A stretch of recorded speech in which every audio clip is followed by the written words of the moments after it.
and privileges of this House, that it is diminished. And thirdly, that the government,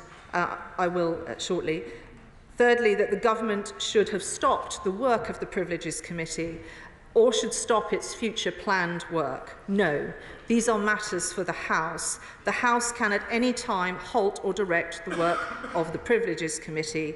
It is doing such work because the House has directed it, and it is in this House's interests that it has such a committee and that members should wish to serve upon it. I give way to the Honourable. Very grateful to the Right Honourable Lady in giving way on that point. And 7 years ago, during the Brexit referendum, the former member for Uxbridge and South Ruislip pledged to restore parliamentary sovereignty.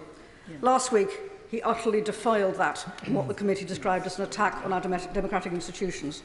The Privileges Committee found him to have lied over and over again. While the committee has jurisdiction limited to statements made within this chamber, my party has consistently advocated for a law against the peddling of political falsehoods in public life. Does she agree with me that the time has come to enshrine in law the need for all politicians to respect the very concept of the truth? Well, the Honourable Lady brings me to my closing remarks, which is why what we do this afternoon, whichever way we decide to vote or not to vote, why it matters. The real-world consequences of a vote today may seem to come down to whether the former member for Uxbridge has a pass to the estate. And our constituents may not appreciate why we are focused on contempt towards the House, as opposed to contempts they may feel have been made against them. The lockdown breaches themselves, which grate hard with those who sacrifice so much to keep us all safe, or for others, the creation of a culture relaxed about the need to lift restrictions, or for others on wider issues such as the debasement of our honours system. But we would be wrong to think there is no meaningful consequence to our actions this afternoon. The work of the Privileges Committee in producing this report before us today does not just examine the conduct of a former colleague. Their work has also sought to defend our rights and privileges in this place. The right not to be misled, the right not to be abused in carrying out our duties. As a consequence, they have also defended the rights of those that sent us here and those we serve, and I thank the committee and its staff for their service. This matters because the integrity of our institutions matter, and the respect and trust afforded to them matters. This has real-world consequences for the accountability of members of Parliament to each other and the members of the public they represent. Today, all members should do what they think is right, and others should leave them alone to do so. The question is as on the order paper. Should leave the House. Thank you, Deputy. Thank you, Mr. Speaker. The truth is incontrovertible. Malice may attack it, ignorance may deride it, but in the end, there it is. Mr. Speaker, the words of Winston Churchill, first said in this House decades ago, and they hang over us today. Boris Johnson in particular and his supporters should heed the words of his hero. Mr. Johnson undermined and attacked our democratic institutions, a far cry from a Prime Minister this country can be proud of. He lied to this House, to the people of this country, and when exposed, lashed out at the system designed to hold him and all of us here to account. Now, the backdrop to this report is the thousands of red hearts on the COVID memorial wall just over the river. Every one represents a life lost to this awful disease. For every single heart, there is a human being loved, mourned and missed. For each, there is a story around them of awful loss, of grief compounded by goodbyes done over smartphones, lives ended alone, people robbed of precious time together, and relatives unable to comfort each other at funerals. So I urge members who continue to defend Mr Johnson and attack the committee and their findings, think of these families and what this means to them. They are our constituents. By defending Mr Johnson's consistent insistence that thank yous, birthdays and morale-boosting parties were essential work events, this hurts them. I will give way.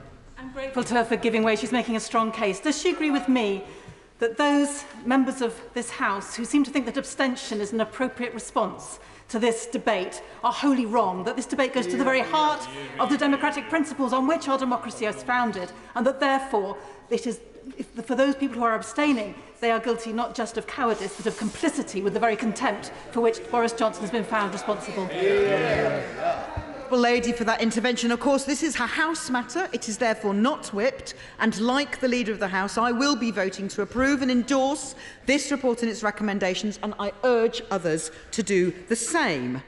Because by failing to admit that such events were against the rules and that he should have admitted that as early as possible, Mr Johnson is dishonouring their sacrifice. Sacrifices they made in the correct belief that they were doing so to protect others. Losses that can never be recovered. Birthdays, Mr Speaker, happen every year. It's Johnson's today. Weddings can be postponed, plenty were, and I know it was hard, but it was possible. But funerals can't. So I ask each and every MP to look into their hearts and ask themselves, before they risk dishonouring their constituents' sacrifice, they should ask if a relative of a victim of COVID from their constituency were in the room right now, what would they say? Colleagues across the House are decent people who want to do the right thing, and I urge them not to follow Johnson's example. Because he claims the public don't care, that we should all simply move on. And believe me, I did not want to spend my weekend reading 30,000 words on the former Prime Minister. But to tackle soaring mortgage rates, rising crime, NHS waiting lists, or any issue that the people we represent rightly want to see addressed, MPs and the public must be able to trust what ministers say in the House of Commons.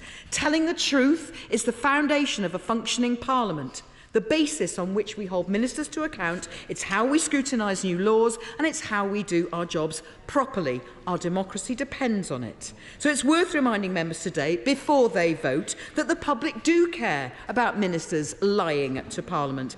I can't believe that some need reminding of it, but clearly they do. The Constitution Unit at the University College of London recently found that public anger over dishonesty in politics runs deep. People watching this debate today support the work of the Privileges Committee, and rightly so. We all owe them a debt of gratitude. Our constituents want us to step up and enforce the rules when MPs, including ministers, break them. Being honest came top on a list of characteristics the public told UCL they felt it was most desirable for politicians to have. The health of democracy ranked high on issues that matter. They want a Prime Minister who acts honourably, who tells the truth. Now, the public can take some reassurance from this sorry saga in that when a Prime Minister fails to act honourably, fails to tell the truth, we do have a system here in Parliament to hold them to account. Because far from the unfounded claims of a kangaroo court that I've heard from some, the committee members detailed their process, taken every possible step to ensure fairness. They and their clerks and other staff deserve our thanks. Mr Speaker, the House voted unanimously to establish the inquiry, as the Right Honourable Lady has admirably set out, and the committee took legal advice from the Right Honourable Sir Ernest Ryder, former Senior President of Tribunals and Lord Justice of Appeal, from Speaker's Council, from clerks of the House. They consulted on how to apply general principles of fairness, rules of the House and procedural precedents. And in the interests of transparency, they published a report last summer setting out their intended processes. They made further public comment on their workings when appropriate. They gave Johnson further time to respond to the evidence and make his own submissions. And yet, since the start of the inquiry, there has been a sustained, seemingly coordinated attempt to undermine the committee's credibility and the credibility of its individual members. Now, at no point that I can see did Johnson denounce this campaign. When asked by the committee, he said that he had respect for the committee and that he deprecated terms such as witch hunt and kangaroo court. But as we've now found out, he kept them in his back pocket all along to use as soon as things didn't go his way. So let's look at what they found. They analysed 6 occasions which took place in Downing Street between 2020 and 2021, which the committee refers to as gatherings. Using the evidence available to the committee, they were able to establish 1. What the COVID rules and guidance were at the time of each occasion, 2. Mr Johnson's knowledge of those rules and guidance, 3. His attendance at or knowledge of events which breach rules and guidance, 4. What he had been told by others and assurances he'd been given about compliance, and 5. What he told the House. Now, the last point is obviously a matter of parliamentary record. We know from Hansard that he spoke in the Commons about COVID compliance in number 10 many times. The committee established that this was in fact more than 30 times.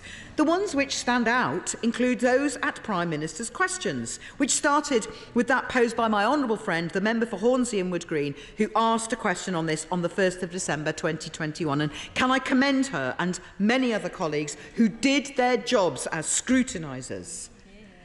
Speaking then, and to the committee, Johnson asserted that the rules and guidance were followed completely at all times and whilst he was present at gatherings. Having established all of this, the committee then measured what he said against the actual facts of what happened and what he either knew or should reasonably have known at the time and subsequently. And the committee found that this was not correct. The term that he used, imperfect social distancing, was not one that could be found in the guidance. He put forward, and I quote, an unsustainable interpretation of the guidance, which was, again I quote, both disingenuous and a retrospective contrivance to mislead the House. In other words, Mr. Speaker, Boris Johnson lied. A new low in Boris Johnson's disregard for standards in public life. So I ask honourable members across the House to ask themselves simply, does this pass the common sense test? After lying his way through his career and considering the meticulous way the committee has approached this whole inquiry and their carefully considered report, do they still trust Johnson? Think back to 2020. In the first wave, we had no vaccine, no mass testing, no cure. People were afraid, people were dying.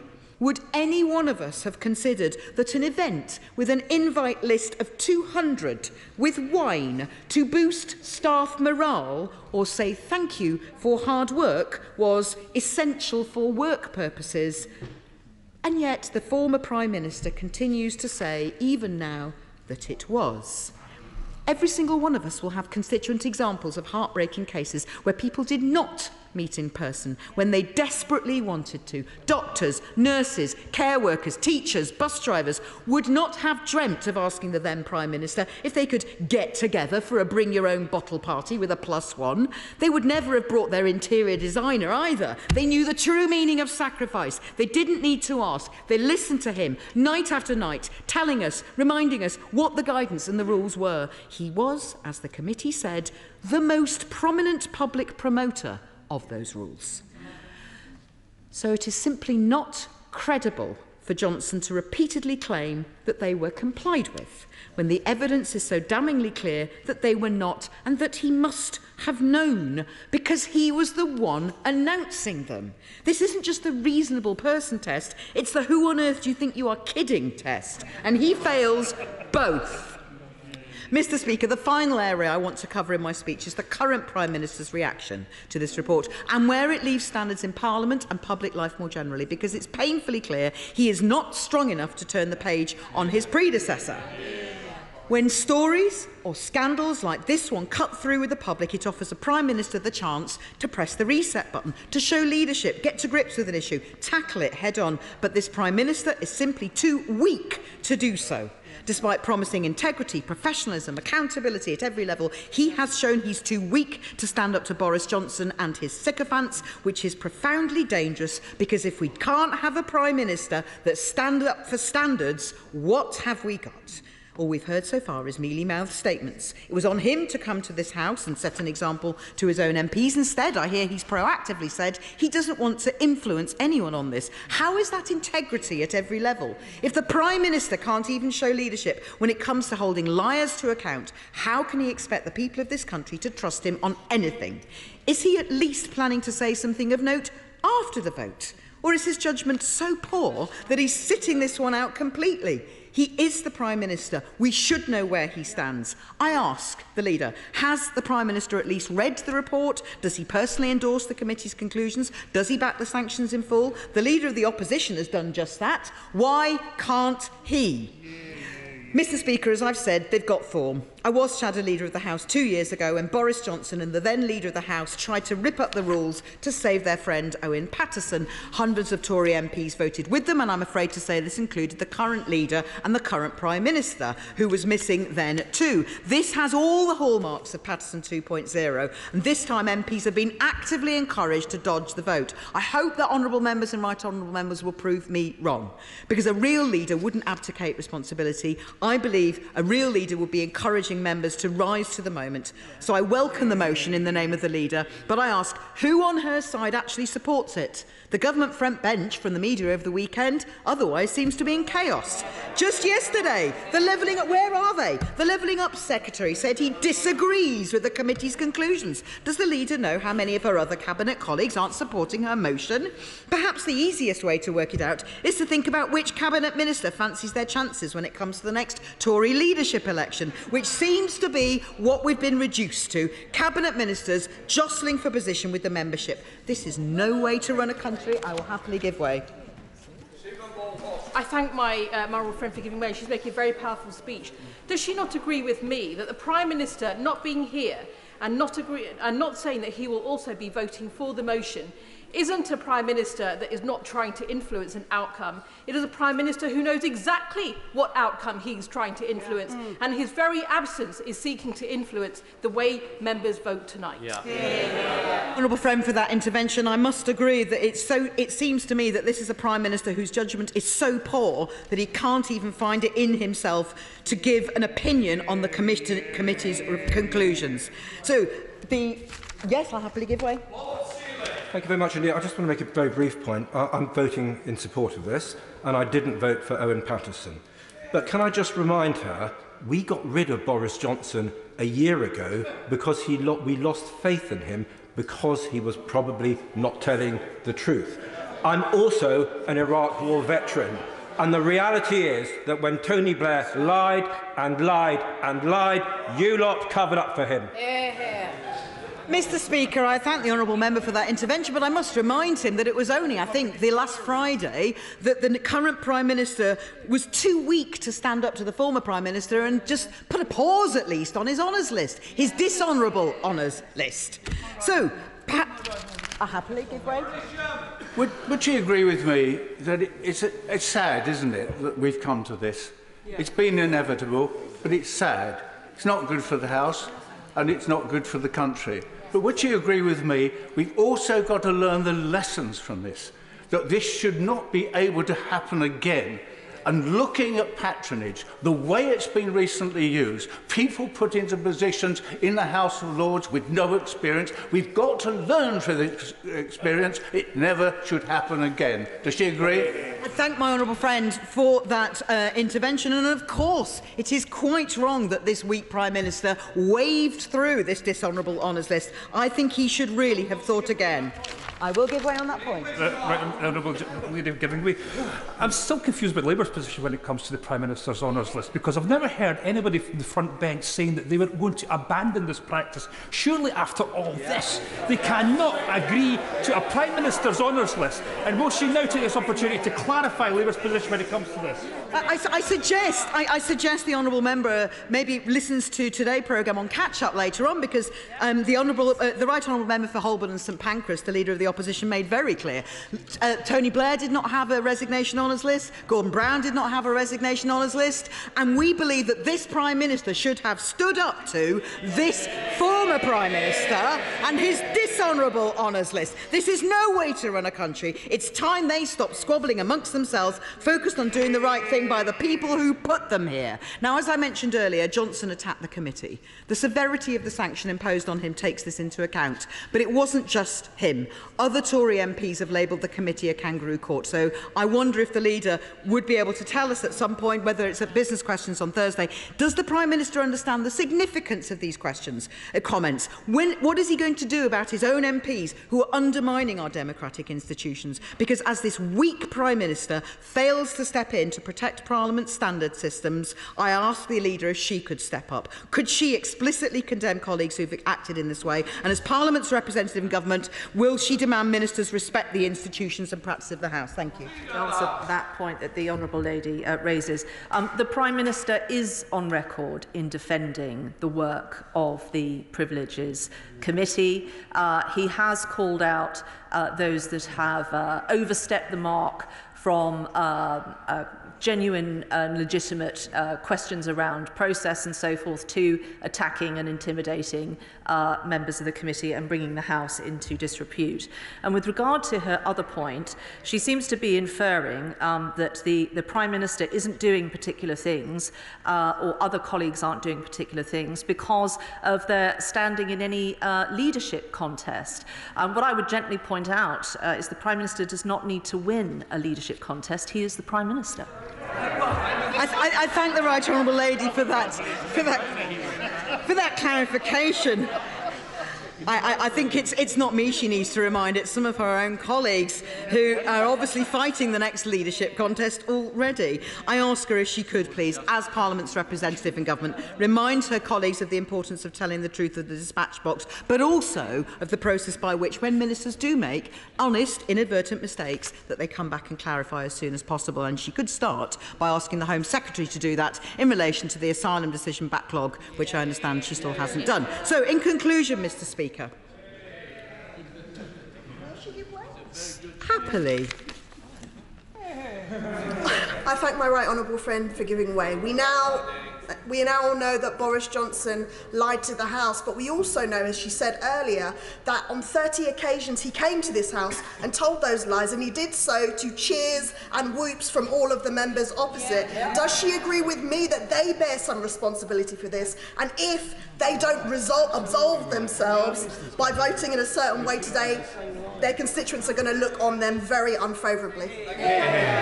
Thank my honourable friend for that intervention, and she's absolutely right, because not only did they cheer the former Prime Minister on, but whilst the Isle of Wight member says that they got rid of him as a Prime Minister last year, that's only after propping him up for a considerable amount of time. So, in conclusion, Mr. Speaker, standards matter, rules matter, Parliament matters, respect for truth, behaving honourably, abiding by our rules, respecting our processes. This all matters. Why? Because without this, we are nothing. And if we are nothing, we are failing democracy and we are failing the people we have been elected to represent. And if we lose their trust, if they stop believing in democracy, our abilities to serve them are crushed, our mandate to represent them is diminished. So to come back to where I started with the Hearts on the COVID memorial wall, that is what members should have at the front of their minds when they are voting this evening. We hold democracy in the highest esteem. We respect the institutions of this House, and we on this side respect the process the committee has undertaken. I will approve the clear and just conclusions of the Privileges Committee, and I urge all colleagues on both sides of the House to vote where I am voting today, to endorse and support and approve the Privileges Committee and do the same and do right by their constituents. Thank you, Mr. Speaker. I come to Father of the House, Sir Peter Bottomley. Mr. Speaker, I think that the last speech was perhaps more party political than was deserved by the occasion. I'd prefer to have spoken after the chair of the Privileges Committee, but I do so now, and I would draw the House's attention to Annex 3, that's from page 90, which is about the purported response of Mr. Johnson to the committee's warning letter. What he says and what their comments are seem to me to provide the context on process. On the facts, the committee itself has given their understanding of what facts were and how they tried to exclude, and successfully tried to exclude, things that were not facts. The question, I think, facing each of us is, no matter how many good things we've done, and the former Prime Minister did many good things, is what we do when we've done something wrong.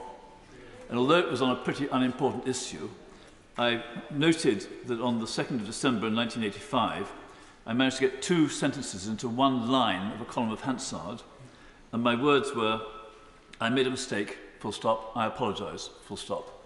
It seems to me that for anyone else caught in the kind of situation which we're considering today, that's the kind of advice I hope someone would give me, the sort of advice I hope I'd take. I will support the committee. Can I just say to Speaker of the House, if he gives me notice in future, I'll certainly put him down the pecking order, but I didn't know that. Can I now come to the SNP spokesperson, Deirdre Ibrahim? Thank you, Mr. Speaker.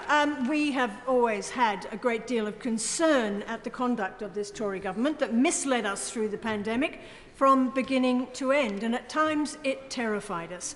We saw the photos of Boris Johnson surrounded by empty champagne bottles, heard how the former Health Secretary got his pandemic strategy from the Contagion movie, and how the former Chancellor and current Prime Minister was on the receiving end of a fixed penalty fine over Partygate. In fact, 100 of those fines were issued to officials and politicians at the heart of government, and investigations not over yet. A culture of not just bending the rules, but shattering them. And yet, right until this moment, members such as my honourable friend, the Right Honourable Member for Ross, Skye and Lochaber, were being thrown out of this place for pointing out that Boris Johnson lied and lied and lied about these incidents, all while the liar himself was protected by procedure. Now, the 5th report of the Procedure Privileges Committee is forensic in its approach and has revealed a culture of entitlement that has eroded the very foundations of that which passes for democracy at Westminster. It says the overall thrust of Mr Johnson's evidence to the committee has been to downplay the significance and narrow the scope of the assertions he made to the House. It uses words like disingenuous, misleading. It talks of Mr Johnson using language that was contrary to common English usage, of him advancing an unsustainable interpretation of guidance. The report's tone is flat and completely professional and absolutely damning. It has also shed more light on behaviour that proves without doubt it really was one rule for them, another rule for us. And since its publication, we've seen some clips reveal the unbelievable arrogance of those posing for photos and being filmed dancing at Tory HQ, apparently on a day when it was announced London was entering Tier 3 restrictions, and then rewarding some of those taking part with honours. People died alone while number 10 officials had Friday wine time. The reason these people spent their final moments alone was because they were following the orders of a government which disregarded its own policies so blatantly. Suitcases filled with booze and office karaoke machines were ignored as they were wheeled in. And then Boris Johnson lied about it. You know, paragraph 210 of the report is scathing. There is no precedent for a Prime Minister having been found to have deliberately misled the House. He misled the House on an issue of the greatest importance to the House and to the public, and did so repeatedly. Will my honourable friend give way? Yes, of course. Does my honourable friend agree with me that the outpouring we've seen on social media of people sharing the pain of instances of a lost daughter to suicide, of close funerals that they couldn't attend, these scars are not going to disappear in people's lifetimes. And so is the demand to move on and the trivialization of this not just the final insult to people? Completely agree. The stories that I've seen on social media and heard from constituents are utterly heartbreaking. And I think this report vindicates every single person who made immense personal sacrifices during the pandemic, and I am extremely grateful to the work of the committee and its officers, particularly in such a hostile environment of relentless intimidation and insult. Now, you'd like to think its recommendations will ensure such a monumental betrayal of public trust would never be undertaken so lightly again. However, Boris Johnson and his allies' continued refusal to accept the findings and recommendations of the report is a further affront to the democratic process. Now, in fact, the former Prime Minister's relationship with the truth is so distorted, I'm not actually sure whether he comprehends the depths of his own deception. Either that, or he still thinks he can play us all for fools, and in that, at least, I'd say the game was up. We cannot risk reinforcing the message that those in positions of power can deny, dismiss, and evade the consequences of their own actions. Instead, this House must now work to regain at least some of the trust it's already lost and safeguard the democratic process. To do otherwise would set an extremely dangerous precedent. Now, of course, Mr. Speaker, this comes alongside the news that the Scottish Government has published plans for an independent Scotland to have a codified constitution written by the people, for the people, and, crucially, holding our representatives accountable to the people. Not only would that constitution guarantee our human rights and an NHS free at the point of need, it would ensure that no Scottish Parliament would ever take so much time during a cost of living crisis figuring out how to discipline out-of-control politicians that like to push flimsy Westminster conventions to the absolute limit. But I note over the weekend Mr Johnson may have again tested it by again breaching the ministerial code with the announcement of his latest side job. But, Mr Speaker, this mess is also about a party that ignored the obvious failings of a man because it thought it could win them power. Now, I've read, Mr Speaker, that many members of the benches opposite plan to abstain, terrified of those of their constituents that are unfortunately still taken in by the clown prince that was the former Prime Minister playing the buffoon for them. Now, he's jumped ship, of course, and escaped the censure of this House, but we need to turn our gaze to all the members opposite who ignored his track record, indulged his behaviour and the obvious failings of the man simply because he thought he could win them their seat. Forgiving me, she's making a fantastic speech as always, but they knew exactly the character of that man. They cheered on his buffoonery. It was them that foisted him upon a nation, and it's going to be them that are going to have to be held responsible and accountable for all of the Johnson mess that he's left behind. They've got 4 by-elections coming up in the next few weeks, 3 of them because Johnson's legacy. What does you think their chances are in those by-elections? Well, I mean, I never like to guess on these things, but I would suggest, given the behaviour that we've seen in recent weeks, those chances are looking pretty slim.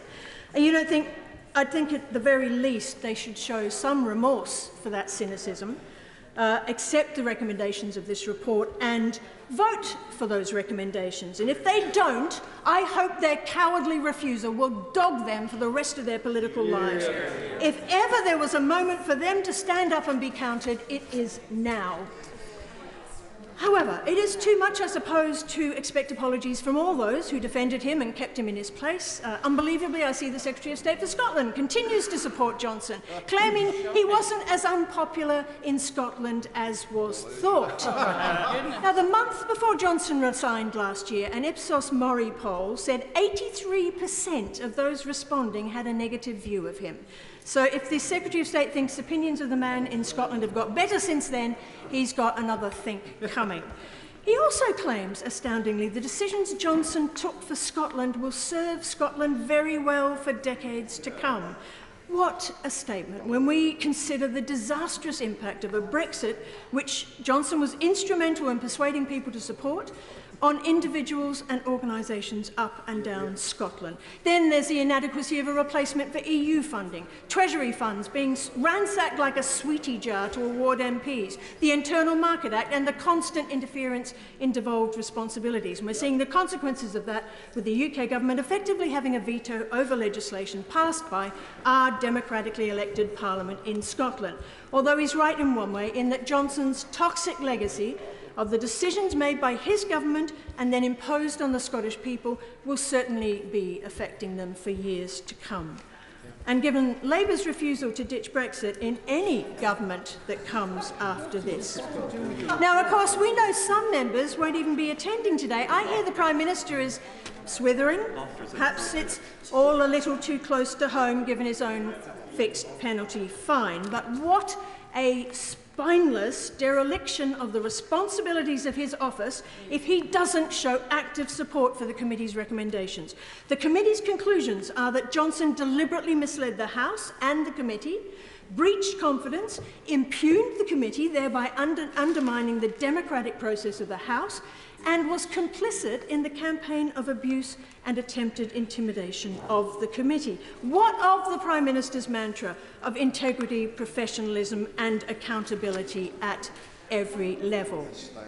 Not only must this House endorse the report in full, we must recover the legal fees wasted on Boris Johnson's lies, rescind the honours he bestowed in disgrace, and prevent a single penny more of public money entering his pocket. We have suffered enough at his hands and at the hands of his government.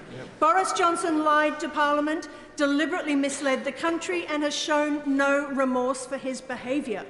And while time, money and energy have been spent on examining what was a self-evident truth a long time ago, the cost of living crisis continues to balloon and our constituents are suffering. Isn't it shameful and depressing, though, Mr. Speaker? It's taken this prolonged, detailed scrutiny by a Privileges Committee to finally force some of the members opposite to finally admit to Johnson's faults. And shocking that even now some of them are refusing to accept its conclusions. Scotland deserves better than this outdated, corrupt Westminster system that allows the likes of Johnson to rise to the top. And I fear that even these recommendations from the committee, decisive as they are, will not prevent the same happening in the future. I worry that some Conservative MPs think that perhaps by accepting the recommendations and taking some medicine, this will all go away again. And that cannot be allowed to happen, Mr. Speaker. In conclusion, yes, it clearly is beyond time Westminster abandons the damaging traditions that protect those who lie in Parliament, reforms protocol and enables MPs to accurately hold ministers to account. Yes, of course, all members of this House should vote for this committee's recommendations. The question for me is this: is anything going to change, to really change, on the back of this report?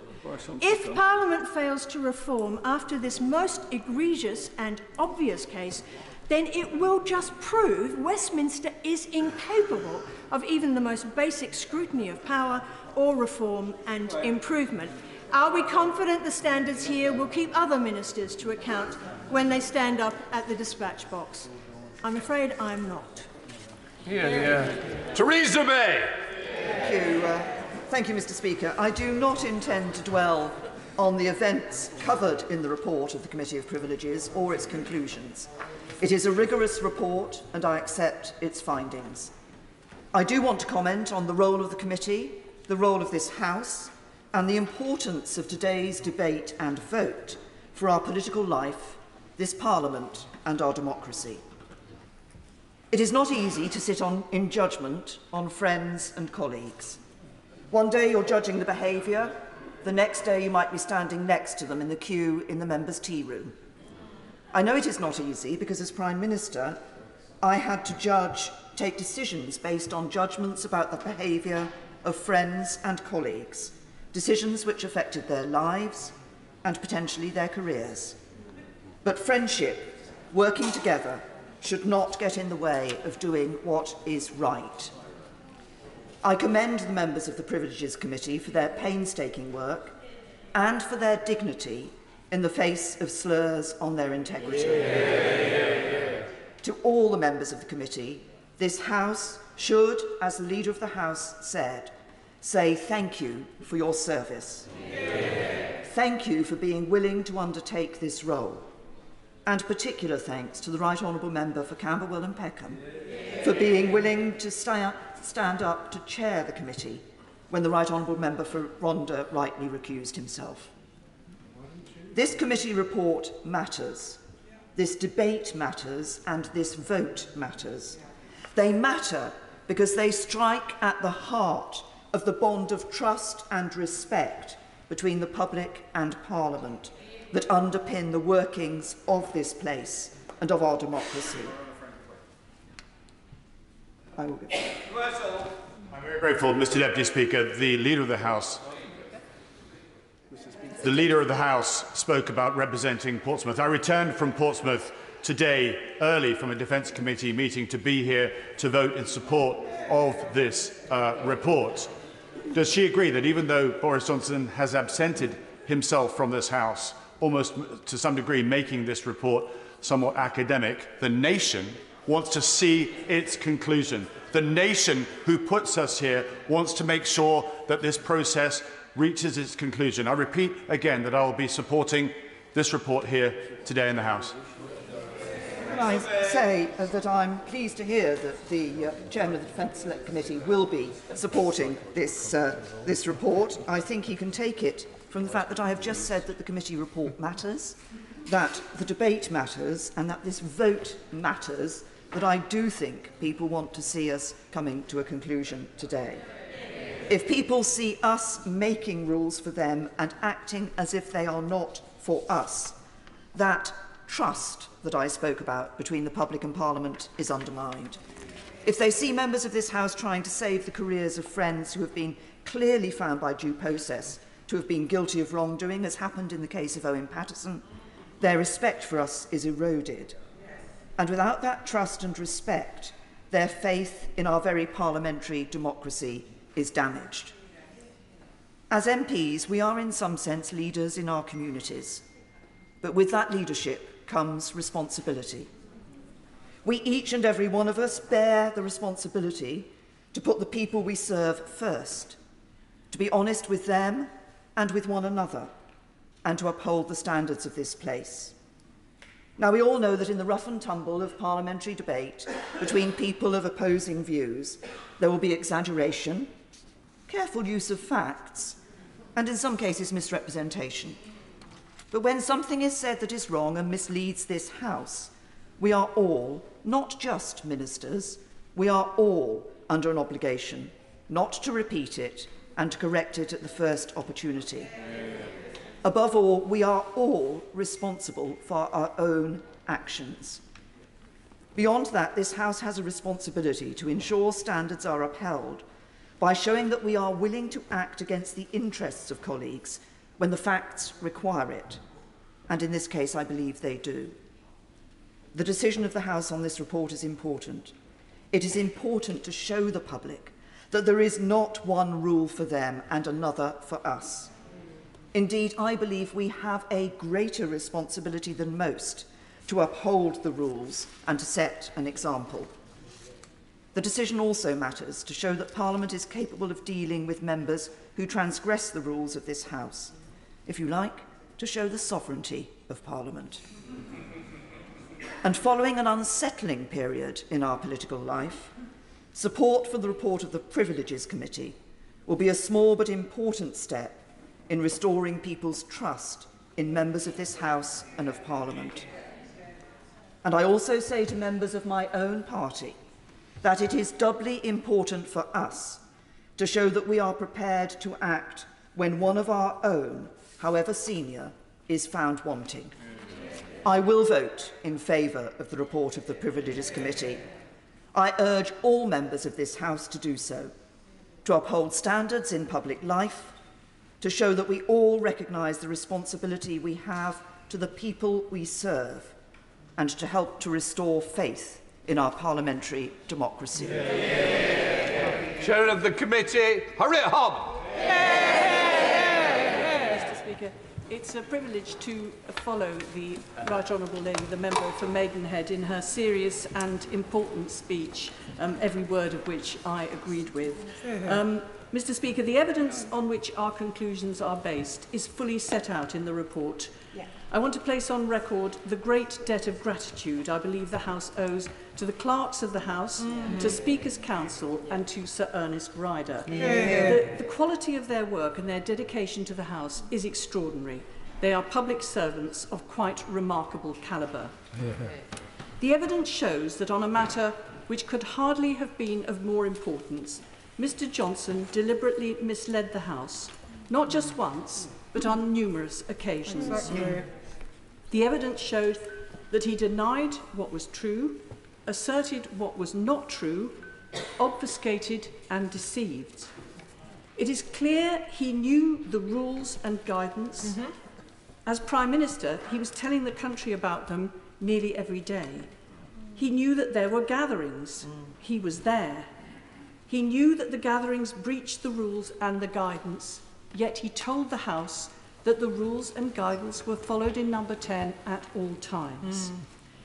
Misleading the House is not a technicality, but a matter of great importance.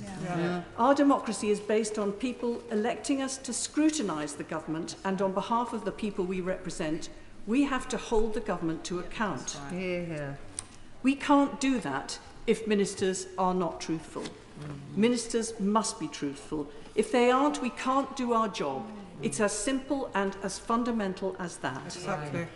The House asked the Privileges Committee to inquire into the allegations that Mr Johnson, who was the then Prime Minister, misled the House, and that is the mechanism, it's the only mechanism the House has to protect itself in the face of a minister misleading.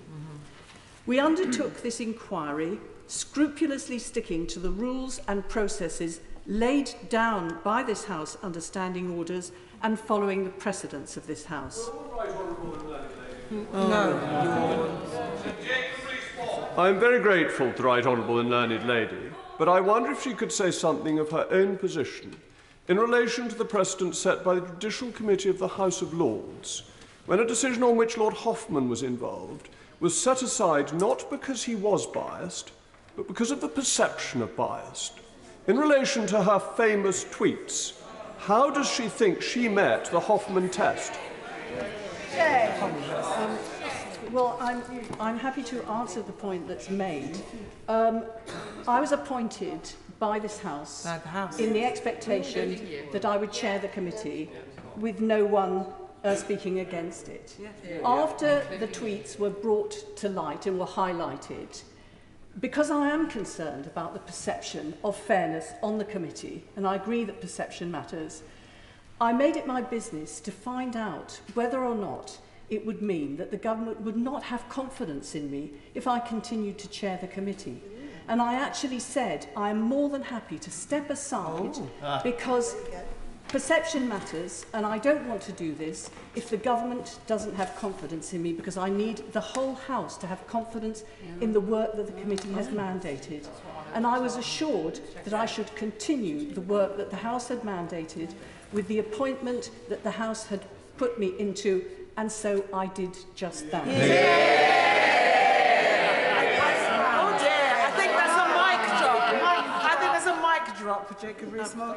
Our report was based on two things: on the evidence and on our keen awareness of the seriousness of misleading the House.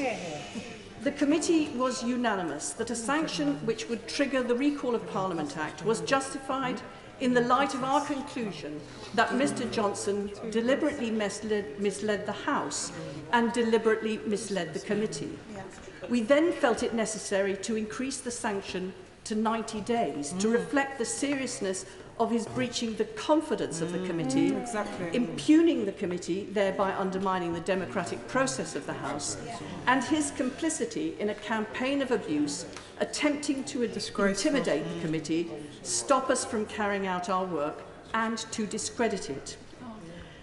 Like the Honourable Member for Maidenhead, with whom I sit, we share a great deal, including a necklace, it turns out. I want to thank, as she did, I want to thank every member of the Privileges Committee. Over the course of the last year, they have considered thousands of pages of evidence and participated in over 30 meetings to do the job the House asked them to do with outstanding dedication and commitment. But particularly the Conservative members of the committee, they have also had to be extraordinarily resilient. They have had to withstand a campaign of threats, intimidation and harassment designed to challenge the legitimacy of the inquiry, to drive them off the committee and thereby frustrate the intention of the House that this inquiry should be carried out. Yet through all this, They have not given in to the intimidation. They have been unflinching in their duty to the House, and we owe them a huge amount. We need members to be prepared to serve on the Privileges Committee. They must be free to base their judgments on the evidence, free from pressure, one way or the other. If the House wants its rights to be protected in future, it must act to stop intimidation of members of the Privileges Committee. Attacks by honourable members on other honourable members designed to preempt the committee's findings frustrate the will of the House, erode public confidence, and thereby undermine our democracy. They may themselves be contempt of the House because they are attempting to impede the functioning of the House. We will be doing a further report to the House on this shortly, inviting consideration of what could be done to prevent this happening in the future. None of that is a threat to free speech of members. Members can engage in the process throughout. They can speak and vote against a referral to the Privileges Committee. They can speak and vote against the appointment of any member of the Privileges Committee. They can bring to the House proposals for changes to the procedure. They can speak about a report's conclusions, but what they must not do is interfere with the work the House has mandated. This report does not create a chilling effect on what ministers say at the dispatch box. If ministers make mistakes, which inevitably happens, and inadvertently say something that is misleading, they are expected to correct it at the earliest opportunity, and that is what is done routinely. Inadvertent misleading, promptly corrected, is not an issue. It's the system working. And the House understands if ministers decline to answer, for example, on matters of national security or market sensitivity. Too many members of the public already think that we're dishonest. But hitherto, I have found in my 40 years in this House that most ministers in all governments are at pains to tell the truth.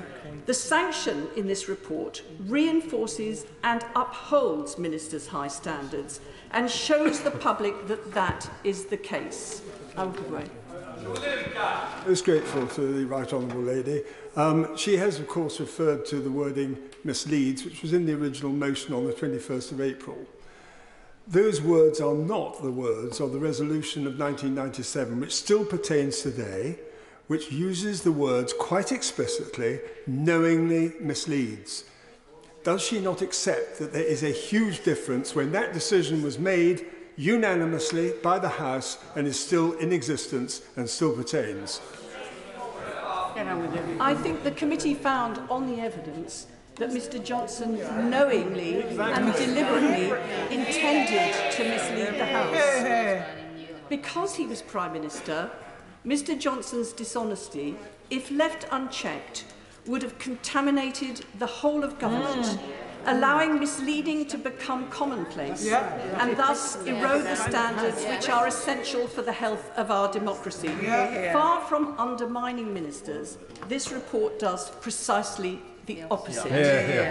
I want to say something about the press. This episode has shown that wrongdoing has not gone undiscovered and attempts to cover it up have failed. But it would have been undiscovered had not the press doggedly investigated. Many journalists played their part, and in particular, I want to mention Pippa Crerar and Paul Brand. Democracy needs a free press. Mr Speaker, the House sent this inquiry to the Privileges Committee without division. It unanimously endorsed the membership of the committee. We have done the work we were asked to. This is the moment for the House, on behalf of the people of this country, to assert its rights, to say loud and clear that government will be accountable, ministers will be honest, there is no impunity for wrongdoing. Even if you are the Prime Minister, especially if you're the Prime Minister, you must tell the truth to Parliament. I urge all members to support this motion.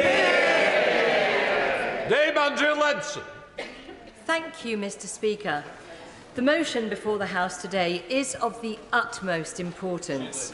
Yes, it's about the behaviour of a member, but there is also a huge degree of controversy around the process and the makeup of the committee itself.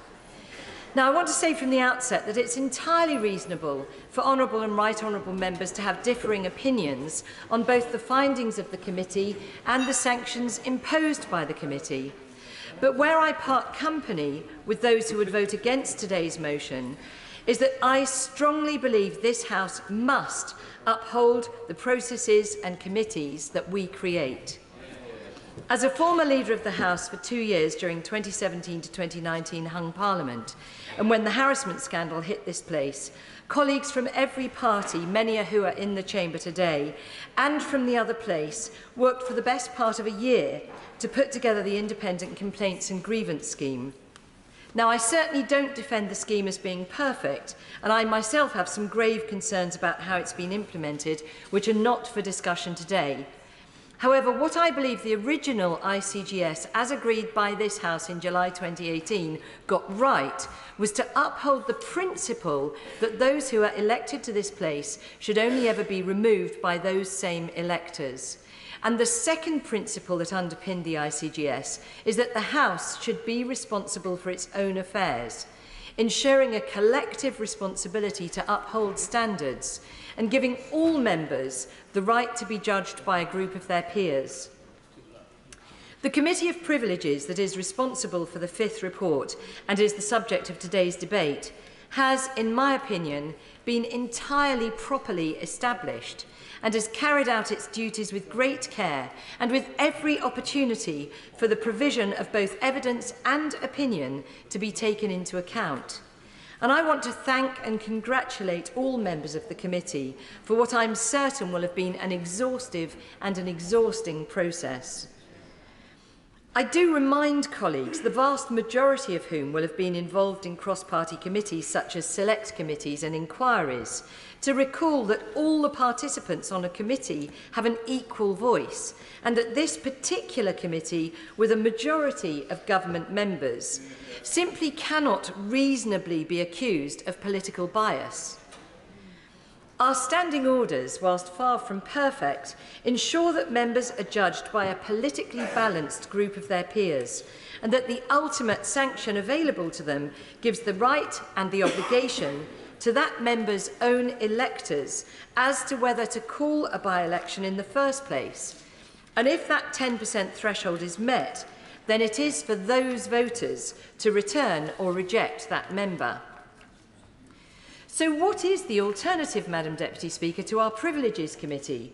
Well, the only alternative is a committee made of non-members. And this might address the fears around political bias, but surely the risk of lay members having their own agendas is also great. And with lay members, there is a vital constitutional issue around unelected people having the power to dismiss those that are elected. If we don't uphold this crucial principle of our democracy, we risk undermining the preferences of voters by appointing unelected assessors to wield power. This would be a dramatic change to one of the world's greatest and longest-lived democracies, and we would effectively be saying that we are unable to govern ourselves, overturning a precedent that is hundreds of years old. That is a reality that many right across the country would be deeply uncomfortable with.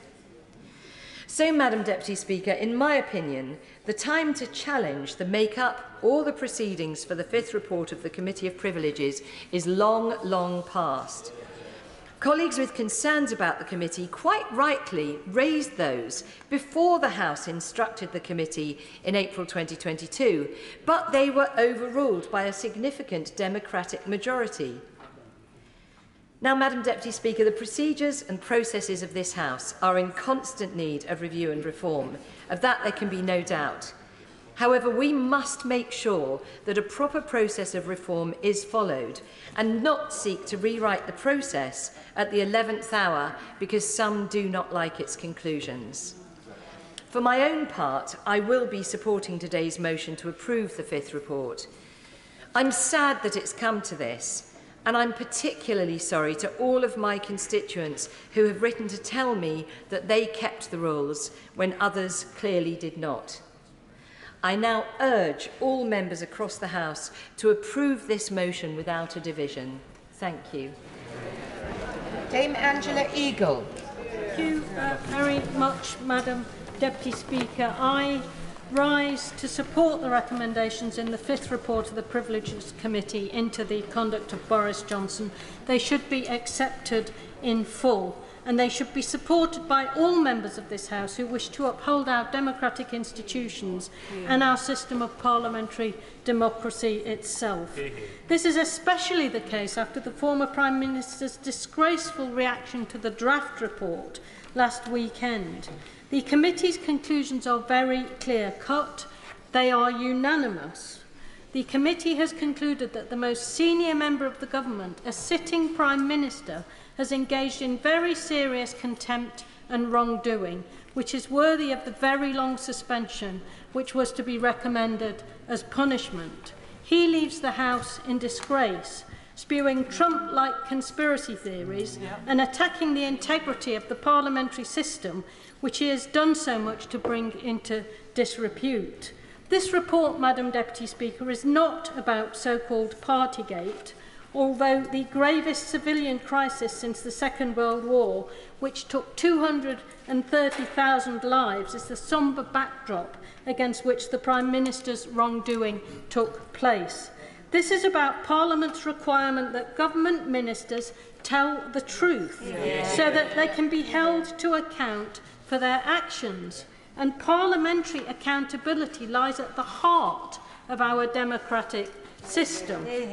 Now, serious matters concerning Boris Johnson's lack of ability to tell the truth were referred to the Committee for Investigation by a unanimous decision of the whole House on April the 21st, 2022. This was when Boris Johnson was still the Prime Minister, and therefore it's safe to assume that he consented to this course of action. The committee was then constituted, as is customary, as we've heard, with a government majority, but chaired by a member of the opposition, in this case the Right Honourable Member for Peckham, who is a distinguished and long-serving member of this House. She's also a lawyer. There were no objections at this stage to any member who was asked to serve on the committee for the purpose of investigation. Had there been such an objection, the government could have used its majority to change the personnel who'd been asked to conduct this inquiry. They did not. And the membership of the committee was agreed unanimously by this House. 14 months of painstaking and forensic work later, and they have produced their excoriating verdict in the report we are debating today. It's a damning verdict, and one which I believe the whole House must not only note but vote to accept. I will comment on the findings of the report later, but firstly I wish to make a few further observations about the importance of today's proceedings. Boris Johnson and his acolytes have engaged in a systematic attempt to undermine the legitimacy of the committee and its work for their own purposes. They claim it's unfair and biased against the former Prime Minister. They claim the individuals are biased and that the procedure is biased. But anyone who's read the report and the painstaking way in which they went about their investigation will know that this is false. As the committee itself points out, comparisons between the inquisitorial nature of the committee's proceedings and those of an adversarial court of law are fallacious. I give way to my right honourable friend. I'm very grateful to my right honourable friend. Would she agree with me that the contrast between our right honourable friend, the member for Peckham, and the way she dealt with allegations against her alleged bias, as she explained earlier, and the reaction of Boris Johnson are in sharp contrast? And doesn't that just tell us everything we need to know about this report and the consequences of it? I agree with my right honourable friend, but I also think that we must commend the the honour and the steadfastness of all members of the Privileges Committee who've been put under enormous pressure during this process. Now, Madam Deputy Speaker, the House of Commons has its own rules and regulations which it must police itself. The courts rightly have no jurisdiction over these. As the Right Honourable member who spoke before me, the ex-leader of the House, whose constituency I have Northampton has explained, the courts don't have jurisdiction over this Parliament, and this is to protect Parliament and by extension our democracy from being subverted or undermined by outside pressure from the powerful. To portray this inquisitorial procedure as inherently unfair is simply not credible. Happy to. I thank the member for Wallasey for giving way on that point and for the excellent speech she's making. And would she agree with me that today is actually a good day for the House of Commons because the system has fundamentally worked? Madam Deputy Speaker, let's see at the end of today's debate what happens to see whether the system has worked, because it is being challenged and we have to accept that and respond to this challenge, which I hope we'll be doing in this debate. Despite the hysterical reactions to the contrary, I think it's important to state that this was a properly constituted senior committee of the House, as indeed the Leader of the House did so in her remarks. It was asked to do a difficult but vital job, and it discharged its duties with integrity and honour. And it is our duty now, I believe, before this House, to ensure that we support the members of that committee and we support the conclusions that they have come to after this detailed work. I believe also we should thank the members of the Privileges Committee because they've done the House of Commons a very great service under the most intense pressure. Instead of being thanked, they found themselves traduced in the Boris Johnson worshipping print and TV media, which has called into question their motives and their very integrity. They have been egged on in this disgraceful behaviour by the former Prime Minister himself. It is beneath contempt for serving members of this House and the ex-Prime Minister to accuse the committee of being a kangaroo court or of being biased against him. In my view, all those who've made such baseless accusations should themselves be referred to the Privileges Committee for contempt of this House. As the committee itself points out, this inquiry goes to the heart of the democratic system in this country. This House exists to pass law, but it also exists to hold the government of the day accountable for its actions. For this crucial purpose to be fulfilled, the House assumes that any government minister tells the truth to Parliament. Inadvertent errors can and must be corrected at the earliest opportunity, but we cannot work if we have rogue ministers lying on the floor of this House with impunity. In deciding to resign prior to the publication of the report, Boris Johnson has heaped further opprobrium upon himself. He broke confidentiality by leaking the provisional report ahead of it being finalised for his own ends. He fled the judgment of his fellow MPs in a chamber which contains a large Conservative majority.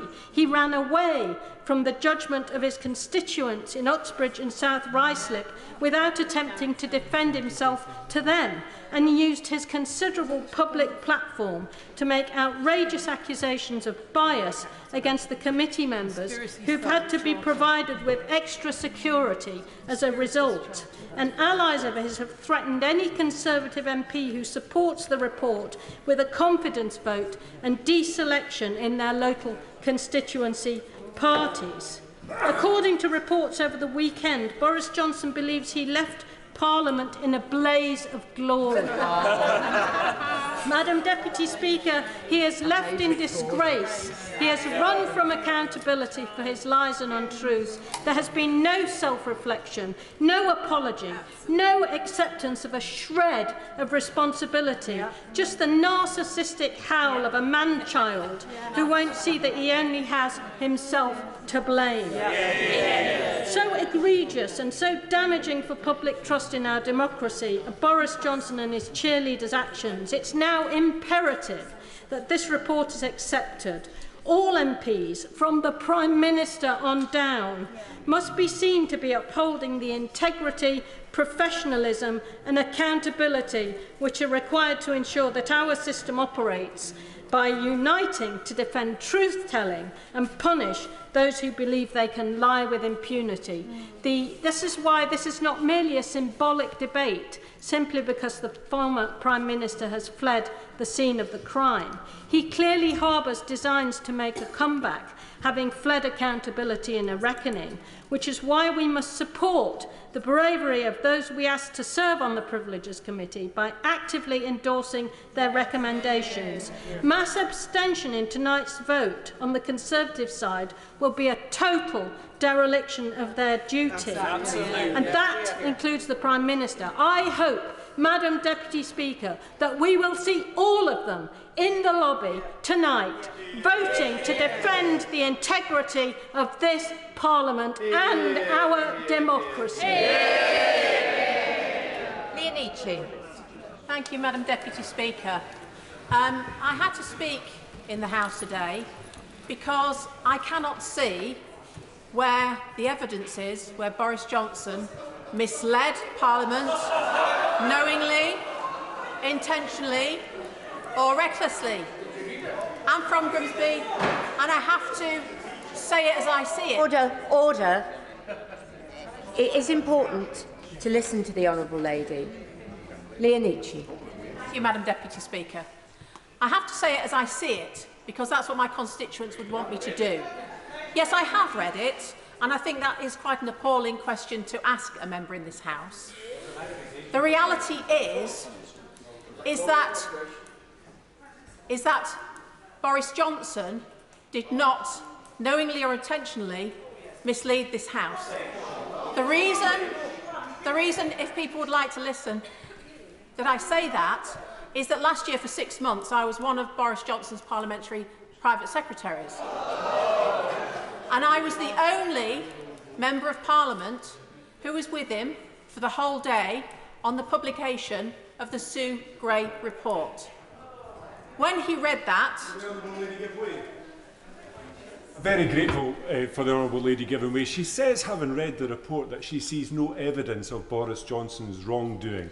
Does she agree with me that there is none so blind as those who will not see?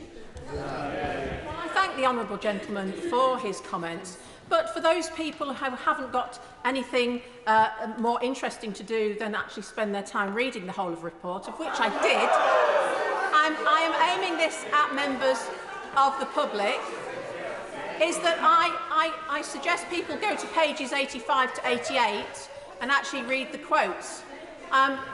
The reality is that there were some people who had parties.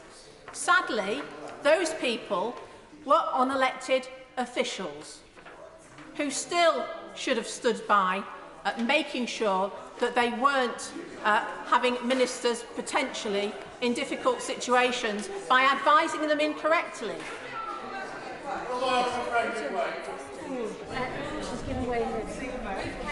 Thank you, Madam Deputy Speaker. The Prime Minister headed all of those people. He was the team leader for all those working at Number 10 and in the Cabinet Office who were at those parties. During lockdown, I volunteered at West Middlesex Hospital, taking food to the wards because the staff working in them were not allowed to go to the canteen, and they certainly were directed by the Chief Executive of the Hospital Trust that they could have no parties, not even leaving parties, not even Wine Fridays. They had no parties for that whole period. Does the honourable member have any comprehension of what her constituents in the same position were feeling like when they heard the evidence? I thank the honourable lady, and yes, I do. But what we need to look at here is actually what I witnessed firsthand, and what had happened was that people advising the then Prime Minister at no point advised him that there were parties. They advised him again and again. No, I won't give way at the moment, thank you. They advised him again and again that no rules were broken and that guidance was followed at all times. Everybody in this place knows no minister stands at that dispatch box and knowingly misleads. They have to take counsel from people who advise them, many of whom who are giving legal advice. They know that to be the truth, but the public don't necessarily know that that is the case. And if you are a Prime Minister and you're advised in that way again and again, no matter how you question, then you have to stand at the dispatch box and actually give those statements, because that is what you've been legally advised to do. Now, people may not like that in a moment. People may not like that, but that is the truth, and that is why I'm standing here and saying this. The sad thing is that many people who gave that advice are still working in and around number 10 and Whitehall, but we don't know who they are because they are not a high-profile politician. Yes, I will. Very grateful to the honourable lady for giving way, and I wonder if she might reflect that it sounds to those of us here as if what she is trying to do is to deflect blame from Boris Johnson and put it on unelected members of staff. And people here and people at home may find that, to put it mildly, rather unedifying.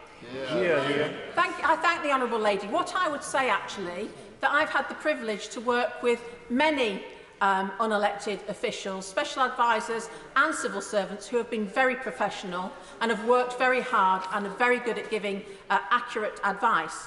But we all know from the evidence within here that there were those that didn't. And we can't shy away from that. We know that's the case. So, the honourable gentleman. I thank my honourable friend for giving way. And just to build slightly on the point she's making, the report needs to be narrow in scope. It is about what the Prime Minister said to this House. And I wonder if I could draw her attention to paragraph 20 on page 71, which seeks to go much further than that. It talks about, it's not what the Prime Minister said, it's the interpretation given it by members of this House, by the media and by the public. The former Prime Minister Boris Johnson cannot be held responsible for what people thought he may have meant. He should be held responsible, if this report is to hold any water, on what he said. Good point. I thank my right honourable friend for that. And of course, we really must hear what the honourable lady has to say. It's not fair just to mutter away when she's making her argument. Leonici. Thank you, Madam Deputy Speaker. I thank my right honourable friend for identifying that, because, of course, he's absolutely right. And I have to say, as I do respect the amount of hard work that's been put into this report, but throughout, if I was grading this in my former job as a college lecturer, it is not impartial. The way it is written, Boris Johnson claimed, Boris Johnson purported, this is not impartial language. And therefore, I believe that, in my opinion, that this report does not give an impartial report in the way that it is written. But to go back to my original discussion, that on the day that the Sue Gray report was written, was published, the Prime Minister at the time was horrified that he'd read what was going on. At no time, and in here, at no time did anybody give on oath or evidence that they reported that there were parties or there was rule breaking to the Prime Minister. Now, some people might say, well, he lives in number 10 or lived in number 10. He should have known. Well, actually, those people who have worked in number 10 will know that it is a rabbit warren of rooms, thick walls, people are working there, running the country, and the Prime Minister is not the caretaker of the building. It is not their job to go round and look in rooms and decide who may be working and who may not be working.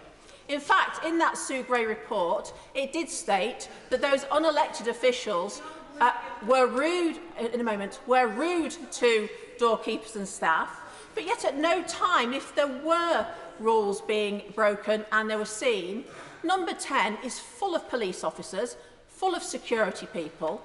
Why did nobody report this to the Prime Minister so that he was aware of it? So that, yes, I will give way. The Honourable Lady for giving way. She makes a very good point that the Prime Minister was not the caretaker of the building at number 10. But the Prime Minister at the time was the caretaker of the nation's health, the nation's well-being and the nation's trust.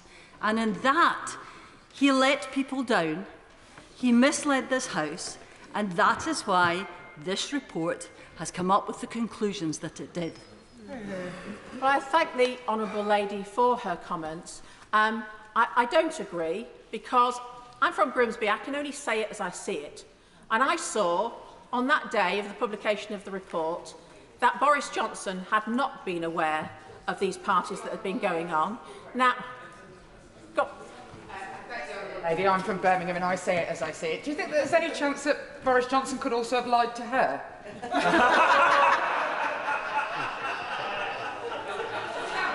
Well, I thank the Honourable Lady. Actually, no, I don't believe he did. I think actually I'm a very good person who can actually see character, and I saw what was going on in and around number 10 on that day.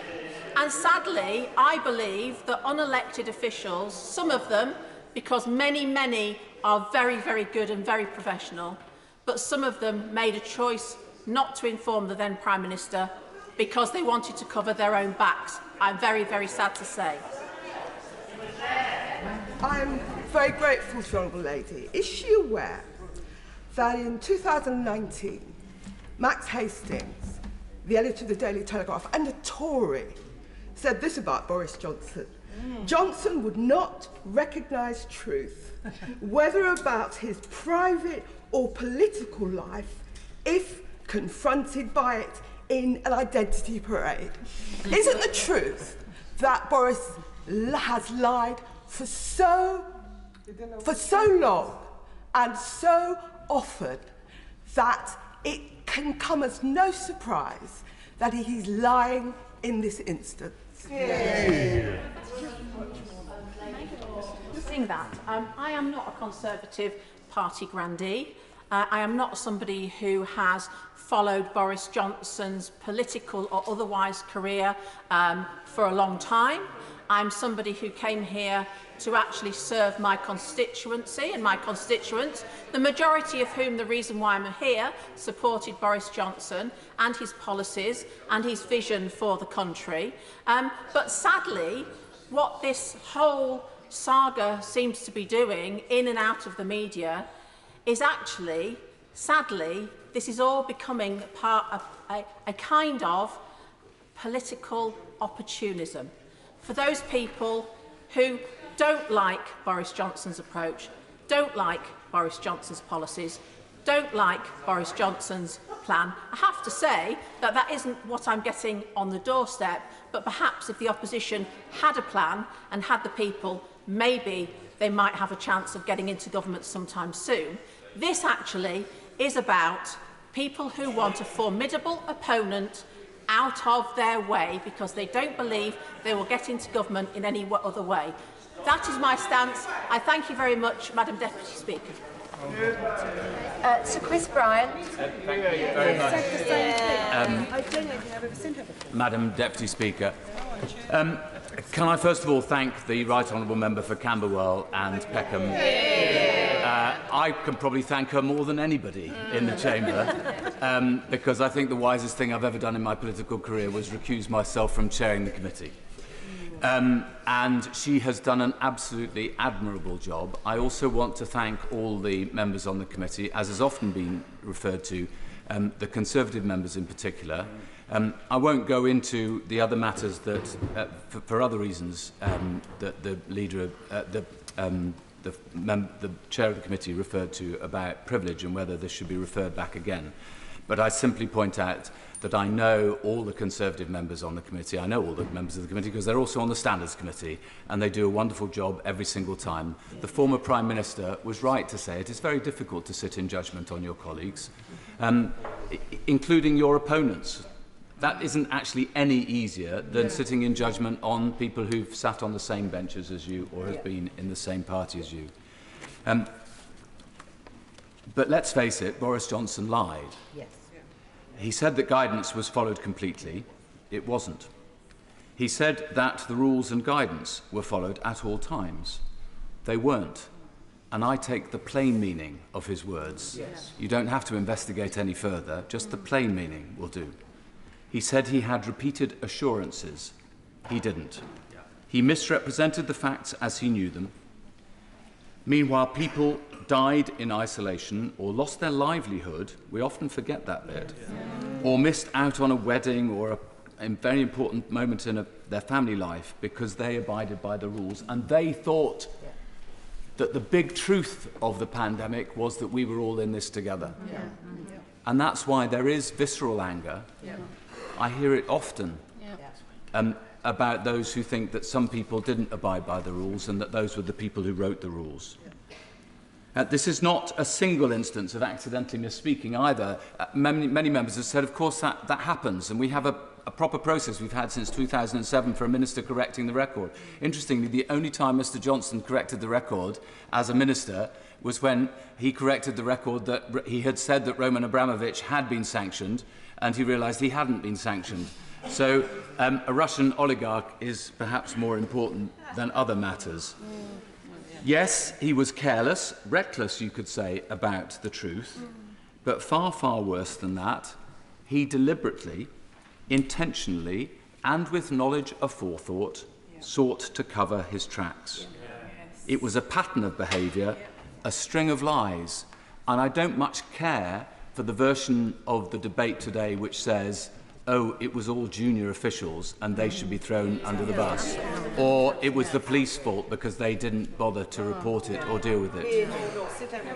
I won't if she doesn't mind. She's already caught this. Well, no, of course I will.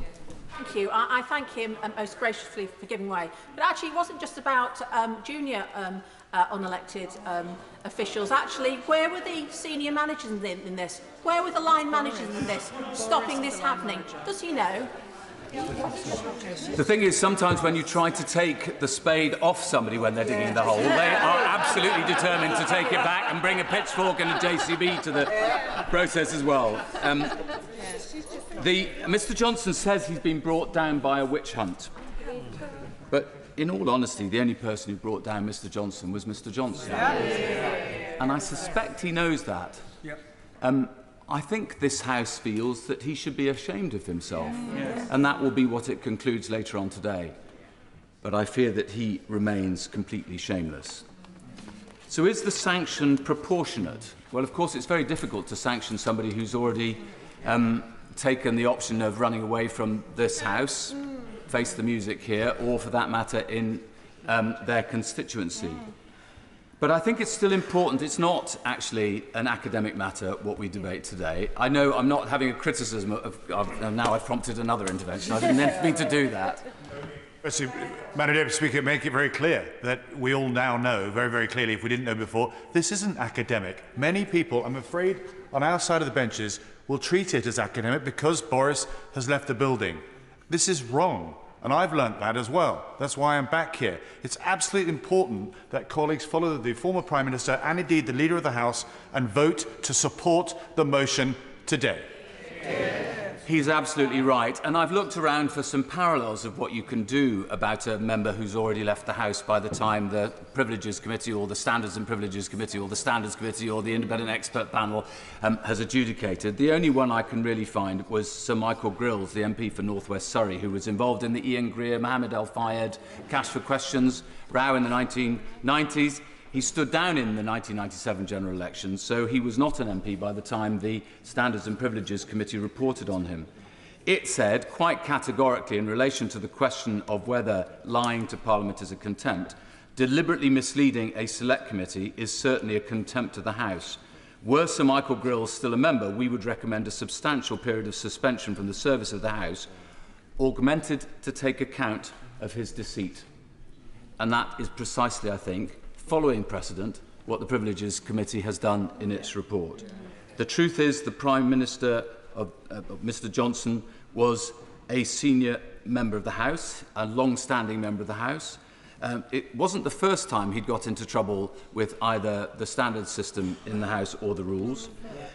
He has shown absolutely no contrition. He chose to attack, intimidate and bully the committee, which could indeed be a breach of the rules in itself. Everything he did fell far, far short of the standards this House and the public is entitled to expect of any member.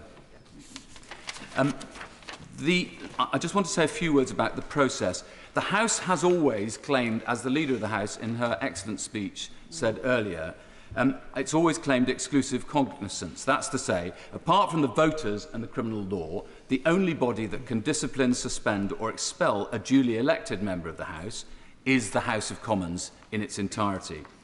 I still hold to that principle. It is why any decision or recommendation to suspend or expel a member that comes from the Standards Committee or the Independent Expert Panel has to be approved by the whole House. It is also why the only way to proceed when there is an allegation that a member has committed a contempt of Parliament, for instance by misleading the House, is via a committee of the House and a decision of the whole House, which is why we have to have the motion today and why we had to have the Committee of Privileges. It cannot, I believe, be a court of law. It has to be a committee of the House. I don't think some commentators have fully understood that, including Lord Pannick and some former leaders of the House. So I'd say to those who have attacked the process that they should be very careful of what they seek. There are those who would prefer lying to Parliament to be a criminal offence, justiciable and punishable by the courts.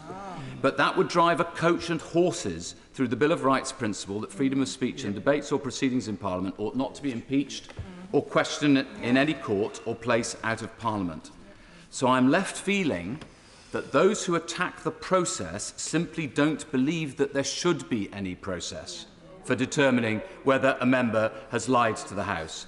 As I've said before, I kind of admire the personal loyalty, but I dislike the attitude because it is in effect an excuse for appalling behaviour. Of course, I give way to the honourable gentleman. I'm most grateful to the chairman of the Standards Committee. He and I took part in that debate, as he will well remember perhaps, on the 21st of April 2022.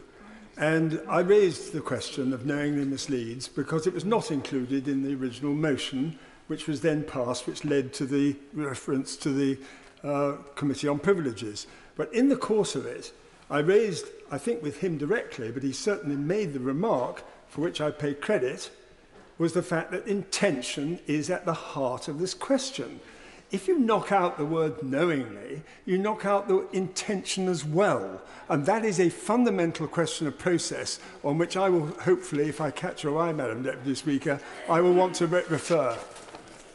Well, I'm going to ferociously agree with the honourable gentleman because I said earlier he knowingly lied to Parliament.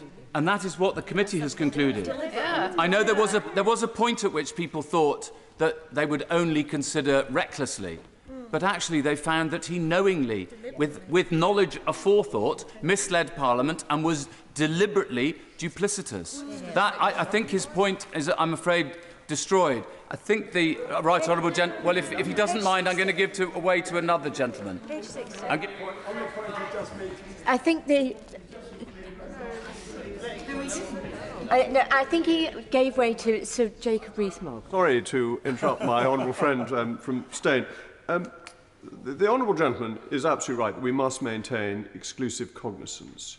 But that does not mean that we shouldn't follow a proper process and a fair process, or admit that this is ostensibly political. Yeah. Is that right and wrong? Well, the word political can cover a multitude of sins, can't it? Because we are talking about the politics of the nation, and I would argue that trying to defend the constitutional principle that ministers always tell the truth to Parliament, and if they have inadvertently misled the House, they correct the record as soon as they possibly can, is an important part of ensuring our political health in this nation. But I don't think that the process was unfair. Most of our constituents, if they go to a tribunal these days, get no representation paid for by the taxpayer. Mr Johnson had, I think, more than £250,000 worth of representation provided by the taxpayer. The membership of the committee was agreed by the whole House, I think, I might be right in saying, when he was leader of the House. So I'm wrong, I apologise. But it was certainly the whole House agreed that membership. Fully knowing everything that had been said up until that moment, 3 of the members of the committee had sat on a previous case in relation to Mr Johnson that came to the Standards Committee, where the Commissioner had found against Mr Johnson, but we, as the committee, found in his favour. So I don't think that this was in any sense a biased committee. But also, I just want to say, anybody who thinks that the Speaker's Council, or for that matter, Sir Ernest Ryder, who ran the whole of the tribunal service in England and Wales, would not stand up for a fair hearing and due process, I think is misleading themselves and doing so almost recklessly. Well, I'm tempted not to give way, Madam Deputy Speaker. I'm very hopeful that he'll have an opportunity to speak to the House fully later. Madam Deputy Speaker, some people have attacked the process for a different reason, and I understand the nature of this attack. They say that Johnson won a general election, and they argue that only voters should therefore be allowed to remove him from office. I passionately disagree with this view. I hold a different understanding of democracy. It does not mean we've got our majority, never mind how, and we have our lease of office for 5 years, so what are you going to do about it? That is not democracy. That is only small party patter which will not go down with the mass of the people of this country. People might recognise those words. They're not mine. They're Churchill's, talking to the Labour government in 1947. And he went on, "There is the broad feeling in our country that the people should rule, continuously rule, and that public opinion expressed by all constitutional means should shape, guide and control the actions of ministers who are their servants and not their masters." I agree with that, and that is why I think it is important to note that public opinion on this matter is extremely clear. Most people think Johnson lied. A few of them don't think that that matters very much, but most do. Most think that ministers who lie should be removed and punished. And being truthful is the one quality they seek above all else in a Member of Parliament. Harold Wilson said in the debate in this House when John Profumo had just been forced to resign for lying in 1963, "The sickness of an unrepresentative sector of our society should not detract from the robust ability of our people as a whole to face the challenge of the future. And in preparing to face that challenge, let us frankly recognise that the inspiration and leadership must come first here in this House. Leadership means taking a stance. Abstention is a failure of leadership. Today, I believe, is actually a good day for democracy. We have remarkably few checks and balances in our system. The only real check is the collective conscience of the members of this House. That is the burden of our elected office, and I pay tribute to Conservatives and people of every party who've had to face a difficult decision in relation to this. We exercise our conscience on behalf of our constituents. Edmund Burke said that the most important thing we owe our constituents is our conscience. Thereby we tarnish or we burnish the reputation of Parliament. So let us assert today that nobody is above the law. The rules apply to all. Because every abstention is another excuse. And I repeat Wilson's words, the leadership must come first here in this House. We still have a lot of speakers who want to contribute to this debate. So I would advise that about 10 minutes each will probably make sure we can get everybody in equally. John Barron. Thank you, Madam Deputy Speaker. I rise as one who, if there is going to be a vote on this motion tonight, will vote in support of the committee. But I share with the House that I sincerely hope there isn't a vote, because there shouldn't be a vote. We should remind ourselves that the Committee of Privileges was set the task on a government motion when Boris Johnson was Prime Minister, and that passed through the Commons unopposed. And I would like to add my thanks to the members of that committee for a diligent and no doubt at times difficult task, which they carried out at the request of the House. And it is customary for MPs to accept the recommendations of such a report without a vote. But if there is a vote, a division, I will vote, as I've said, to support the committee's report. Its recommendations, unfortunately, in many respects, chime with my own view that Boris Johnson knowingly misled Parliament, which is why I withdrew my support from him, the then Prime Minister, in May of last year, and asked him in a meeting to retire at that stage, perhaps with a modicum of grace. Sadly, I continue to believe he knowingly misled Parliament, as the report has duly concluded. And this debate, and if there is a vote, is terribly important.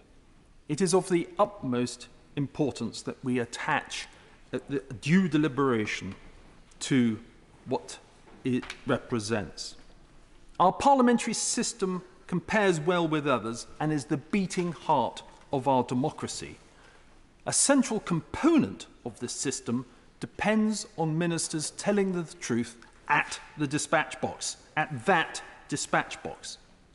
Indeed, the ability of the legislative to question the executive can only be properly executed if ministers tell the truth at that dispatch box.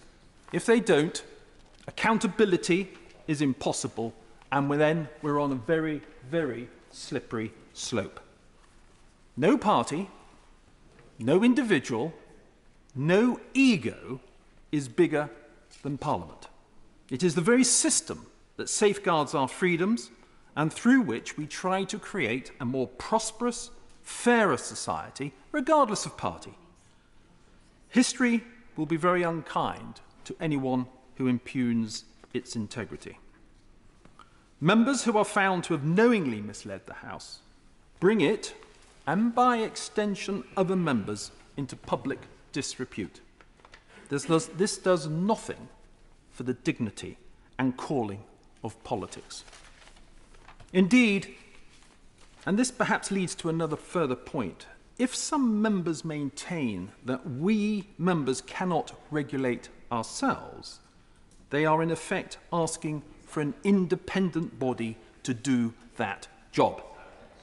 The thought of unelected officials regulating the conduct of elected members of this House should concern every parliamentarian.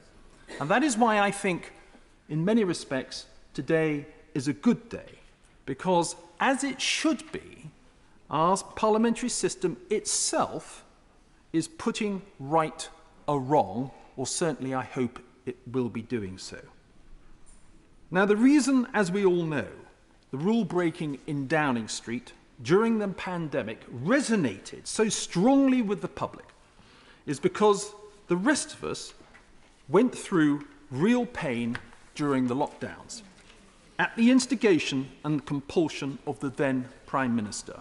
I, for one, and I know there were many others, could not say goodbye to my beloved mother as she lay in hospital and passed away because we were abiding by the rules. And there are many, many people who have similar experiences of that. To find that unlawful gatherings were taking place at the heart of government was bad enough, but this has been compounded by the failure of the then Prime Minister to be truthful to this House. It is simply not acceptable, and I know that this chamber will find that to be unacceptable later this evening. Agreeing with the recommendations of this report is thus, in my view, an essential step in restoring standards in public life and to restoring the centrality of truthfulness to our parliamentary system. Finally, Madam Deputy Speaker, to my Conservative colleagues, I would say the last year or so we have spent deliberating on the various aspects of Partygate have served as a massive distraction from the otherwise good work we've been doing on many fronts. It is time to put this to bed, and agreeing this report is the best way of doing this. Dame Margaret Hodge. Thank you, Madam Deputy Speaker. There are moments when we know that our parliamentary debates will form part of our nation's history. And for the wrong reasons, today is such a moment. Everything that we do in Westminster, whether it's addressing the crises facing our communities with spiralling inflation to skyrocketing mortgage rates, or whether it's about strengthening support for the brave Ukrainians, all our actions, all our words will only matter if we are trusted. And that trust only exists if we tell the truth, especially when we are called to account for our decisions. Confidence that this is a place where politicians are honest and accountable is completely central to the effectiveness and sustainability of any healthy democracy. Conversely, a culture where lies are ignored, tolerated, or even excused is a culture that inevitably damages democracy. And that is exactly the dangerous culture we saw nurtured under Boris Johnson. That's why, Madam Deputy Speaker, the Privileges Committee report and its recommended sanctions are so important, and why it is vital that they are supported by everyone in their entirety. I pay tribute to my right honourable friend, the member for Peckham, and to all the members of the Privileges Committee for their forensic and painstaking work, sifting and evaluating the evidence. Evidence that might not have been available but for the revelations first made by Pippa Crerar. So I pay tribute to Pippa's work as one of the most talented journalists of our time. The committee's conclusions are based entirely on evidence, and that evidence is incontrovertible. The attempt by a few people today to reduce the members of the Privileges Committee to delegitimise the process is utterly, utterly shameful. On that point, would the Right Honourable Lady give way? Yep. I'm grateful to the Right Honourable Lady for giving way, and I'm conscious that the Chair of the Standards Committee did say we shouldn't make too many comparisons to the criminal justice system. But the reality is, in the criminal justice system, where the burden of proof is beyond reasonable doubt, we ask jurors to look at the evidence and infer, therefore, the actions and intent of the perpetrator. Does she agree with me that it's quite strange that there are some colleagues that are looking for an even higher level of evidence than that? I think that's an extremely interesting point, and as a non-lawyer, I thank her for it. I thank her for it. If it is true, Madam Deputy Speaker, that attempts were made to bully and, yes, to blackmail Privileged Committee members so that they came to conclusions that were not based on the evidence but prioritised Boris Johnson's own personal interest, that is shocking. The integrity of Parliament must come above all else. It takes courage to stand up against such political pressures, but showing integrity and leaving party tribalism at the door is absolutely vital if we're to uphold democracy and protect this place from a further erosion of trust. Today's I'm happy to. I thank my right honourable friend for giving way, and she makes a very important point about integrity and the perception of this House. I had young people contacting me about this debate, which they are following. Does she agree with me that for a former Prime Minister to lie to the House, lie to the Privileges Committee, seek to undermine the committee, then threaten parliamentarians who are supporting the committee's findings is a behaviour on which we must take a stand in the interests of our constituents and the next generations? And that voting for this motion today is important, that we take this decisive stand on integrity. It will have impact for generations to come on confidence in this House. I do agree with my right honourable friend, and I'm also pleased that the Privileges Committee will be looking at the conduct of some members of both houses in attempting to intimidate members of the committee. Today's debate, Madam Deputy Speaker, has to be considered as part of a bigger problem that is facing us. Over the last 6 years, we have seen consistent attacks on the fragile pillars that act as vital checks on executive power. We've seen judges and judicial review denigrated, senior civil servants sacked for speaking truth to power, cronies appointed to key public positions, pals rewarded with honours and contracts, attempts to undermine the independence of the BBC, and our Parliament systematically bypassed. Boris Johnson allowed this creeping culture of corruption and unchecked executive power to infect our democracy. So let's not beat about the bush. Boris Johnson did recklessly and deliberately mislead this House. His behaviour helped support a culture that threatens our democracy. Today, I hope we are beginning to undo the damage that's been done. We are reaffirming the importance of ministers and prime ministers being properly, honestly and truthfully accountable to Parliament and through us to the public.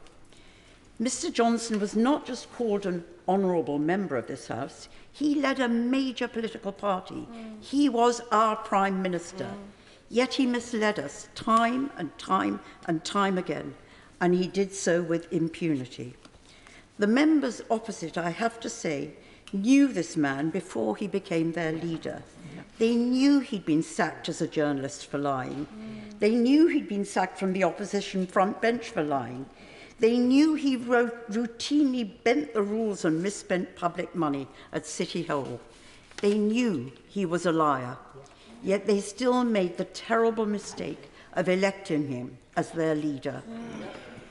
So today, I hope all members of this House, and particularly members on the opposition benches, do not make another terrible mistake by choosing either not to turn up or choosing not to vote.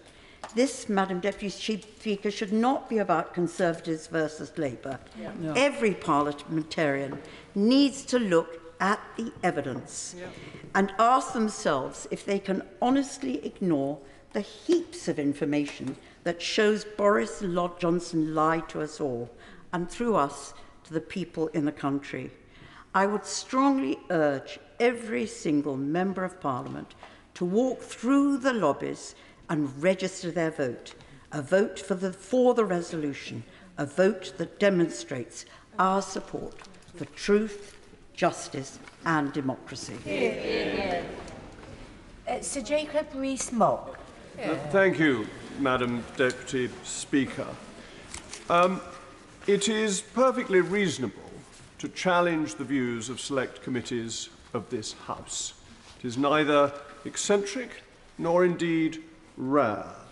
So I should like to start with some of the things that I think are most contentious within the report, bordering on erroneous.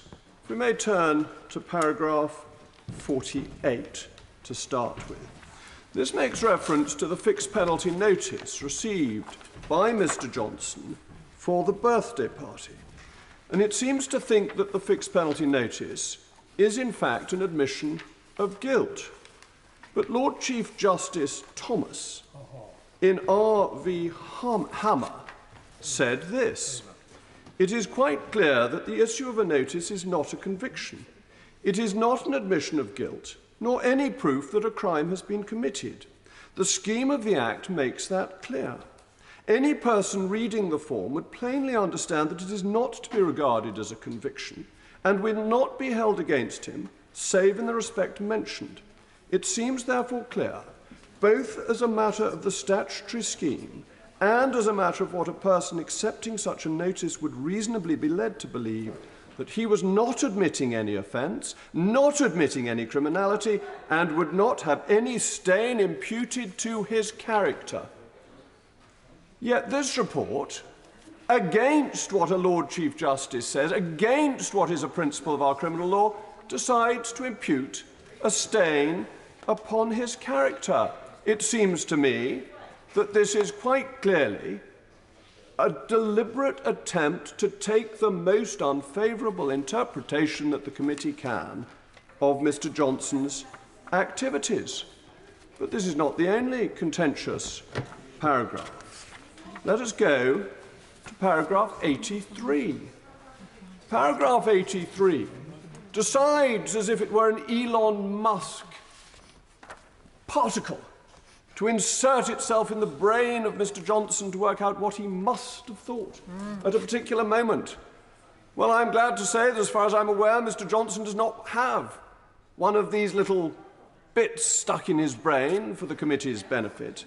So when it says that we conclude that Mr. Johnson is unlikely to have been unaware, as an obscure use of a double negative to try and impute malfeasance to somebody where they cannot prove it. Absolutely. They want to assume something, they want to impute something because they want to come to a particular conclusion. Of course I'll give way to my... Does he not also agree that the very word disingenuous, which is used in the context of this report, is also in the same category as those things that you just mentioned? That's right. Well, I entirely agree with my honourable friend, and I would refer him further, if we go on in this report, to paragraph 82, on the line to take. Now, Mr. Johnson, as Prime Minister, was advised before Prime Minister's questions to say that the rules had been followed at all times. And this report goes into great detail as to what was the authority for that, who had told him, were they seen enough, was that right? But they don't ask, were other ministers given the same briefing? Was this the cross-government line to take, approved, as far as I could be aware, by all the officials? Well, I can tell the House that prior to business questions, for the weeks when this was at the forefront of public interest, the briefing I was given was that the rules were followed at all times, with the at all times emphasised. The only reason I didn't say this to the House is the Honourable Lady, the Shadow Leader, never had the wit to ask me the right question. But if she had, the line to take was absolutely clear as a cross-government line. And yet this report concludes that the Prime Minister was not advised, as he then was, by senior enough people, that they were involved in the press office. Well, the idea that ministers aren't advised by people who work in communications for them shows quite how long the opposition has been out of government, not to understand this. And then based on this, seems to me, tendentious reading of the facts, we come to the sanction, a 90-day sanction. Well, a vindictive sanction, it seems to me, which they can't implement because Mr. Johnson has left Parliament. So they go from the vindictive to the ridiculous, with not allowing him a parliamentary pass. Well, of all the trivial sanctions you could impose on somebody, that seems to be the most miserable. But they emphasise that this sanction, and let us turn now to paragraph 229, that this sanction has been made more savage, more brutal, more vindictive, because Mr Johnson impugned the committee and undermined the democratic process. On what basis, Madam Deputy Speaker, is it thought that this House, when it comes to a conclusion, must be obeyed? Is it the case that we must not criticise the Dangerous Dogs Act because it was passed by this great and noble House? Or are we, in fact, allowed to criticise as a fundamental of free speech that which happens to us, that which is reported about us, that which is said of us? When somebody is in court, they are allowed to say that the court has made a mistake. And the protections of courts, of the junior courts with juries sitting in them, are quite rightly very strict. But you can still say that the court has got it wrong. Indeed, you're allowed to say it's got it so wrong that you may go to appeal. You don't have to kowtow. But for some reason, the Privileges Committee thinks it's in communist China and that we must kowtow. And then they go on to say that Mr Johnson was complicit in the campaign of abuse and attempted intimidation of the committee without one single solitary shred of evidence. It is pure assertion. Now, this, I think, leads us on to the issue of partiality. Now, I was most intrigued by the response to my intervention by the Right Honourable and learned member for Peckham, because she said she'd told the government and it all been approved, and that was fine and dandy. Well, may I refer her to paragraph 12 of her own report, which says that the report would have as its guiding principle being transparent. So suddenly we discover in this transparent approach that there was a secret agreement that her involvement was all right. Well, I was in the government at the time. I never heard that this had happened. And so it seems to me that it is important to examine the position that the Right Honourable and Learned Lady found herself in, which I notice the committee does not do in Annex 1. Annex 1 purports to answer Appendix 3. Now, I'm sure you're all listening and following very carefully. Appendix 3 is the letter of Mr Johnson in response to the draft report. But fascinatingly, although paragraph 6 on page 100 questions the impartiality of the committee, Annex 1 ignores that. It answers lots of other points, but it brushes over this point, perhaps because it thought that it was on relatively thin ice. Of course I give way to the Honourable Gentleman. I'm very grateful. He obviously called for me to resign or to recuse myself from the committee. Did he ever ask the Right Honourable Member to recuse herself from the committee before Boris Johnson started demanding it? Said it very publicly, and it's a matter of record that I said it. I said it publicly. I assume people are aware. People clearly are aware of what is said publicly, because I will come to paragraph 14 in due course. But the issue here, no, I've given way to the Honourable Gentleman. That seems to me to be sufficient. Now, in paragraph 9, the report says that we leave our party interest at the door of the committee room. And that is all very good and to be encouraged. But it doesn't meet the Hoffman test. And why do I think the Hoffman test is important? Is because the Judicial Committee of the House of Lords, like the Privileges Committee, was a committee of Parliament following a judicial, or in this case, quasi-judicial process. And what is the issue at here? And I quote from the judgment. The contention is that there was a real danger or reasonable apprehension or suspicion that Lord Hoffman might have been biased. That is to say, it is alleged that there is an appearance of bias, not actual bias. The fundamental principle is that a man may not be a judge in his own cause. This principle, as developed by the courts, has two very similar but not identical implications. First, it may be applied literally. If a judge is in fact a party to the litigation or has a financial or proprietary interest, in its outcome, then he is indeed sitting as a judge in his own cause. In that case, the mere fact that he is a party to the action or has a financial or proprietary interest in its outcome is sufficient to cause his automatic disqualification.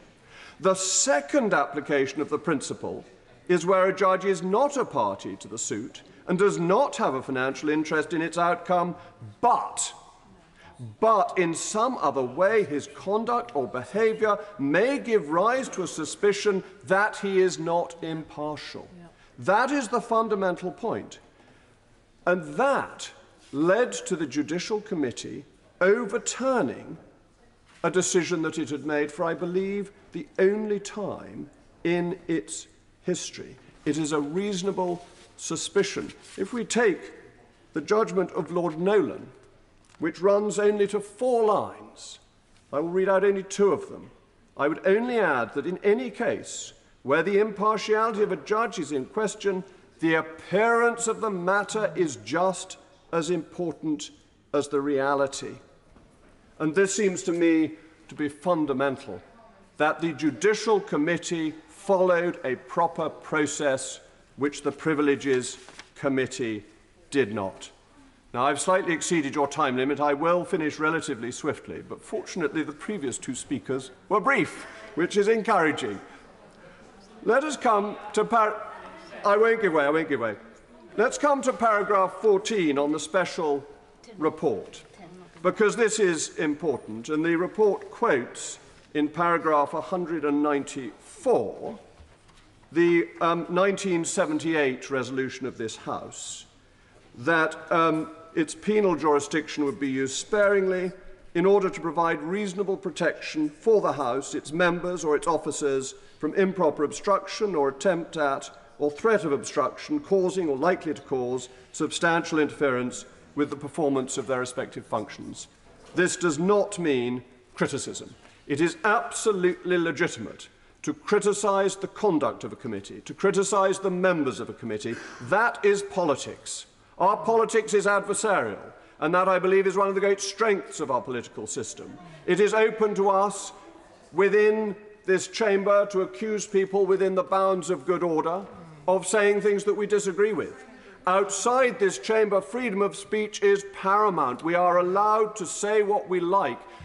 The House has historically tried to call people to the bar. Indeed, in past times, it even imprisoned people, and it made the House look ridiculous. When John Junior was called to that bar of the House because he had said in the Sunday Express that members were fiddling their petrol coupons, it was not John Junior who looked ridiculous, but the House. And we must defend the right of freedom of speech.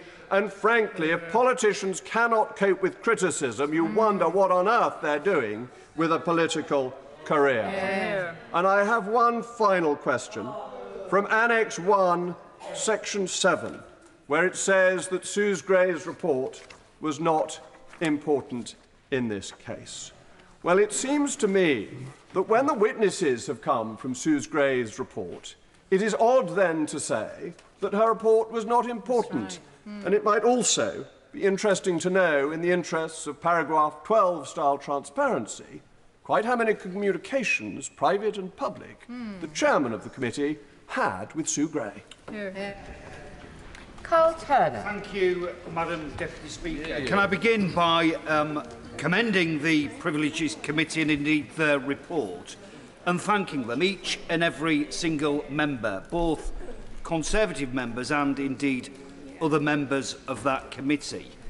It would have been an incredibly difficult task, and the pressure and the media attention and scrutiny was incredibly high on them. So I thank them for the job that they've done. And I think this, Madam Deputy Speaker, I think even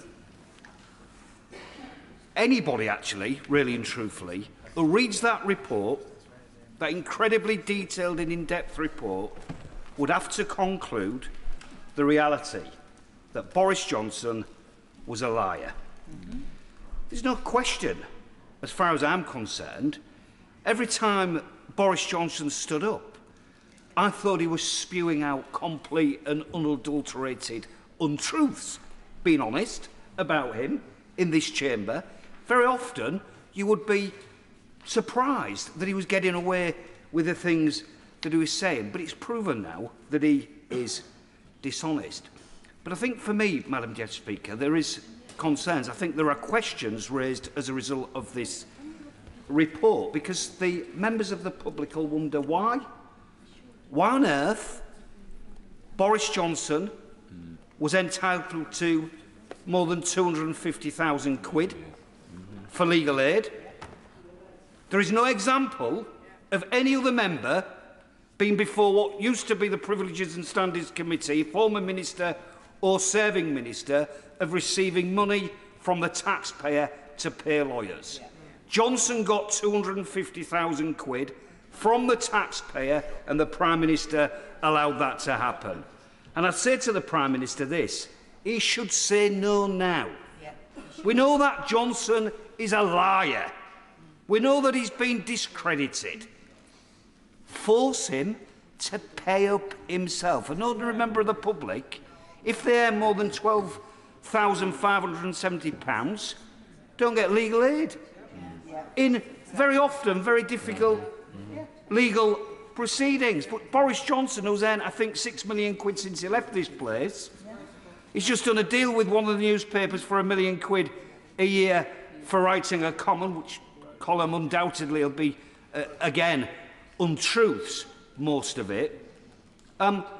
People don't understand how it's possible for the taxpayer, especially in the circumstances of a cost of living crisis, that the taxpayer having to pay up his legal bill. The second point people will be concerned about is this honours list.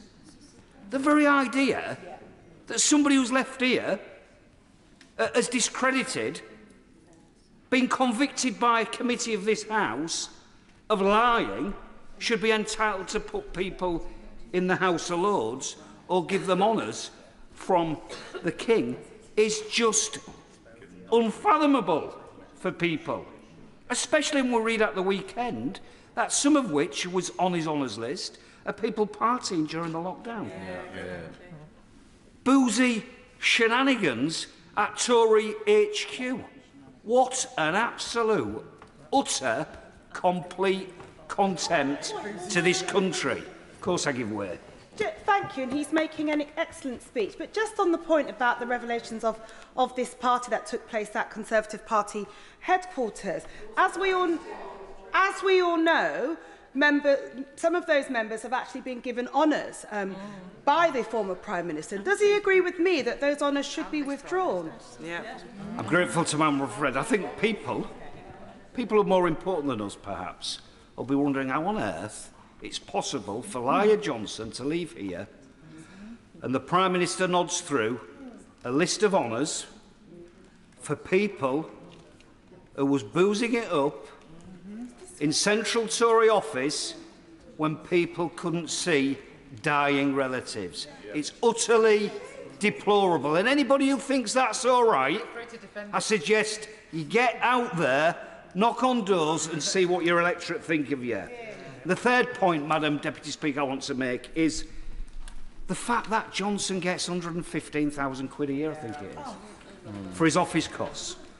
115,000 quid a year to run an office, to assist him as a former Prime Minister from the taxpayer. People won't get it. People don't understand that. And let me warn people on the other side. It will cost them at the ballot box. If we allow that nonsense to carry on, people will not be very happy about it. The fourth point, Madam Deputy Speaker, where is the Prime Minister? On something as important as this, I was elected in 2010. As far as House business is concerned, I think this is the most important piece of business that I've ever witnessed since I was elected. The very idea that a former Prime Minister has left here to avoid further scrutiny of this House after a committee of this place has found that he's a liar is pretty deplorable. But the fact that the Prime Minister hasn't got the bottle, frankly, to be here to say whether he agrees or disagrees with the committee's report is an absolute scandal and the Prime Minister should be ashamed of himself. My final point is this. I don't know what happened during lockdown. I can speak for myself and my family. But I think it is absolutely despicable, an insult to injury, that Johnson alleges as he leaves, in a letter, I think, to the chair of the committee, that other parties were going on, imputing effectively people in this place, one of which was a member of that committee. Whether that was true or not, I don't know. Perhaps it mattered for the Met Police to investigate, I know not. But the fact that his parting gesture was to do that speaks, I think, to the fact that the man is a complete and utter disgrace, and he should never get anywhere near this place again. Yeah. Is Dr. Caroline Johnson not... Oh, OK. Dr. Caroline Johnson. Thank you, Madam Deputy Speaker. To stand up if you want to catch my eye. Thank you, Madam Deputy Speaker. Madam Deputy Speaker, when I go to visit schools to discuss my work in Parliament, we often discuss the speaking at the dispatch box. That was something I was truly honoured to do myself, only a handful of times, sadly, last year. And we discussed what's in the boxes. And what's in the boxes, as we all know in this House, is copies of religious texts, such as the Bible. And this is important because ministers don't speak under oath, but it is a reminder of the importance of the truth of what they say. But that said, none of us are perfect. We all make mistakes, and ministers are charged with remembering lots of specific facts, figures, and wording, the difference between rules and guidance, for example. And they may also make mistakes. And if they do, they must correct the record. But that is only once they are aware of the issue and that they have the opportunity to do so. And they're asked to do so at the first opportunity. In the Privileges Report, the committee have considered whether Boris Johnson as Prime Minister lied to this House, but that's a very serious allegation for which they have found him guilty, and they have recommended a very substantial suspension. I looked back for precedents, finding a very helpful House of Commons library briefing on the Privileges Committee, showing there had only been 22 specific Privileges Committee referrals since 1979. So that's about only 4 of those, about one a decade on average, had related to a very specific member or members of Parliament. 2 members were sanctioned in 1994. That was part of the Cash for Questions, and 1 was sanctioned for 10 days and 1 for 20. And in 2005, another member was found to have been untruthful, but not to have lied. So presumably that was an unintentional. So this is an unusual case. Another examples were all before the Recall Act. And so in that light, 90 days does seem, as others have said, rather long, because it adds not just the suspension itself, which others had served before, but also the prospect of recall. And like other Right Honourable and Honourable members who've spoken, I'm concerned fundamentally that members should not be removed from Parliament by other politicians, except in circumstances that are already highlighted in the Recall Act, for criminal convictions which meet the threshold of the Recall Act. So that is imprisonment, or those people who have been convicted of essentially a fiddling of expenses.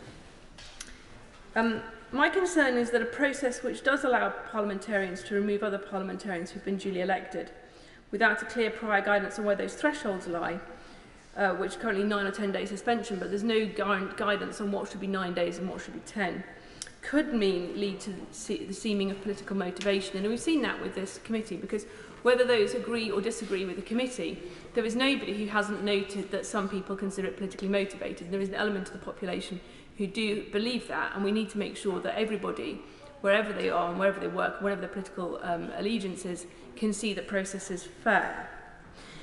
The other danger with that is that it could lead to people playing the man and not the ball, to instead of trying to take down arguments made by politicians, try and take down the person. That would weaken our parliamentary faith and processes. Therefore, I hope the Leader of the House will make space for debate on where the House believes the threshold for 10 days should and should not be met, because it seems to me that this is crucial. And indeed, in the Margaret Ferrier report, a committee with very similar membership, the Standards Committee, did, as I understand it, suggest that this matter is given further consideration. Yeah, sure.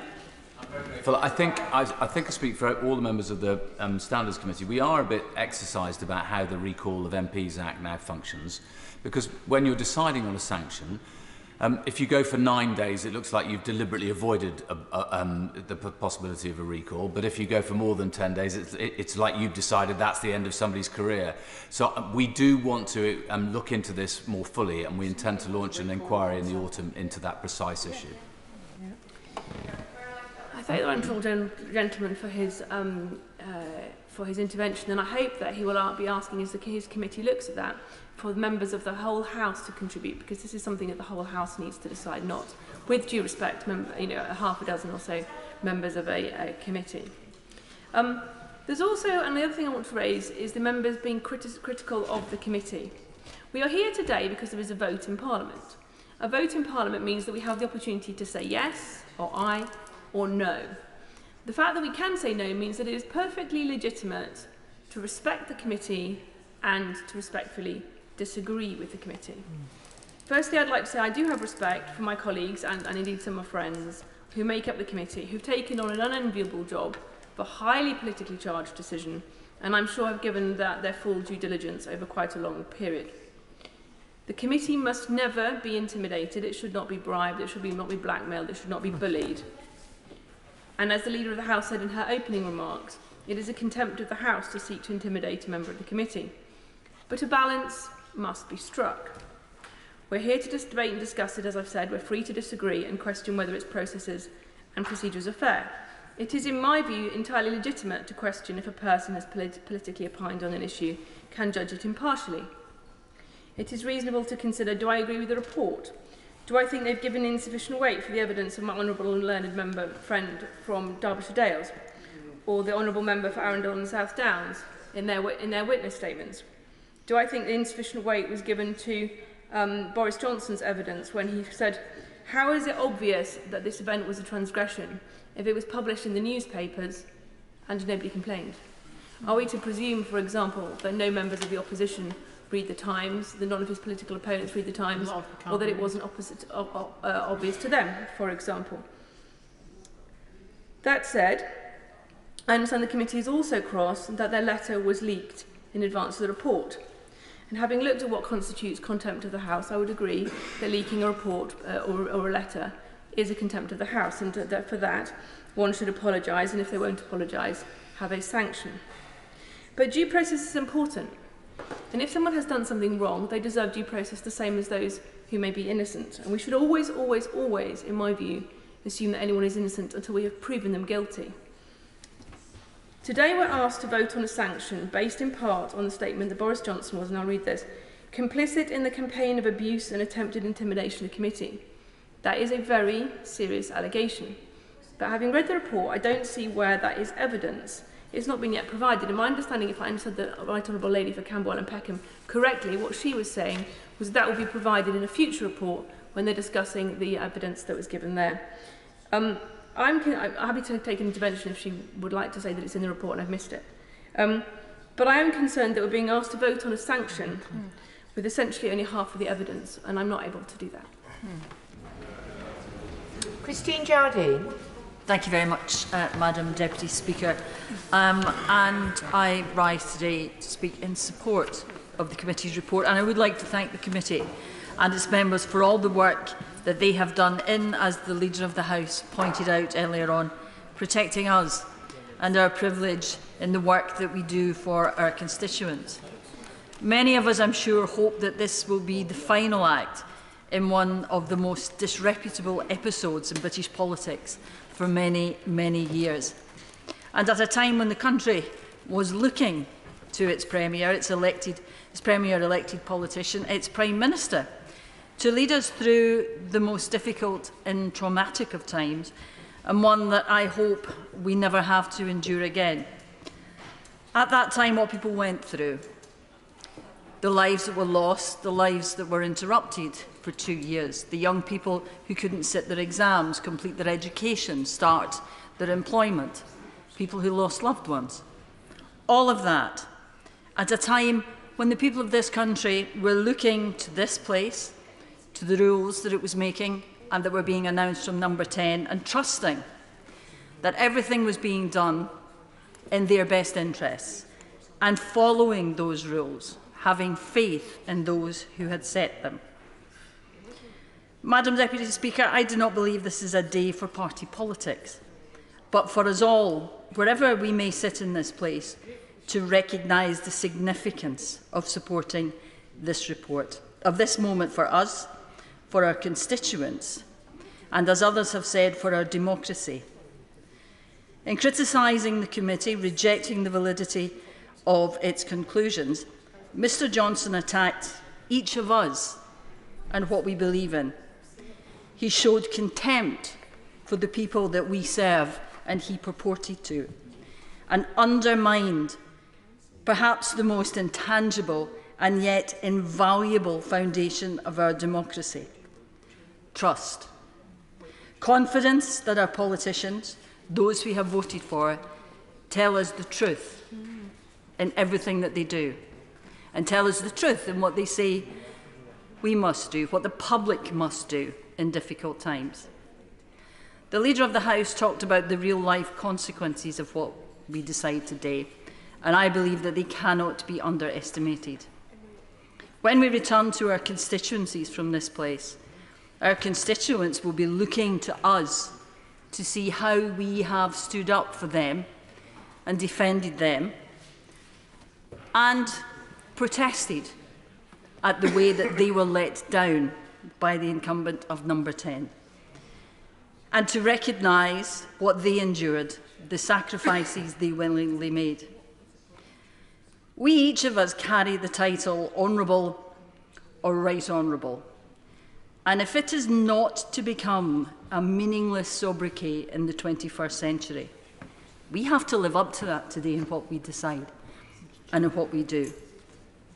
Madam Deputy Speaker, I believe the only way that we can do that is by supporting the committee, the work that it did, the evidence it looked at, and the conclusion it has come to. The honour of this House and of this democracy is at stake, and we can't risk it. Thank you. Sir William Cash. Much indeed, Madam Deputy Speaker. The original motion of 21st April 2022 on the floor of the House, in which I happened to speak, as did the Honourable Member for Rhondda, should never have been allowed through by default. As I said at the time, I can't understand how it happened, and I've never had a proper explanation. What I do know is that it referred, as I said earlier, to the Member for Rhondda and others, and to the Chair of the Committee, that it uses the word misleading, but does not use the word knowingly misleading. There is a vast, vast difference. It's about intention. It's about whether or not he could have lied or not. This is the crucial issue. The motion of... I put down an early day motion immediately after the Procedure Committee produced its process report on the 21st of July 2022, because they themselves, as they had proposed, drew attention, as I have, to divergence from the established convention of deliberately or knowingly misleading the House. I made that point. I'm afraid that the committee did not, as set out in the unanimously agreed 1997 resolution of the House on Ministerial Accountability. It therefore called for the my motion therefore called for the April the 21st motion to be rescinded. I have not changed my mind, especially as the proceedings have unfolded. My concern is also that the procedure followed has pursued a course which could even tend to undermine democratic and ministerial accountability, because it is contained in, and fundamentally importantly, a unanimous resolution of 1997, which is still very much alive and kicking. Every day, the words knowingly misleads applies to ministers who speak from the dispatch box. It was well said by the great constitutional lawyer Maitland that justice is to be found in the interstices of procedure.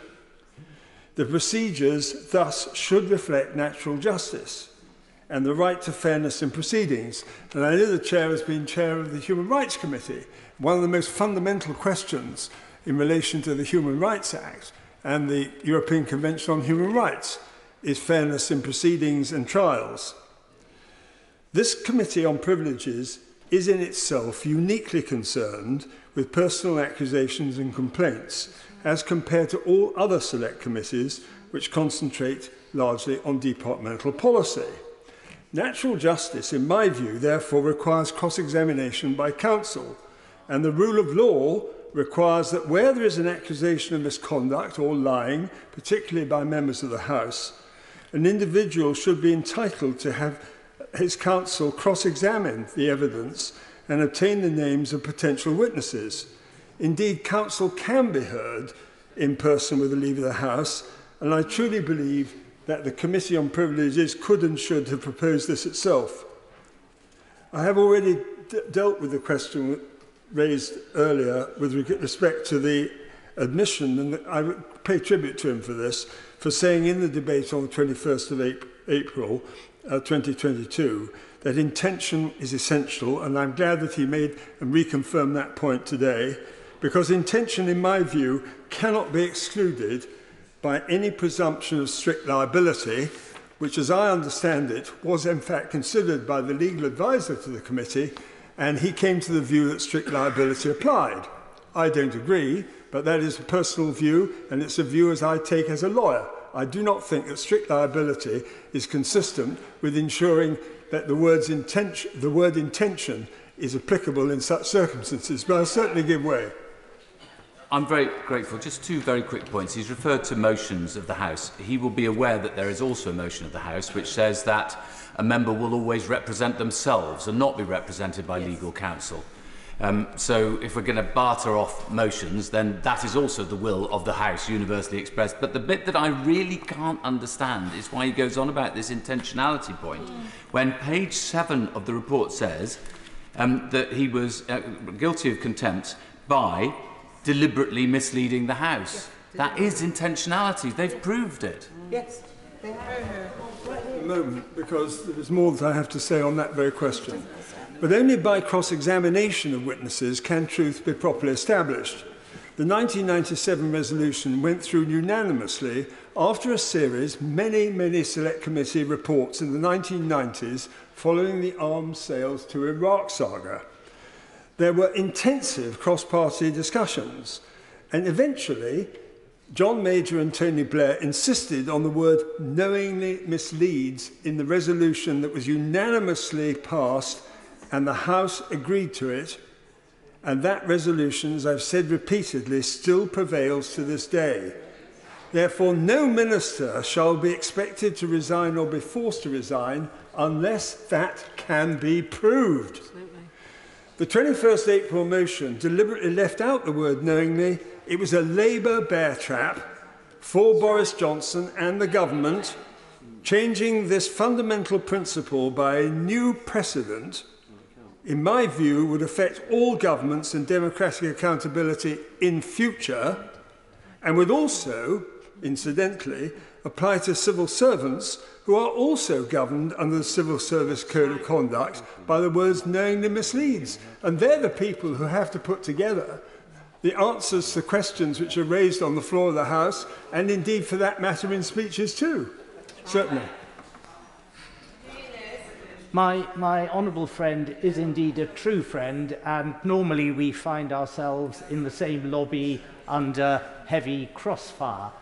But I want to just ask him a simple question that I would have asked my right honourable friend for North East Somerset had he found time to give way to me, which is this.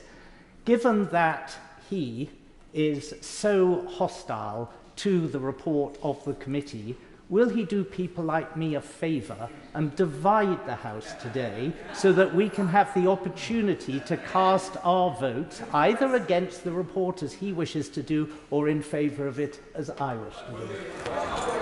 Well, a very good friend, and he really is, as indeed I would like to say of some other members on the other side of the House. I would just simply like to say this. I am not in control of whether there is going to be an amendment. This is ultimately, no, I am making the point that as far as I'm concerned, there is an issue here which is being debated. Many people are absenting themselves for what they believe to be very good reasons. And I'm simply taking the view that somebody may decide that they are going to divide the House, and I'm leaving that as an open question for the time being.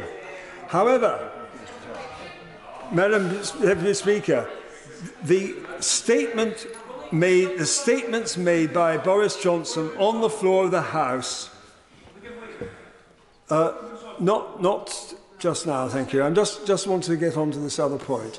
The statements made by Boris Johnson on the floor of the House were, in fact, about legal interpretation of the COVID rules and the guidance in respect of number 10.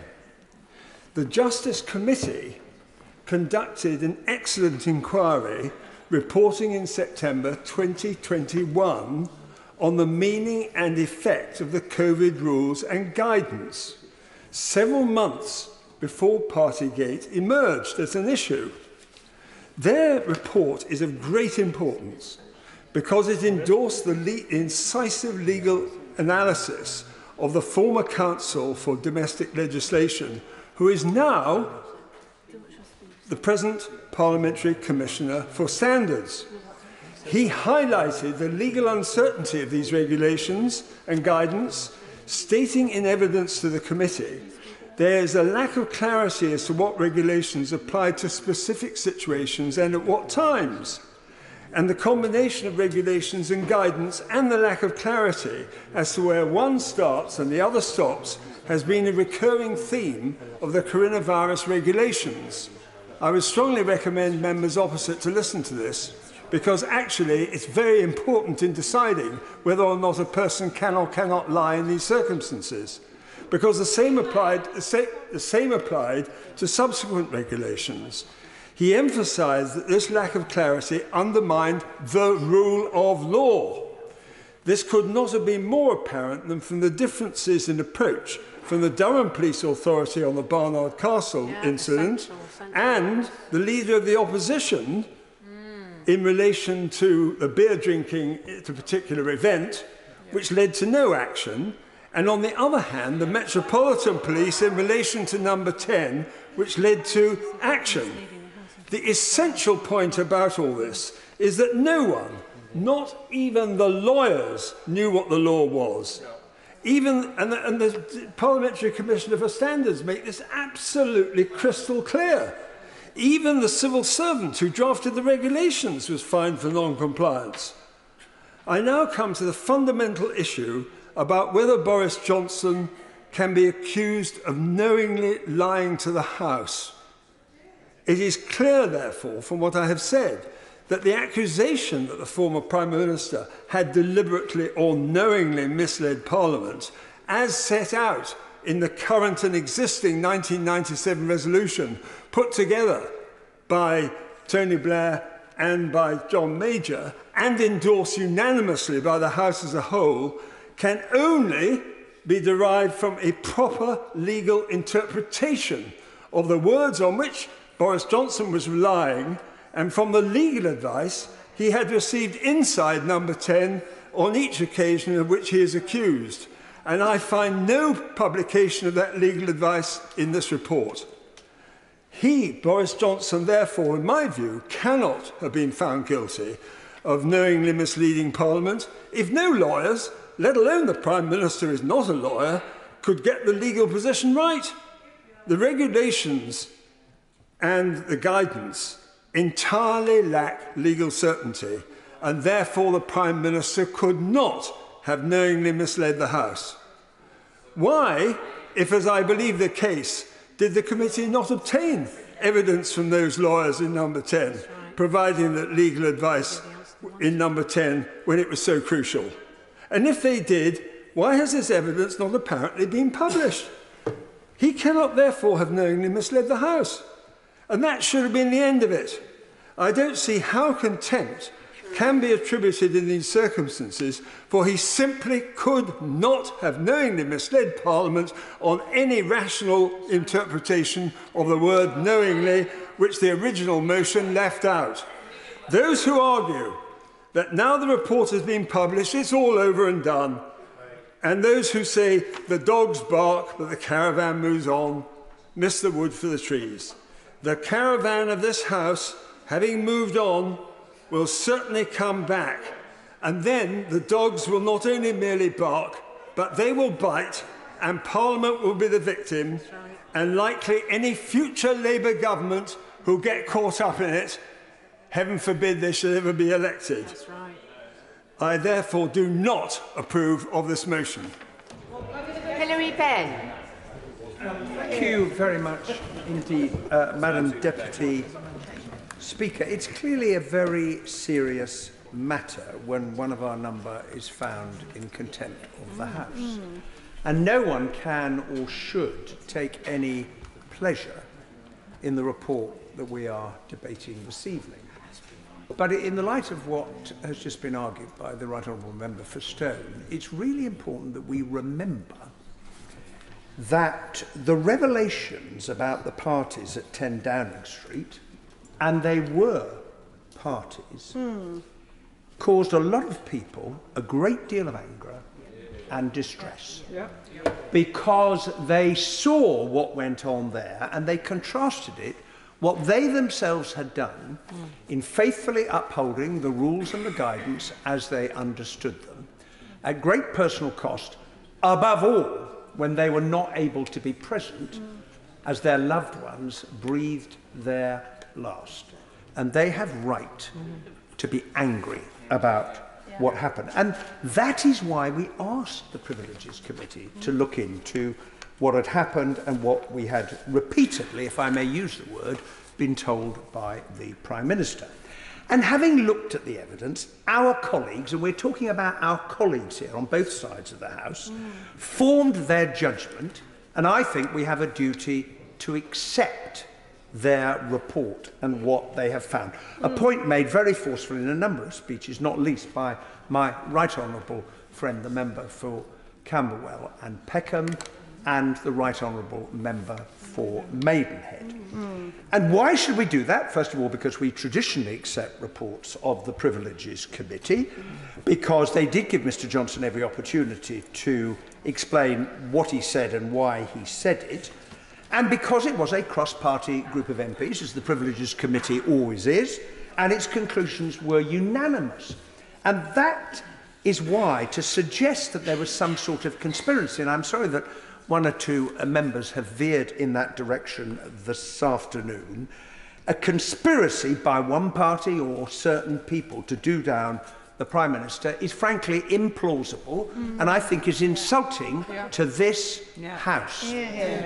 What's more, I agree with the committee that Mr Johnson's behaviour following his receipt of the draft report and since it was published, the public attacks he has made on the integrity of the members of the committee, its report and its findings, has been, to put it mildly, distasteful and certainly egregious, and has only compounded the contempt he has committed against this House.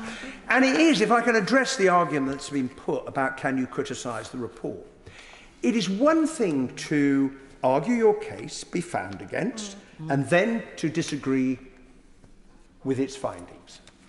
Everyone is entitled to do that and to cast their vote accordingly this evening. It is completely another to call the whole process and those involved into question and accuse them and the report of being nonsense, beneath contempt, rubbish, deranged. Those were the words that have been used.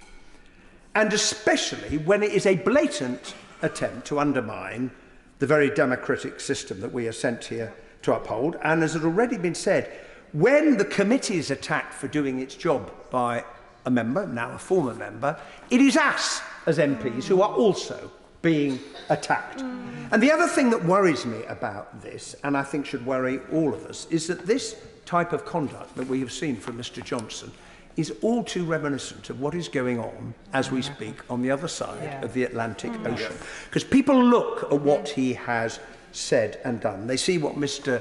here and what Mr. Trump is doing over there. And they see the similarities, which is here are two people who are trying to trash our institutions and our democracy in the process. And that is very different from expressing disagreement with the judgment of the Privileges Committee. And why does this matter? Well, the word has been used many times this evening. It is, of course, about trust. And I think the committee summed it up perfectly when it said this. The House proceeds on the basis that what it is told by ministers is accurate and truthful. Our democracy depends on MPs being able to trust that what ministers tell them in the House of Commons is the truth. If ministers cannot be trusted to tell the truth, then the House cannot do its job, and the confidence of the public in our democracy is undermined. And let's be honest with ourselves. There is no doubt that the public's confidence in our democracy and in us as politicians has been damaged by what has gone on. No doubt. And therefore, tonight is our chance to show that we too think that telling the truth to the House of Commons matters, and that we as a House are collectively determined to uphold this fundamental principle, however high and mighty a member may have been. And to agree this report today will be proof not of the shortcomings of the process or of our democracy or of the way in which we work. It will, on the contrary, to uphold its integrity and its strength. Nick Fletcher. Thank you, Madam Deputy Speaker. In 2019, Boris Johnson won a majority no one expected. And what was most important about that majority is it broke the shackles of socialism in the North for the first time. And whether it had been me or another Conservative, the fact that Doncaster got a new voice, someone to call out the neglect that has been allowed to take hold in my town, should never be forgotten. We should be eternally grateful to the right honourable gentleman for that. Now, we all know why we are here today, but we should remember the right honourable gentleman broke the deadlock of Brexit, started to undo the decades of North-South divide, and started to put right the consequences of austerity. Yes, coalition austerity, but caused by the inept economic policies of the opposition. That's right. He vaccinated country faster than any other, saved thousands of households and businesses from certain bankruptcy, and when Russia invaded Ukraine was the first to offer his support. That's right. We must also remember he is a human too. In addition to running the country, he dealt with the highs and lows that this life brings. During COVID, he nearly died. He got married, he lost his mum, and had a child. No, I will not. And all this under the media spotlight, with a 3-day camping trip for a break. Now, the report says that he misled the House. The question is the committee right that he did it deliberately, and is the punishment fair? And this is where I struggle. There are some good people who sat on that committee. The honourable member from Warrington South is someone I am pleased to call a friend. But I have to say, I think these committees are set up to fail before they start. Why? Let me use a football analogy. If Man City's star player had to sit in front of 7 of his peers for a hearing, how fair would it be if 3 of the committee were Man United players? Not very. No matter how honourable, the opportunity to take out the opposition's star player, I think it would just be too much. I think if we are going to use MPs as committee members, which I think we should, who else knows what this job is like, then they must be of the same party. We must select Labour members for Labour MPs hearing and Conservative members for Conservative MPs hearing. Many may say, well, they will always find them not guilty. But that's not what happened here. And lay members could still sit on that committee. Now, I want to speak to our constituents, the ones that didn't break the rules. I know some did, but 2 wrongs don't make a right. And we set these rules in this place, so we should always try our best to lead by example. But I want the public to know that most in this place did. The right honourable gentleman paid a fine that I would have challenged. A piece of cake in the Cabinet Office is hardly a party. He was advised not to. And let's remind ourselves that this is the only fixed penalty he received after a previous inquiry. Well, my honourable friend to give way. Does my honourable friend realise that actually he was advised by advisers not to challenge that fixed penalty notice? Thank my honourable friend for that intervention. No, I didn't know that, and I think it's good that that's on record and the House does. The report looked at 6 events and produced photos and concluded they were in breach, but were not the events seen in the most recent videos. Parties have happened, and stronger leadership may have prevented these, but the Right Honourable Gentleman wasn't at these parties. I've seen the video this weekend of the others partying, but the Right Honourable Gentleman wasn't there.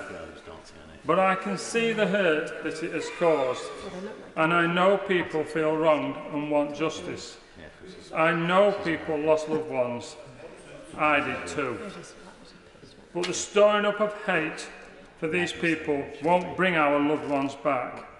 So I ask for their own sake, somehow we need to find it in our hearts to move on. The Right Honourable Gentleman has lost the top job. He has now resigned his post as a Member of Parliament. Trust me, he has paid the price. As for the young people in the video, they should have known better, and they really don't deserve to be honoured.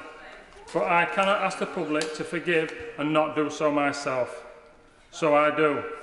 But I ask them to learn from these errors, or life is going to be tough for them and everyone around them.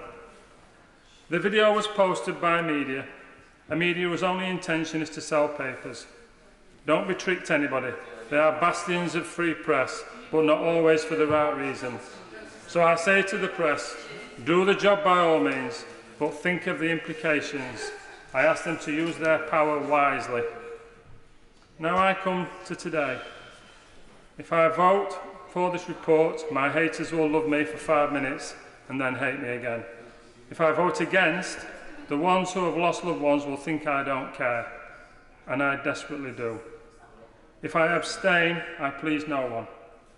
But I'm not here to please. I'm here to do what I think is right, and therefore I will vote against this report today. I will vote against it because I think the process is flawed. I will vote against it because pleasing the opposition won't bring back the loved ones for my constituents. I will vote against it because the Right Honourable Gentleman has already left, so the vote, in some cases, is already futile. I will vote against because I think the Right Honourable Gentleman has been punished enough.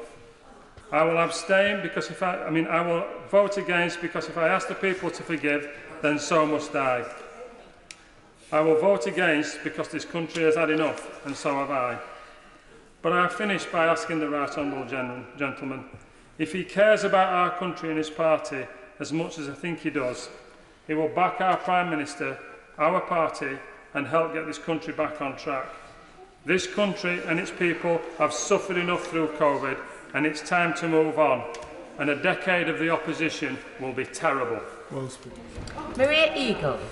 Thank you, Madam Deputy Speaker. Can I begin by saying that in my 26 years or so in the House, I've never read a report from the Standards and Privileges or Privileges Committee that has been so damning and so excoriating, and nor, I think, have I read one that has been so carefully prepared over such a long period of time by members from across the House who have clearly taken the obligations placed upon them by the House with the greatest seriousness in difficult circumstances. So can I begin by saying that we all in this House owe the Right Honourable and Honourable members of the Privileges Committee who conducted this work and have produced this report that we're considering today an extensive debt of gratitude. I know I'm not the only person who's said that, but I think it bears repetition because it matters to all of us. It matters to all of us, whichever party we're in, whether we're backbenchers, whether we're ministers, whether we hope to be ministers, whether we were ministers for a few weeks and perhaps hope we might be again, or whether we intend to remain backbenchers, or whether we intend to stand down, or whether we end up getting defeated at a general election in the future. It matters to anybody in this House that the privileges of this House are properly upheld, because if they are not, then our representative democracy cannot properly function, and the report made it perfectly clear at the beginning of its conclusion that that was the case, and I agree with them very much. It matters. This matters. So those who take the view that it's a trivial a trivial punishment that we're now considering, given that Mr Johnson has left, couldn't be more wrong. It is important that the House, which established and asked the committee to do this report, consider its findings and vote as it wishes to do, but I hope that every member of this House votes in favour of the committee's findings and its recommendations. There have been ample opportunities for those who object fundamentally to the way in which the report has been produced to have had an influence on it. The motion today was amendable, but it hasn't been amended. There have been opportunities, as other members and right honourable members who have spoken in the debate have made clear, throughout this process which has taken over a year, to have an impact on the membership of the committee, on the terms of reference and the work that it's been asked to do. It has done what we've asked it to do, and the findings are quite shocking. The report sets out egregious behaviour by the former Prime Minister, amounting to multiple contempts of Parliament. We must draw a line in the sand to stop ministers thinking that they can lie to Parliament, whether they are the most junior Under-Secretary, whether they are the Prime Minister. They cannot go to that dispatch box and deliberately lie. If they do, they must be punished for it by this House. If they do it and get away with it, as is the way with liars, they think they can do it again. The current Mr Johnson appeared to think that one should lie repeatedly and lie big. But if we do what we should, what I believe we should tonight, and support the report of the Privileges Committee, he will have been stopped in his tracks. He will have been dealt with for the lying that he did at that dispatch box, and that can only be good for our democracy. And that is why every member of this House who is present should be looking to vote today in favour of the report. And I find it strange in those circumstances. I commend those members of the opposition benches, particularly of the government, who are here and have made it clear that they will support the report. I'd rather hope to see the Prime Minister and far more of the Cabinet here, because it should matter to them as much as it matters to those of us on this side of the House.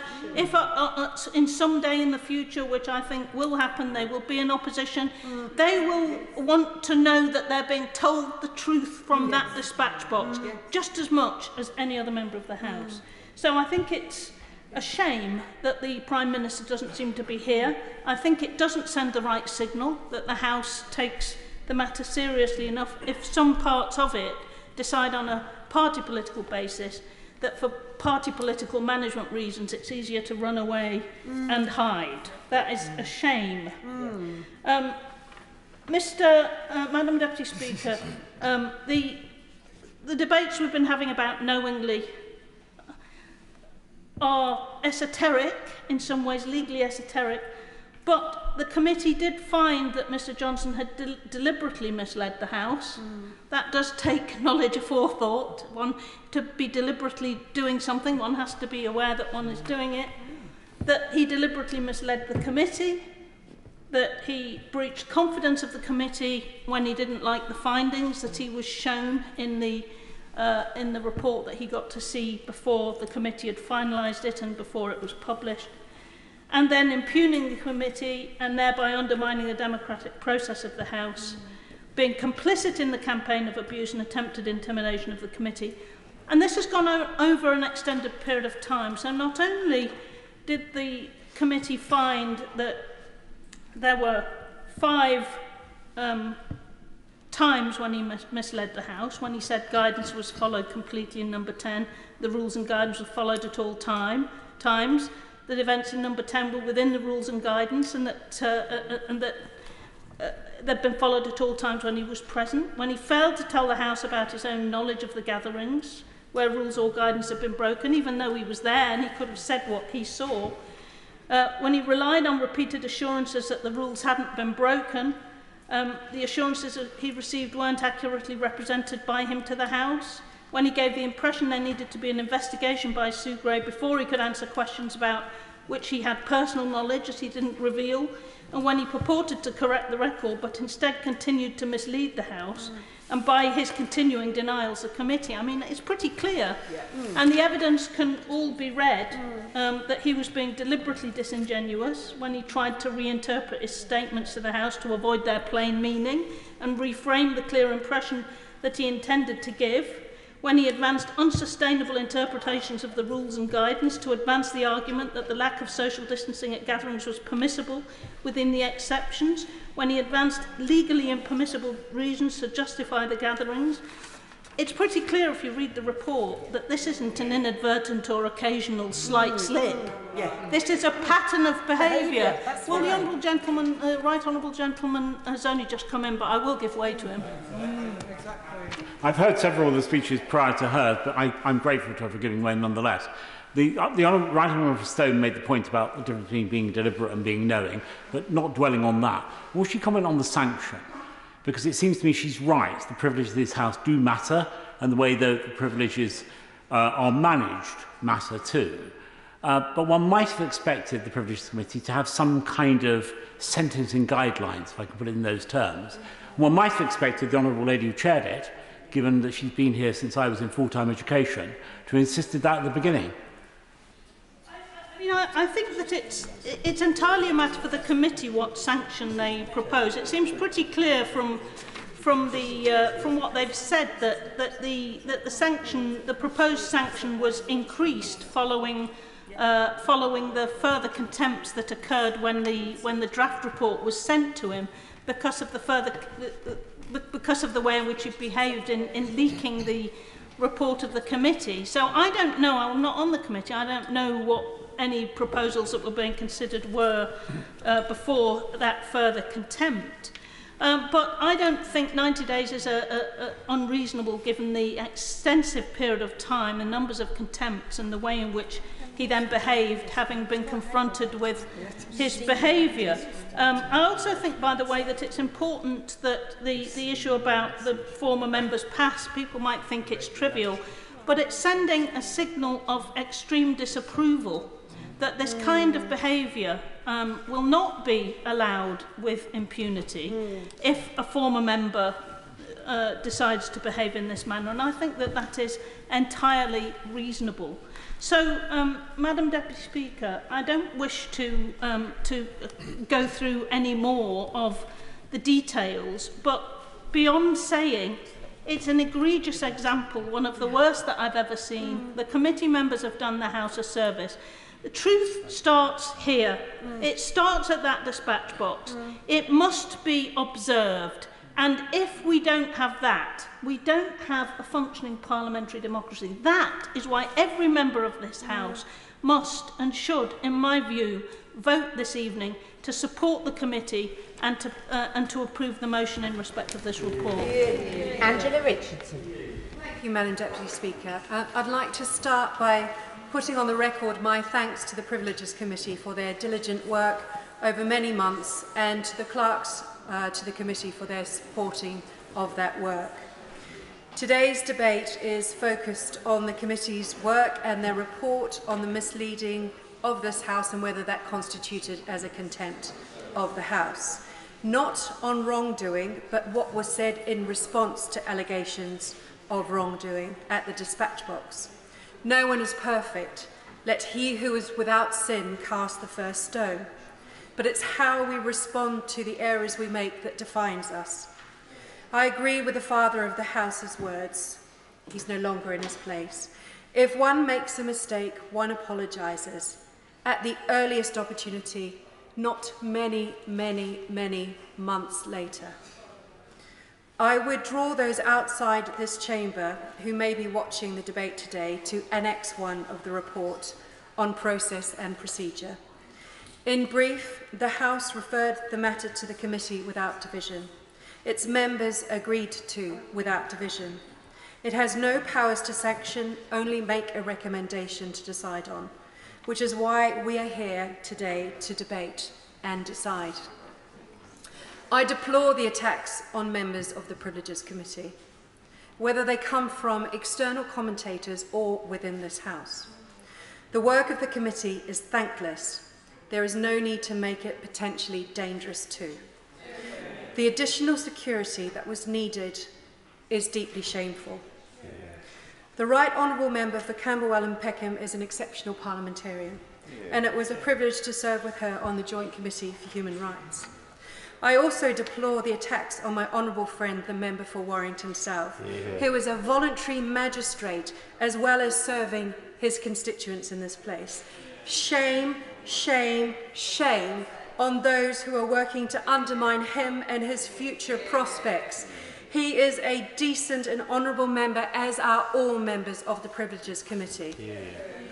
As it is a House matter, it is up to each member to decide individually how to vote and to explain their decision to their constituents.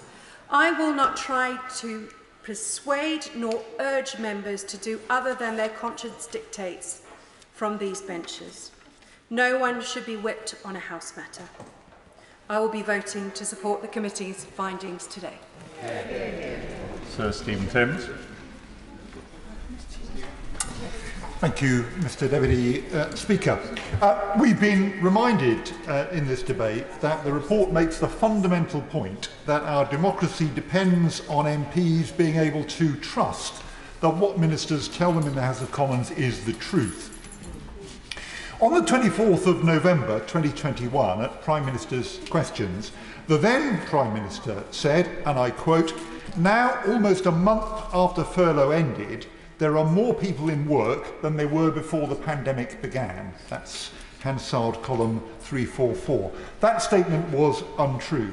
The monthly employment statistics showed at that time over 500,000 fewer people in employment than before the pandemic began, and total employment remained lower than before the pandemic until this month's employment statistics. But the Prime Minister made the same untrue claim on the 15th of December 2021, then again on the 5th of January 2022, when he said it 3 times, on the 12th of January 2022, and on the 19th of January 2022. On the 1st of February, the Director General for Regulation at the Office for Statistics Regulation wrote to the Director of Data Science at 10 Downing Street to point out that this repeated claim was untrue. The Prime Minister repeated the claim again on the 2nd of February and again on the 23rd of February.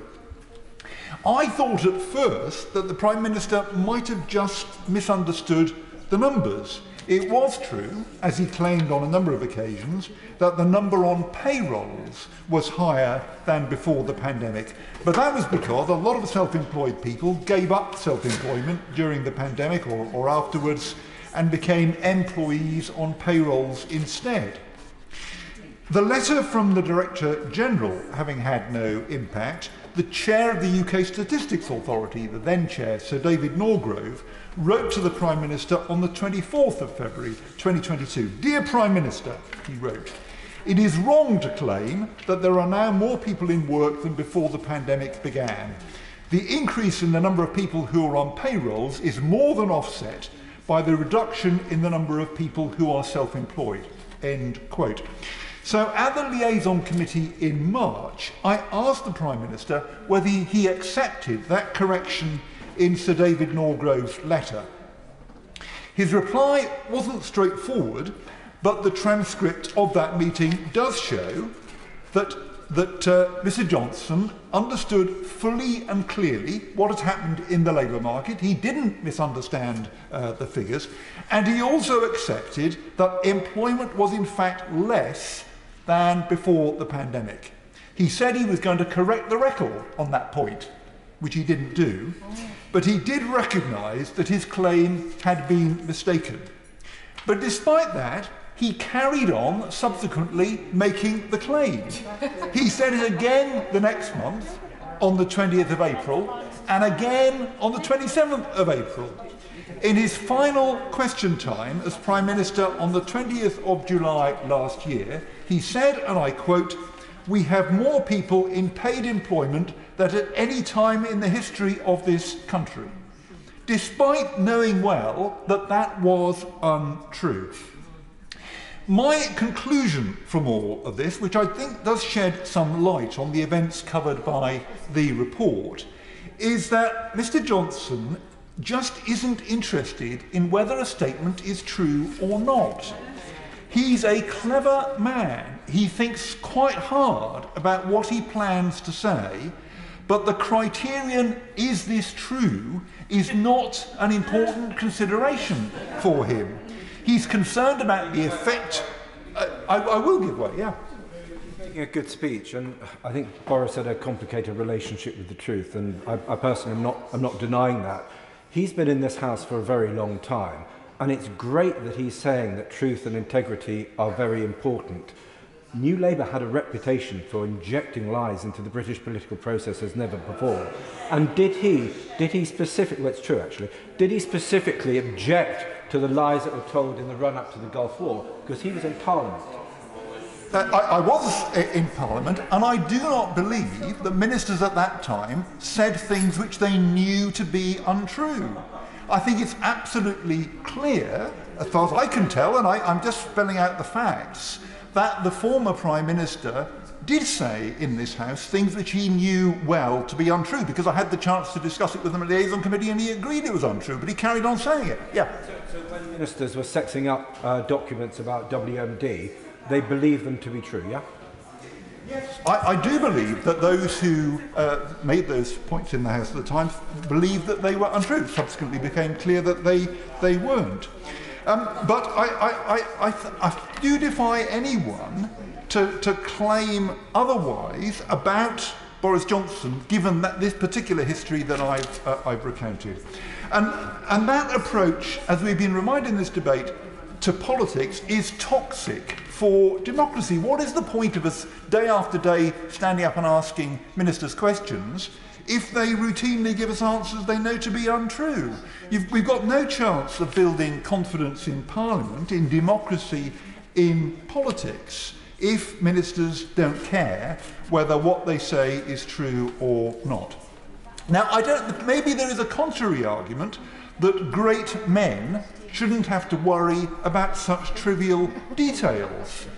But the committee here is absolutely right. If that view prevailed, our democracy would be at very serious risk, as I think it is across the Atlantic at the moment as well. Thank goodness that the committee, Boris Johnson having made a pretty successful career out of not telling the truth, thank goodness that the committee was willing to take a stand. They're absolutely right, and I hope the whole House will support them this evening. Bob Seeley. Actually, Mr. Deputy Speaker. Okay, firstly, I accept the Privileges Committee, and I thank the chair of the committee and everyone who worked on it. Trust and integrity is important in politics. People think that politicians sometimes lack that. And I think when there's a chance to show it, I think it's when there's a chance to show us doing the right things, I think it's important that it happens. So I will vote for this report, and I accept the substance of it, whilst respecting some of the points made by my honourable friends from the Don Valley, from North East Somerset, and from Great Grimsby. Although I think they've got a case, I'm afraid to say it doesn't quite convince me. I have to say more broadly, I am so over Boris, and I'm pretty over lockdown as well. And I think sometimes, and really the point I want to make tonight, is that we are in danger of making Westminster look small and petty. Do not get me wrong. Truth and politicians at the dispatch box telling the truth is a fundamental building block. It's a keystone to this place. But for every person here, or every person watching who says, fantastic, you're getting Boris, or, you know, the Privileges Committee is doing its job, I can tell you now, from my own inbox, there are other people saying, yet again, you're talking about yourselves. Yet again, it's politicians talking about process. There were other big scandals to do with lockdown, arguably that had more impact on our nation. That is not to deny the importance of Boris's casual attitude with the truth. He saw lockdowns as being difficult to obey, and frankly he was right in that. At that point, a wiser leader would probably have questioned his own rules, not sought to get around them. They were, after all, his rules, and remorse You can love Boris, but I think it's true to say that remorse is probably not one of his finer qualities. But for me, the scandal of lockdown or COVID and how we dealt with it is not only whether there were wine Fridays and cake in Downing Street and people in protest carrying about pints of milk, but actually whether lockdown worked. The cost of lockdown in terms of lives, in terms of learning, in terms of sanity, in terms of money and in terms of truth.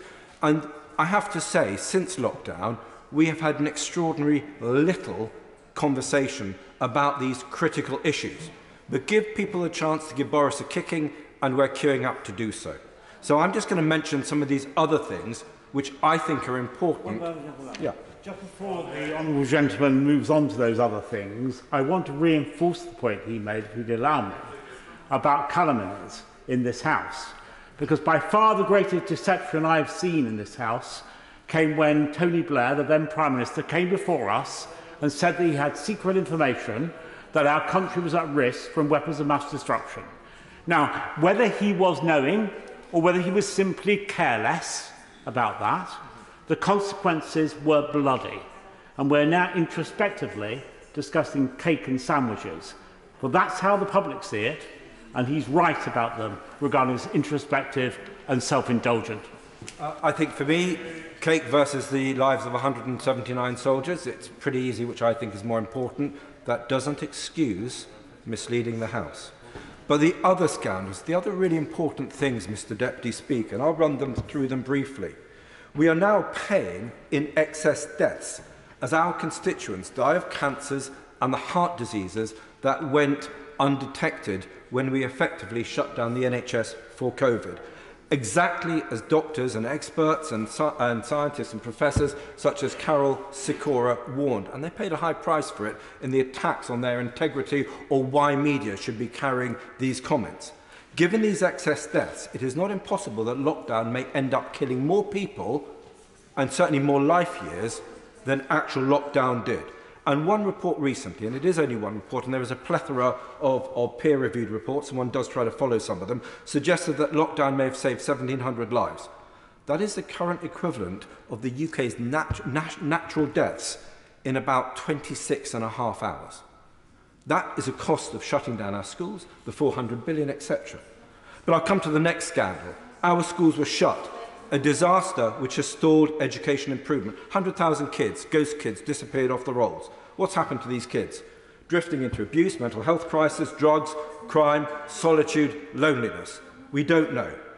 It is one of the great scandals of the day, and actually I think it's got the shadow leader of the opposition is shaking her head saying that what's that got to do with this? I think the point I'm trying to make, I'll take an intervention if she wants, the point I'm trying to make is that there are important scandals to do with lockdown, and I don't defend Boris. Thank the honourable gentleman for giving way, seeing he's invited me to. I just want to clarify, this debate is actually about the privileges report into whether or not Boris Johnson knowingly misled the House. It's not about whether or not the lockdown rules were good or bad. That may be a debate worthy of parliamentary time, but that's not this debate. It is a debate worthy of parliamentary time. And when I held a debate on the use of imperial modelling, not a single member of the Labour Party turned up apart from the front bench. So actually the point I'm trying to make is that there were scandals and important things about lockdown. And one of the things that we are criticised for, as the deputy leader of the, as the shadow leader of the House will know, is obsession with ourselves, when there were great and important other things to be discussing around COVID and lockdown, not only whether Downing Street had... Order, just... We have to remember what we're discussing today without going too wide, because there are 14 other people who want to contribute in this debate, and I think they want to really talk about what's within the report. Bob Seeley. Thank you very much indeed. I will then wind up if you think I'm speaking out of turn or too wide. But I was going to say, in terms of our mental health crisis, that is a scandal worth reporting. The fact that it cost 400 billion, the fact that science was misused and trust abused. Lockdown was an experiment, and I do think sometimes the focus of the lockdown debate to be around the behaviour of the Prime Minister, I think is too narrow and does not do this House a service. As I say in winding up, I will vote to support this I will vote to support this Privileges Committee report, but I do wish, Mr Deputy Speaker, that the same level of interest, especially from the opposition, may sometimes focus on the stuff that actually made a difference in lockdown and not just vindictively going after Boris Johnson. Thank you. Andrew Bridgen. Mr Deputy Speaker, all that glitters is not gold. The Overton window is framed by a vignette of deceit, and my honourable and right honourable colleagues seem intent on paying homage to it above all else. Some will say, and some have said, that Boris Johnson misled the committee and misled Parliament. Others that the committee set out to achieve their predetermined goal of finding him guilty on all charges. The public, many of them hold both views at once, and it's not mutually exclusive, so this pantomime staggers on. The reality is that Parliament and the public are about as far out of lockstep with each other as they've ever been. I'm not sure that the public really care in the real world too much about this anymore. I think very few people out there in the real world trust Boris Johnson, and sadly I think through the process we've seen and the collateral damage to this reputation of the House, I think the Privileges Committee itself has been damaged and may be damaged further by revelations. It's very much, for the public concern, is a plague on all our houses. What's caused this loss of public confidence in the procedures of this House? Well, the evidence is damning. Boris Johnson and his government used behavioural scientists and spin doctors to clinically instill unreasonable fear, to scare the public into ceasing their normal lives under the guise of a biological threat so deadly they dared not go outside to see another person. We all remember the relentless day in, day out informing the public by ministers in Number 10 of death rates and horror stories. We remember the signs everywhere we looked at. Remember the adverts on the television. Remember the supermarket car parks, filled with masked citizens forced to each stand in their own car parking bay. The relentless messaging from Number 10. Stand on the stickers, follow the signposts, wash your hands, don't see your loved ones. The government decided it was its job to be that of a parent and saw the country as a toddler's playgroup, turning our police into teaching assistants, au pairs and, dare I say it, nannies. On every single account they robbed the public of their dignity. It was nothing short of unacceptable. Our ancestors would be rightly ashamed of the situation. And during that period, the public yet again showed their natural inclination as to fellow Brits. That was good-natured compliance and community spirit. We saw some of the largest demonstrations of kindness I've ever seen. And those demonstrations under immense pressure that show the real spirit of the British people. Their altruism held up a mirror to the true nature of the appalling behaviour at Number 10. Any contention the public had that Number 10, they had the latest, most accurate scientific data in front of them, and therefore these measures were justified in the face of the extreme risk, now has absolutely no bearing whatsoever on the truth. The fact is that the same people who took the unprecedented powers to suspend our freedoms knew that these measures were nothing short of political posturing. They knew they were pointless. If the risks were really what they said they were, and the science of the effectiveness of the lockdowns were that demonstrable, then surely they would have been the most... Order. Mr Bridgen, you heard what I said to Mr Seeley. We are talking about the contents of the report, and you're going way wider than that now. Mr Bridgen. Well, I think the behaviour, Mr Deputy Speaker, of Number 10, it was... So will the Honourable Gentleman give way? I will give way to the Honourable... Thank you, Mr Deputy Speaker. Look, whilst it's very exciting to see what's going on, to remove a Prime Minister with an 80-seat majority, can we not just think about what happened here, or didn't happen here? So the police, the Sue Gray, what did they actually come up with? The guy being delivered a piece of cake. Look, I would have been the first person, if Boris had had parties in the flat or whatever else, I would have stood up here and I would have whinged about it. But the reality is, what we know is he accepted a piece of cake. So can people not accept that just possibly the guy stood there and really did not believe he was misleading the House? For his question and his misplaced loyalty Boris Johnson. I think he's laudable. But I mean, the behaviour in Downing Street bore closer resemblance to the set of Love Island than a collection of our country's top minds and high performers working tirelessly to steer us through dangerous waters. This at the same time as they went further than any other British government's gone before them to take more and more powers under the wing of the state. The question is, are our internal parliamentary committees and state inquiries agenda-driven? Well, who can fault the public for thinking probably are? Because, you know, when you look at the COVID inquiry that started now, they're requiring all participants to take lateral flow tests in 2023. Yes, the bubble surrounding the Westminster political elite has become absolutely opaque. The public can't understand it, and they can't understand the public. Well, Mr. Deputy Speaker, I'm afraid the bubble has well and truly burst. But the consensus still around the lockdowns that they were sensible, practical, acceptable for the public, and the only discussion ever allowed in this place is how long the lockdown should be. But lockdowns and restrictions, they weren't for anybody at number 10. They were only for the little people. So if the data had really indicated that the virus was the most vicious threat to the country's ever faced in our lifetime, they're the words of the former Prime Minister himself, then why were those who were seeing the data firsthand and were privy to all the later briefings continually breaching their own rules? While they locked us out in our houses, they went to parties. When they forced us to wear masks, they broke out the party hats. They closed our schools and they opened the bottles. Well, I'm glad they had such a good time, because the rest of our experience and collective memories, I've already given way to the honourable gentleman. The rest of our experiences of the collective memories of lockdown were not that great, to be honest. It was isolation, destroyed livelihoods, missed goodbyes to loved ones, and a new relationship with our state that bore an uncomfortable resemblance to history lessons in modern China, something none of us ever dreamed of would be true in present-day Britain. We're all human, Mr. Deputy Speaker, with all our human failings, and our health is incredibly important to us all. And we all welcome modern advances in medicine which over the centuries have reduced the nastier realities of life. But we never wanted this. What has happened at the top of our government?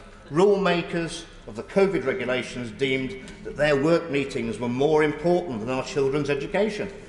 It's almost as if they wanted to make incompetence endemic. We can never give the children back the years they lost of their schooling. We can never give the public back the time we robbed from them.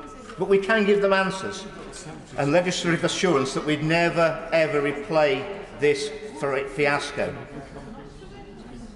And now, finally, Mr. Speaker, let's sign the whole thing off as a job badly done, a chapter to consign to history, a stark lesson of how not to govern. The people of North West Cheshire feel betrayed, and they have been betrayed, and it must never, ever happen again. Gentle reminder, it is this report that we're talking about today and its findings. So if people could perhaps, even if they've got speeches that they wrote 2 days, 3 days ago, and it contains things that aren't relevant to the report, please could they lose those pages and concentrate on this, please. And Jess Phillips is going to show us how to do it.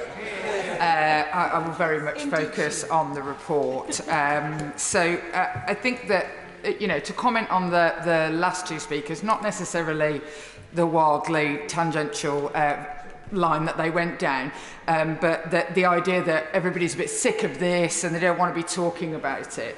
Well, quite a lot of people have been in touch with me whilst this debate has been going on, watching this debate. And one of the people who got in touch with me is a brilliant woman called Mina Smallman, whose daughters, Biba Henry and Nicole Smallman, were killed during the period that our country was in lockdown in a double murder. And she has said to me, please mention our story and Biba and Nicole. Had they broken the rules, they would still be alive, because they went to a picnic in a park and they staggered it so that there wouldn't be too many people, because they understood the regulations, and because of that they were murdered. She also says Sarah Everard was so frightened of the COVID regulations she ended up dead. So there were people in our country who listened to Boris Johnson talking on the television. They took away from him what the rules were as the primary message giver in the pandemic. They understood the rules, and it cost them their lives in a completely different way to that has been discussed so far. The idea that Boris Johnson didn't understand the regulations, I mean, it's a cracking defence on his part, I have to say, because it basically means he's too stupid. He's either lying or he's thick. And as somebody said, somebody wasn't mutually exclusive earlier. I think that's the case in this instance as well. Those two things are not mutually exclusive. I didn't come to this place as a big cheerleader of it. I felt like I was going to think that parliamentary procedure was silly in lots of regards, and all this Northstead bailiffing has not disavowed me of that in the last couple of weeks. But what I found here was that I became a total cheerleader for parliamentary democracy, and I hadn't expected to. It's really been quite a shock to me that I became such a cheerleader of parliamentary democracy. But because it matters, the people in our country putting trust in us to do the right thing really, really matters.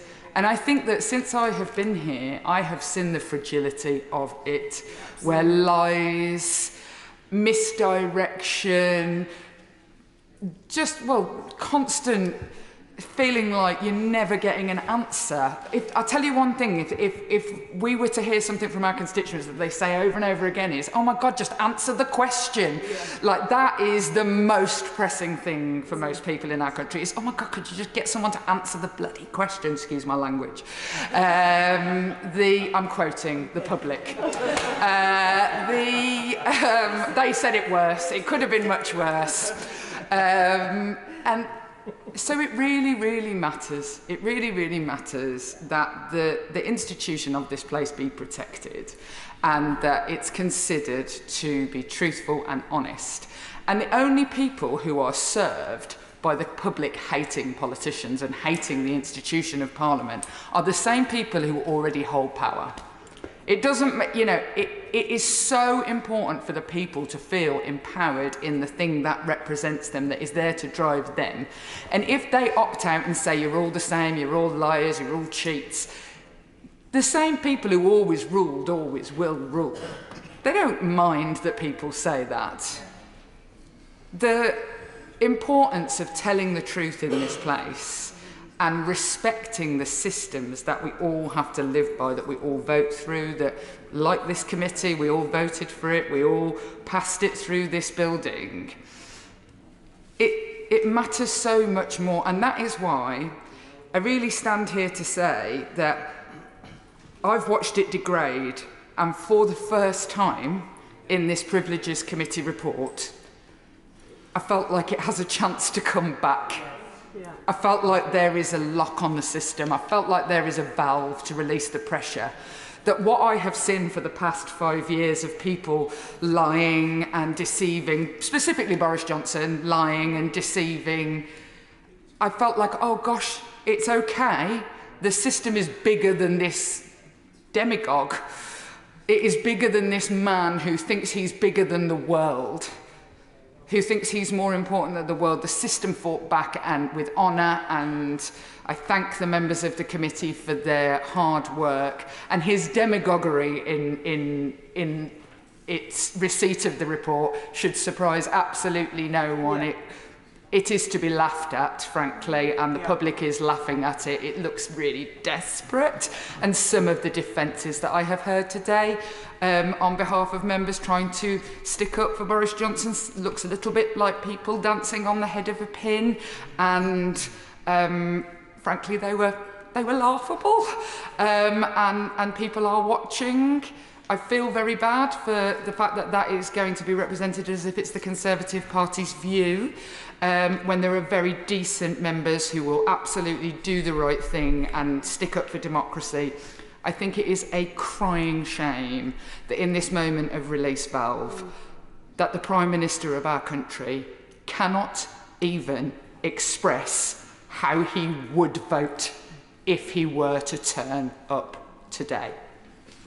In my view, that is a dereliction of duty. Democracy has been degraded. It is important to fight for it. I cannot believe that he couldn't take 5 seconds out of parroting his pledges to tell us what he thinks should happen. I cannot believe, and I absolutely praise the Leader of the House today for showing leadership in this regard. I cannot believe that the Prime Minister cannot even express what his view is one way or another. I absolutely will. Interestingly enough, he didn't express a view on Owen Paterson either. There are many things that I think are matters of conscience in this place that when I look back on the record that the Prime Minister of the day has not expressed a view on, and I just think it's, well, I think it's weak. And I think it's quite a lot of parliamentary words I'm probably not allowed to say, so I won't say them. I can now say that Boris Johnson is a liar. And I believe that the member for Brent Central will be speaking after me and has been completely vindicated by the fact that we can all say that Boris Johnson is a liar. I just wish that there had been a united front today. I understand that it's a matter of conscience and there will always be some people who feel a different way, and I totally respect that. I think it's a real shame if the House cannot express today how important democracy is to us because of the failure of one leader leading to the weakness of the next. Dawn Butler. Thank you, Mr Deputy Speaker. Mr Deputy Speaker, we all owe a depth of gratitude to the Privileges Committee and to the Chair, Camberwell and Peckham, who's had to actually sit through some of the strangest speeches that I've heard in this House. And honestly, and I thank the member for Birmingham Yardley for mentioning Mina Smallman, who is an amazing woman who continues to fight to keep the memory of her daughters alive and to change the system, whether that be the police or even any other systems. Mr Deputy Speaker, this is all about democracy. The trust that should exist between the government and those that are governed has been badly damaged, and the question must be to every single member of this House is, how do we repair that damage? And the way we do that is that we must demand transparency, honesty and integrity from those who hold positions of power, those that stand at the dispatch box. And the Leader of the House gave an impassioned speech saying just that, because we must not tolerate the casual disregard for truth that has become the hallmark of this government. It should shame us all. We are honourable members of Parliament. It isn't just a title. It is something that we should hold dear. We should be honourable in what we do in this place. We should be honourable to the people that we serve because they have elected us. And democracy demands honourable conduct. And we haven't seen much of that over the last few years. And if we allow lies to go unchecked and deceit to become the norm, then our democracy begins to crumble. And that's what's been happening. We sit here time and time again, we see ministers come into the dispatch box and we're all saying, but that's not true, that's not true. And we're standing up and we're saying, but that's not true. And then we're saying, we're not allowed to say it's not true. We have to say they've inadvertently misled the House. They will come back to the House and correct the record. And they never come back. They tell a lie, they sit down, they have a goofy grin on their face, then they walk out and they never come back to correct the records. And that is a problem for our democracy. And this House must be able to call truth to power. This House, members of this House, honourable members of this House, must be able to stand up and say, that is incorrect. Otherwise, what is the point and the purpose? And we must also not be so obsessed with the archaic rules of this house. We must be honest with ourselves and say, we've got to challenge the rules of this house if they're not working. We've got to challenge the system of this house if it's not working. And I do think it's a nonsense that you cannot call somebody a liar if they are lying. I think it's a nonsense of this house. And people say, well, then it's just going to degrade the house and everyone's going to be calling each other a liar. Well, if you don't want to be called a liar, don't lie. If you don't want to be called a liar, tell the truth. That is the solution to the problem. And the truth must prevail and integrity must be restored. And the thing is, we are currently, all members of this house, we are the guardian of our democracy right now in this house. And I don't think, I'm sorry, that we are doing a really good job. We must do much better. But this report does bring some of that back. And the thing is this, Mr. Deputy Speaker, it's quite ironic that 2 years ago, I was thrown out of Parliament, this place, for calling Johnson a liar. And the irony is that if he wasn't such a weasel, and if he didn't resign, he would have been thrown out of this place for 90 days for lying. And that is the irony of this situation. And I think that, I mean, okay, yeah, it would have made me a little bit happy to see him thrown out of the house. but ultimately, it isn't about that. It is about our system in this place. And we have got to do better. It wasn't easy breaking the convention of the House. You know, I got a lot of abuse by some of the members opposite. You know, how dare she? Blah, blah, blah, blah, blah.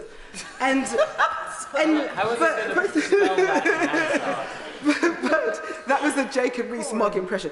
But and I do talk about the aftermath of what it was like in my book, A Purposeful Life. And sometimes I wonder, Mr. Deputy Speaker, what is the purpose of Parliament if we can't hold ministers to account, if we're just going to allow them to lie? And, you know, Johnson knew he was lying, we all knew he was lying, and he knew we knew he was lying, but the system protected him. And what we have to do is change the system, so the system doesn't protect the liar or the lies, the system protects Parliament and our democracy. We need to change a system. And the thing is, as we get... Would my friend get word? Absolutely. I thank my honourable friend for making a very impassionate and honest speech. Honesty is the best policy. In terms of the system that she alluded to in protecting the former Prime Minister, does she agree with me that the motion that we're discussing today, privilege, that privilege is not sometimes afforded to other members of this Parliament, even though we are all elected in the same way? That privilege of saying and doing what you want is not afforded to some members in this chamber. Yes. I thank my honourable friend for that important intervention, and you're absolutely right. Some people's privilege extends beyond this house. So when they lie in this house, they also have the privilege of their mates in the newspapers, you know, and on the media that then protects that lie, that privilege, and puts that coat of protection around them. And actually, our democracy needs to be strong enough to stop that from happening and exposing that from happening. And Mr. Deputy Speaker, as we get ever closer to a general election, ministers will try and whip up moral panic, and they will begin to spread further lies, and they will push this fake culture war, some of it that we've seen on display today. And we actually can't wait for 2 years for a privileged committee to find them guilty of lying or misleading the House, because that would be too late. So the question has to be, what do we do, where do we go, and who's going to stand up for democracy and truth? And the member, the former Prime Minister, is no longer in her place. The member for Maidenhead said that as a Prime Minister, it was difficult to make decisions on friends. And I understand that, because you know, you're going to make a decision on somebody and then you may be standing with them in the queue in the tea room and you're going to feel bad about it. So I completely understand where the former Prime Minister was coming from. So I think, Mr. Deputy Speaker, that a solution should be that we should take that responsibility away from the Prime Minister, and it should become the responsibility of the House when somebody breaks the ministerial code. Because you cannot have, like we had, the Prime Minister deciding who's lying and not lying when he was the chief liar himself. So that responsibility should become the House's responsibility. And I've retabled my EDM, which I tabled in 2021, and I then had 105 signatures, and I do hope more members will sign that EDM about how we talk about the Minister's Code of Conduct. And Mr. Deputy Speaker, as I end, can I just say that the Parliament record shows that I was asked to withdraw from Parliament for calling Johnson a liar, and I will be writing to the House just to wonder if that could possibly be expunged or some kind of amendment or amendment besides it to say, you know, that it was actually correct and he was a liar. Yeah. I just wonder if I will do that and put that on record. And I would just like to end on Boris Johnson's favourite, I understand, politician, Winston Churchill, who said, "There could be no democracy without truth." In Blackwood. Thank you, Mr. Deputy Speaker. It's a pleasure to follow my honourable friend from Brent Central. And of course, the responsibility that we all have in this House is to defend democracy. And we have that responsibility. We own collectively the rules of this House, and we need to consider very carefully where we need to refresh them. Let me thank all the members of the Privileges Committee for the report. This is a damning report. The Privileges Committee has found that Boris Johnson was guilty of deliberately misleading the House, deliberately misleading the committee, breaching confidence, impugning the committee, and thereby undermining the democratic process of this House, our House, and being complicit in the campaign of abuse and attempted intimidation of the committee. You know, we need to think very carefully about this, because we now know that members of the committee have had to have put in place additional protection because of the actions of the former Prime Minister. Mr. Deputy Speaker, that is a disgrace that members of this House are having their security threatened by the actions of Boris Johnson. And of course, these would be the more serious matters for any member of this House. But for someone who was Prime Minister to be guilty in such a manner is absolutely unprecedented. But before I get into the report, let us remind ourselves as to how we got into this position. The character, the personality, the traits of Boris Johnson were known long before he became Tory leader and Prime Minister. Indeed, during the contest when he was elected the Tory leader, during Prime Minister's questions on the 19th of June 2019, I said to the then Prime Minister, the Right Honourable Member for Maidenhead, regarding Boris Johnson, this is a man who is not fit for office. It has been said that the ultimate measure of a person is not where they stand in moments of comfort, but where they stand at times of challenge and controversy. This is a time of challenge, so does the Prime Minister realise that he has a record of dishonesty?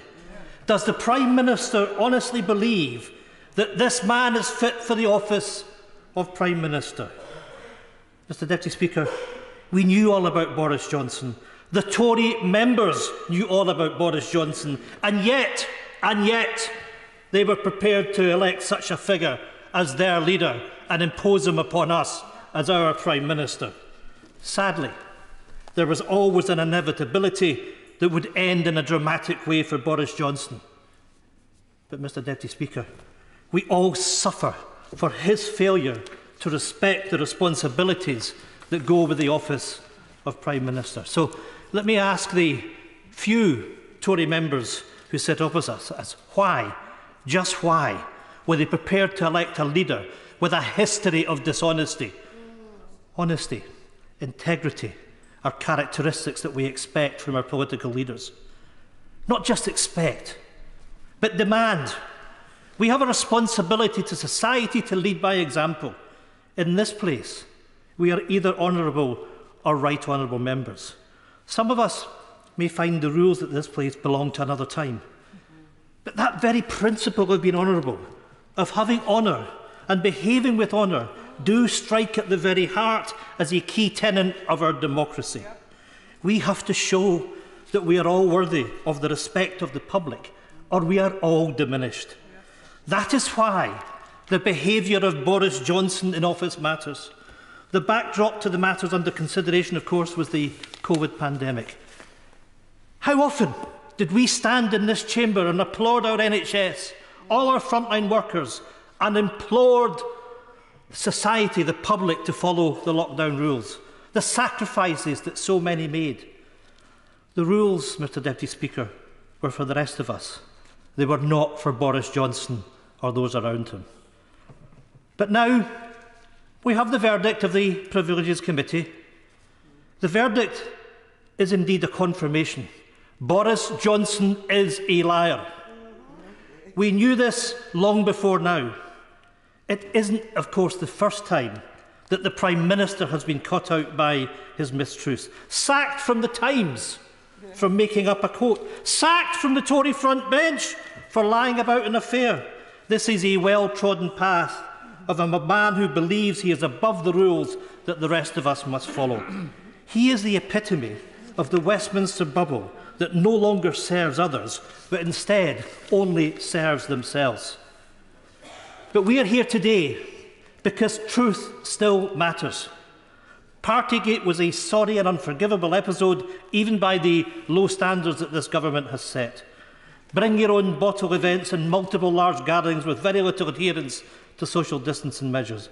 All the while, people around the world made unimaginable sacrifices to help stop the virus. It is all covered in this report. And Johnson's desperate excuses are a slap in the face for those who missed funerals, who missed last words with lost ones, and those whose mental health scars them from isolation and anxiety remains today.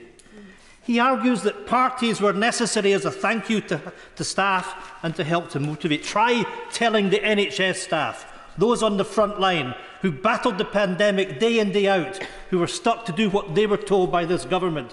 It is hypocrisy on stilts. His other get-out was that he followed the guidance as he understood it. How can he be accountable if he didn't even understand his own laws? It was the last desperate stand of a desperate man. He tried to treat the committee and the public like idiots. He knew the rules. He broke them willingly, and then he lied about it afterwards. Startlingly, not content with these most dishonourable actions, his behaviour during and after his investigation has been almost contemptible. He has deployed the full Trump handbook of trying to burn all around him to save his own skin. Not only did the committee find that he misled them in Parliament, but he also engaged in a campaign of abuse towards their members to undermine their findings.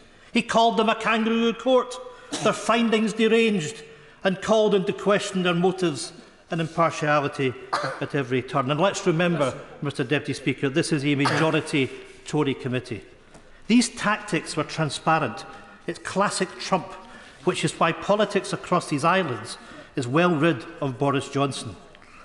Neither Johnson nor Trump has any issue undermining democratic institutions for their ill-gotten gains. It's born out of the same entitled, born-to-rule mentality.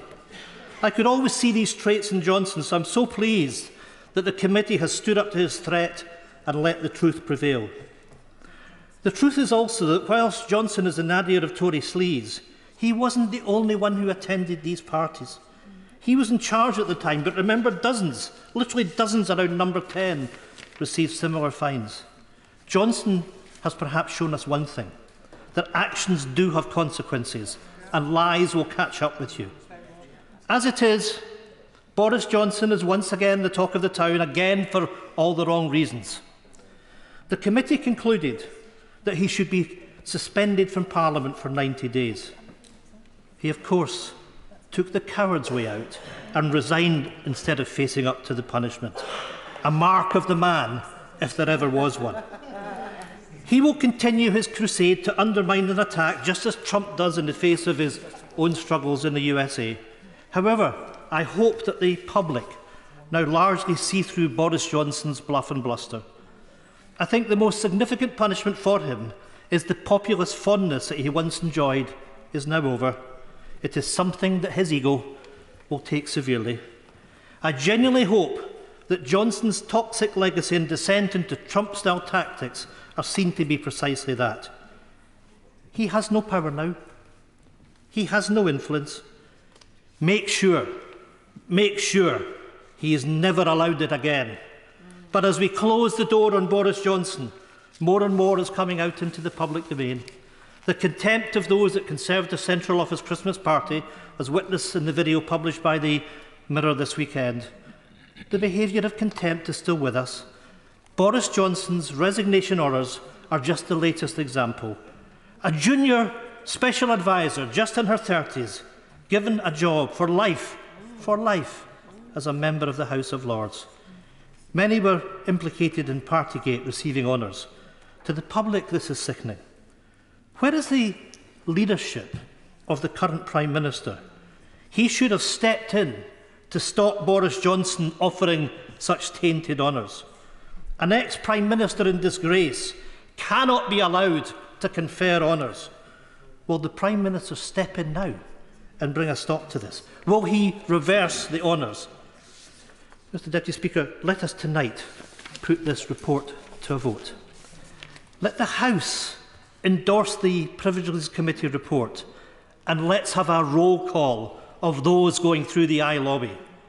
And then, let's finally put an end to the very sorry chapter that was Boris Johnson's political career. Alison McGovern. Thank you, Mr Deputy Speaker, and I won't detain the House too long, but I just want to put 3 points on the record on behalf of my constituents. The first being that I am sorry to say to them, my constituents in particular, I am sorry to say that the feeling of Boris Johnson being at that dispatch box as Prime Minister and coming into this House for Prime Minister's questions and feeling that it was pointless to ask a question because the answer could not be relied upon will not ever leave me as long as I'm in politics. Because when the Right Honourable Member for Maidenhead was at the dispatch box, or when any other Prime Minister in this House has been at the dispatch box other than him, I always felt political disagreements, substantial as they are, put aside, if I asked a question as a constituency Member of Parliament, I would get an answer that could be relied upon. I might disagree with it, I might want it to be better, but I would rely on it on behalf of my constituents. And I will never forget that sinking feeling that being in this place on behalf of my constituents was pointless. And I think that that is the truth that's at the heart of this report. The diligent, hard work of members on all sides of this House, on a Conservative majority committee that have worked so hard to produce this evidence, gives us the truth of what has happened. And I think that my second point is that whilst I am sorry that we have been through this terrible time for parliamentary democracy, I am proud to be in this House today and to have listened to the Leader of the House, with whom I agree, to the Shadow Leader of the House, with whom I agree, to listen to the Right Honourable Member for Maidenhead, with whom I agree, to listen to the Right Honourable Member for Camberwell and Peckham, the Mother of this House, with whom I agree, and who has done a diligent job under very difficult circumstances to bring the truth of the situation to the attention of this House. I think we should be glad that we are in this position, that at last we have clarity, we know what has happened, and we can account for it. And because we can account for it, we can begin to try to understand exactly what has happened and how this came to be. Because, Mr. Deputy Speaker, it's kind of a funny thing in a way that lots of people in public life have commented that we sort of knew the truth of what Boris Johnson was like for a very long time. We did all kind of know that. And how did it come to this position where he was able to tell these untruths from the dispatch box, and then we had to go through this process? How was it, Mr. Deputy Speaker, I asked myself, that his word was taken with credulence when we all had little reason, really, to believe what he was saying? That's the question I ask myself. And I think the unfortunate truth that we have to reckon with is that one of the injustices that we face in this country is that some people's testimony is taken as truth more readily than others. I tend to agree with those who've mentioned that structural inequality that we have, that some people's word is taken for truth. Why was it that some people were so terrified of the COVID regulations when other people, particularly Boris Johnson, as covered in this report, clearly didn't care or clearly felt that it didn't matter what they did? And it's because we know that power inequality, that structural inequality in our country means that some people's word is taken for truth more readily than others. And this is my final point, Mr. Deputy Speaker. We have so much to learn from this report, and many members have discussed it well, and this has been a good and strong debate. We have so much to learn from this report, and we can all move forward and get it right across this House. But if we don't reckon with that injustice, that it is somehow so much easier for some people to get a hearing than for others in our country, we will never change the power structures. And this House in the future must welcome people who are from different backgrounds, who speak with different accents, who come from different social classes, who've done different jobs. We must be a better House at listening to all voices in our country and not just some people who, for historic reasons, get heard when others don't. Debbie Abraham. Thank you so much, Mr. Deputy Speaker, and it's an absolute pleasure to follow on from my dear friend, the member for Wirral South. I want to rise in support of the Privileges Committee report and to pay tribute to them, to all of the members, but particularly the chairman of this committee, the Right Honourable Member for Campbell and Peckham, for the diligence and the evidence-based approach that they have taken and the final report that they have produced. The findings in that, I think, are clear. As an evidence-based scientist, I see the line, the golden thread that's going through the report in terms of how they are using that evidence, and I think it is a very strong report in that regard. But what's so disappointing, as much as we have discussed this today, is that it is exposing the shameful behaviour of a Prime Minister of this country. We've talked about the impact that is happening across our country, but it has international ramifications as well, which we haven't discussed in detail. I have absolutely no doubt that Boris Johnson deliberately misled the House of the Commons, not just in relation to the parties that the report is focused on. And while people in Oldham and Saddleworth and across the country sacrificed so much during the pandemic lockdowns, Mr. Johnson and his team had parties. And as they partied, they knew they were breaking the rules. Then as Prime Minister, he lied about it on the floor of the House and to the committee. I also have evidence of how the former Prime Minister deliberately deceived the House in February 2021 in relation to the publication of COVID contracts.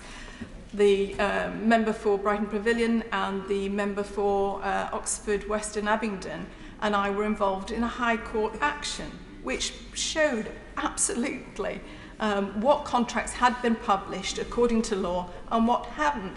And Boris Johnson said, no, they've all been conducted. We had a High Court decision saying they had not been published. This is the absolute gall of the man who, as I say, was our Prime Minister.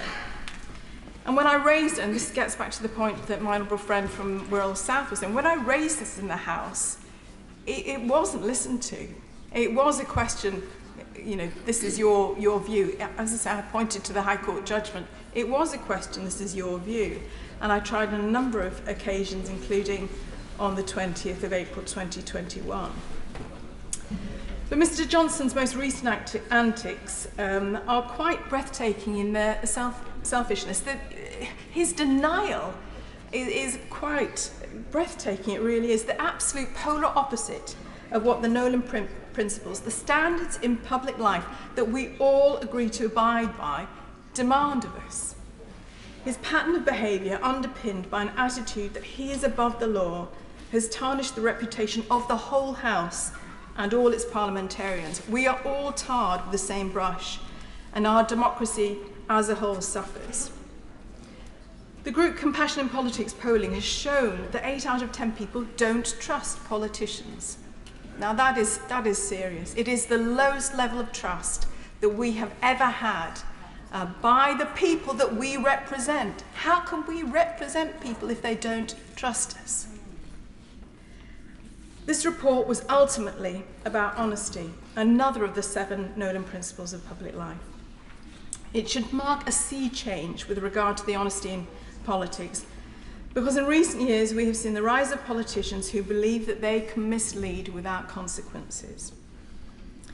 Earlier this year, I introduced an elected representatives code of conduct bill to this place, which proposed to establish an ethics commission to look at how we bring our political system into the 21st century. I have to disagree in some regards with my honourable friend, the member for Rhondda. I think we are past the point where we can be, we can say that we can govern ourselves. And my bill introduced a number of proposals within that which did look to strengthen the gaps as far as this is concerned. It also looked to ensure that the advice on the ministerial standards is fully independent, which of course he at the moment isn't. And he's able to commission his or her own inquiries rather than being subject to the whims of political leaders acting in the interests of their own internal party dynamics. While the content of the Privileges Committee report is a truly egregious example of this, it is far from the only one. 10 days ago, I wrote to the Prime Minister asking him to explain the decision he took to ask the advisor on ministerial standards not to investigate allegations that the Home Secretary pressured civil servants into assisting her with a speeding fine she received. My letter asked the Prime Minister whether or not he spoke to Home Office officials and special advisors to ask if the Home Secretary's version of events was accurate. It also asked him if he reviewed emails sent by the Home Office civil servants to the Cabinet Office's Propriety and Ethics team, where they expressed concerns about what was being asked of them by the Home Secretary. And it asked him if the independent advisor reviewed any correspondence or conducted any interviews on this matter. To date, I have not received a reply.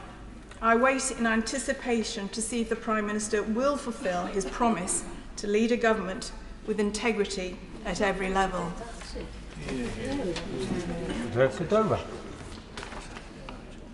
You're on, Marsha.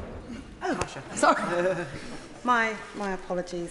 Thank you, Mr. Deputy Speaker. Can I just begin by expressing my thanks to my right honourable friend, the member for Camberwell and Peckham, for her stewardship and the way she has chaired this Privileges Committee with such strength and integrity, and also thanks to all the members of that committee as well. Now, the report was a damning indictment of the former Prime Minister's behaviour, finding that, yes, he indeed deliberately misled this House. Now, this was no surprise to me, as, in my opinion, he was never suitable for high office, especially the great office of state of the Office of Prime Minister, given his disgraceful track record. Now, there is an old saying that when someone shows you who they are, believe them. And let's face it, there is a litany of examples of Mr Johnson's failures and lies. He lied about Brexit, he was sacked for lying multiple times, indeed, he lied to the late Her Majesty the Queen. So, I will be voting to endorse this report, although I wish the committee actually chose to ban him for life, but I want to encourage all honourable members opposite to also join us in the lobbies. Mr. Deputy Speaker, there are just a few points that I want to raise. And firstly, it's around leadership and accountability. In this place, we are all leaders, and I believe leaders must lead by example, holding oneself to a higher standard and level of accountability, following laws, following rules, and really as representatives of the people to our constituents as well. So this is even more important during the global health emergency. But as Prime Minister Boris Johnson, he was meant to be responsible for ensuring that everyone in this country was working towards that shared common goal of defeating COVID. So how shameful is it that he failed to uphold the laws he introduced and has shown zero accountability for his actions? He failed to show any regard for the millions of people in our country, like my constituents in Battersea, who followed the rules and the laws and made huge sacrifices. I think of those who couldn't visit their dying family members or couldn't attend their funerals. The ill and disabled people who were stuck without vital health and social care support, not to mention the blanket application of do not attempt resuscitation orders that were in place up and down this country until we had to intervene on the then Health Secretary. The small businesses who were economically impacted by lockdown, causing immense financial hardship, which some are still experiencing today. And Mr. Deputy Speaker, I honestly could go on sharing more examples. But let us not forget the over 225,000 people who lost their lives to COVID. Yet no apology from the former Prime Minister. Instead, enabled by his supporters, he claimed that there has been a sustained attempt that is seemingly coordinated to weaken him. And we have seen some distasteful examples of that this evening. Now, my third point is about his persistent undermining of Parliament and the impact his reckless actions has had on Parliament and trust. Our parliamentary democracy depends on members from across the House being certain that ministers can and will be telling the truth. And for whatever reason, a minister from the dispatch box makes a mistake, they will come to this House and correct the record. That is how this place should function and work. But as the Prime Minister, you would think he would know the importance of this. But he put our parliamentary democracy at risk when he thought, in fact, I believe he probably believes this, that the rules just don't apply to him, debasing the great office of state. Mr. Speaker, I have to say, and I think we would all say, what message does this send to the public and our constituents? What confidence can they have in this place? And also for our political institutions, this really has to be a watershed moment for us in this place. Now, my final point has to be about our current Prime Minister and some members of the opposite benches. They knew that the former Prime Minister misled the House. They knew that he lied. They failed to act to remove him. Instead, they allowed him to continue in office. We were all here on these benches watching him from that dispatch box. Worse still, even after the lies were revealed, they thought it was right that taxpayers should pick up the tab, paying for his legal fees of up to £250,000 in this cost of living crisis. Now, as for all the talk from this current Prime Minister about integrity, he has failed to do the right thing and block the former Prime Minister's honours list, which, Mr. Deputy Speaker, was well within his gift to do so. But he chose not to. Why? Because he is too weak, and his absence here today demonstrates just how weak he indeed is. The benches opposite just show you who is still in control of that party. And it is clear that the current government cannot be trusted with our precious democracy, as this government in power only govern for themselves and for their own interests. And it always has to be one rule for them and then one for everybody else. That is not good enough. They do not care about the public's interest, and we saw that not only with them keeping Boris Johnson in power for so long, but we saw it when they were handing out contracts to their friends and their cronies and so on. And I could, again, Mr. Deputy Speaker, I could go on. This government has presided over one of the worst scandals in our country's history. Now, I believe it's time to restore trust in our parliamentary democracy. Because if we do not have trust in our democracy and in this place, then what do we have? It is a privilege to serve here. I see it as a privilege to serve here. It is not my right to be here. It is not nobody's right to be here. Our constituents elect us, and they elect us, and we take an oath of office when we stand in this place. And it is important that all members across this House remember that. Florence Shalami. Thank you, Mr. Deputy Speaker. And it's an honour to follow my constituents and over my friend in terms of reminding us of our roles as MPs. I was elected in 2019, and I think for the last 3.5 years, interesting 3.5 years, one thing that I always keep dear to my heart is the fact that being an honourable member comes with responsibilities. And as my honourable friend said, there are some people, sadly, in this House who feel it is their birthright. I'm absolutely humbled to be elected by my constituents, and I take that with such pride. And every time I speak and stand in this chamber, I remember that I'm here to speak on their behalf, not my behalf. I'm here to articulate their concerns and their interests to the government of the day. I'm here to work cross-party with there are some honourable members on that side that I've done a lot of work with. Issues that are for the interests of our constituents. And that is why what we are debating matters. It is about the fabric of our democracy. And a number of people have spoken about the fact that this is a kangaroo court, this doesn't matter. But let's stick to the facts. On the 21st of April 2022, this House, without division, referred the Privilege Committee on the matter concerning the conduct of the former Prime Minister. And that committee, that cross-party committee, has at all times followed the law and the customs set by this Parliament. And the fundamental procedure is governed by the standing orders and precedent of this House. And all the evidence that committee's heard over the course of their inquiry, including evidence from the former Prime Minister, all that evidence was given under oath, including the signed evidence. And the former Prime Minister also had the opportunity to give written evidence and oral evidence, which he did on the 22nd of March. And I understand that he subsequently gave evidence on the 22nd of May, written evidence.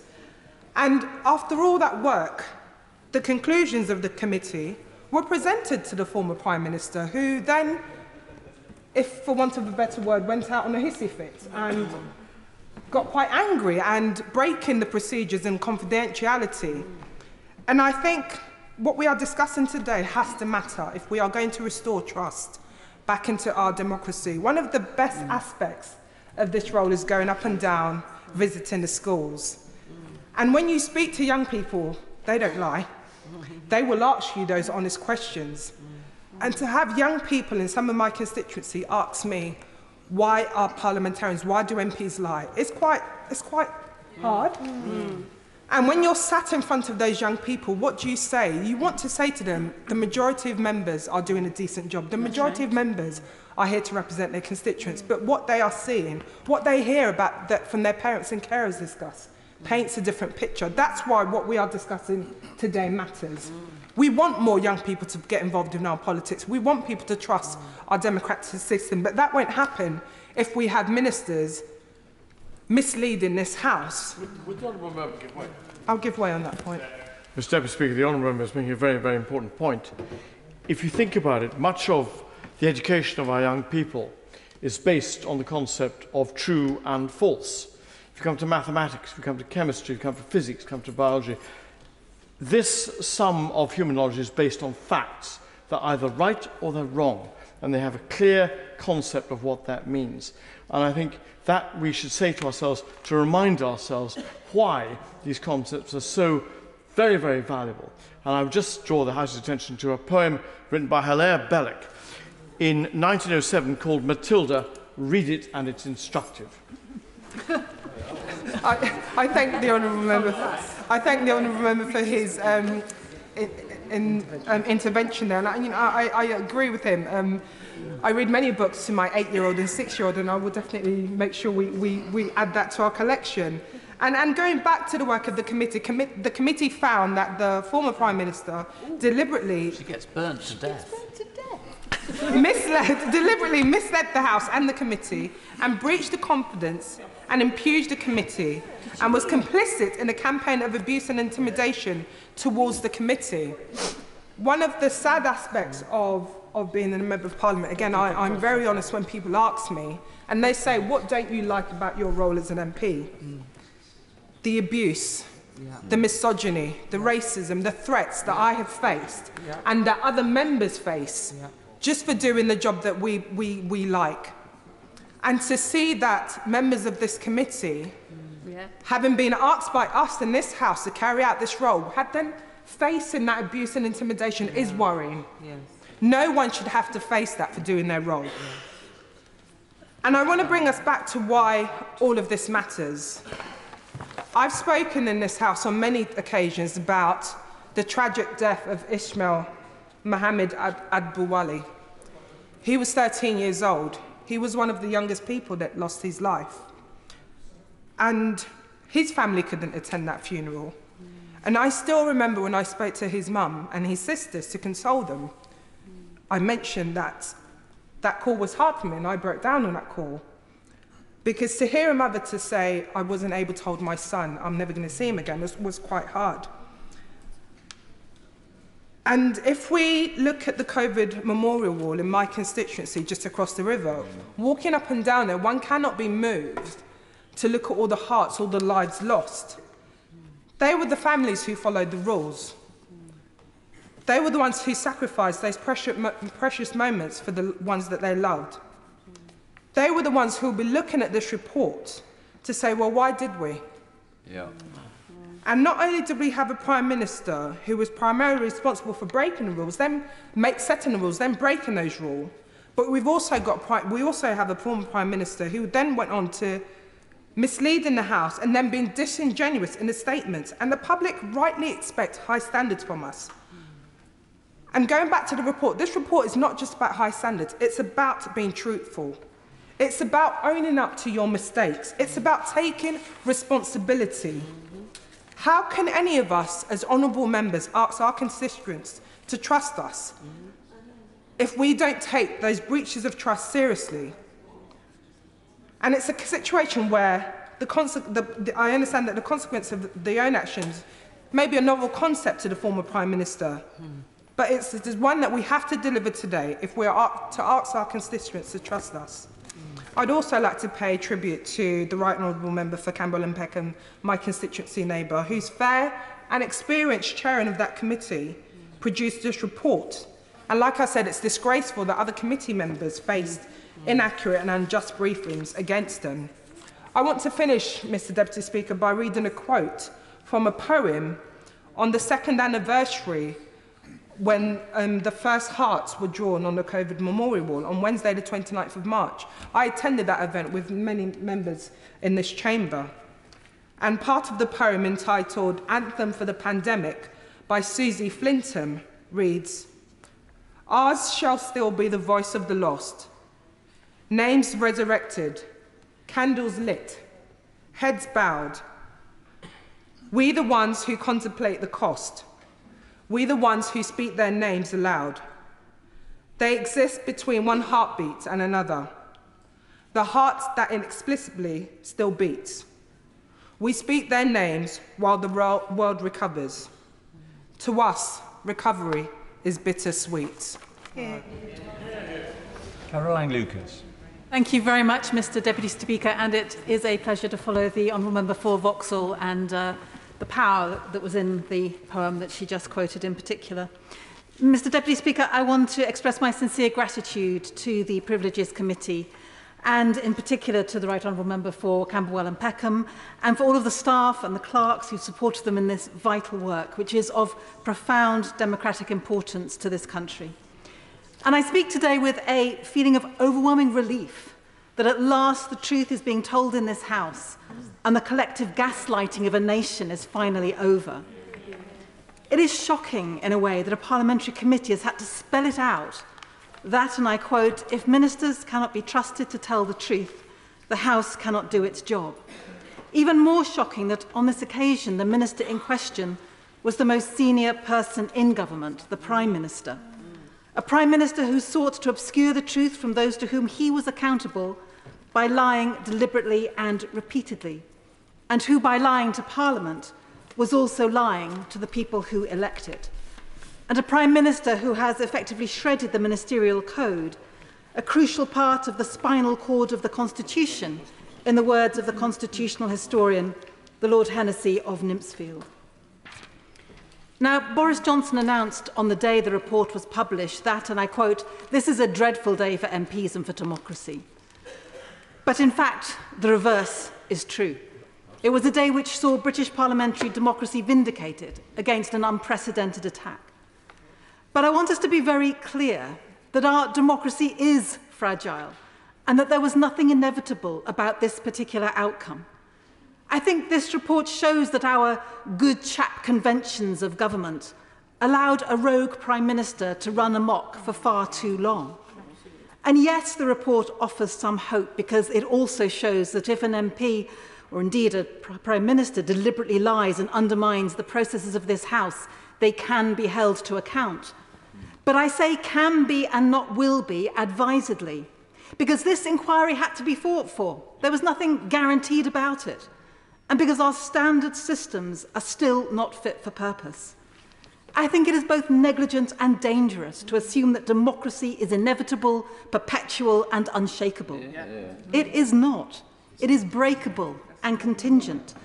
We have to actively and vigilantly defend it. And that is why standing together as a parliament in support of this committee's report is so essential, and why it goes beyond just the rogue activities of one particular member of this parliament. And we also need to strengthen the mechanisms that we have to hold government to account, because there remain serious instances of former ministers misleading this House that have gone uncorrected and unchallenged. We need new mechanisms to call any minister, including a Prime Minister, to account if they deliberately mislead the House, a view shared prior to Partygate in 2021 by the Committee on Standards in Public Life, chaired by Lord Evans. It is shocking that the role of the so-called independent advisor on the ministerial code is essentially false advertising, and will continue to be so until that person is appointed by an independent panel, until they are able to initiate their own investigations, and until they have the authority to determine breaches of the code. These basic yet fundamental changes would allow backbenchers to raise concerns and evidence with the advisor, who could then act as they, and not just the Prime Minister, saw fit. Now, the current Prime Minister could have made those changes, but he has chosen not to.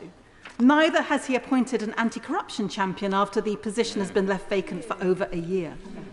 Our systems need to be strengthened so that if a minister misleads the House deliberately, or if they do it inadvertently but don't correct at the earliest opportunity, a formal process to hold them to account should be an inevitability.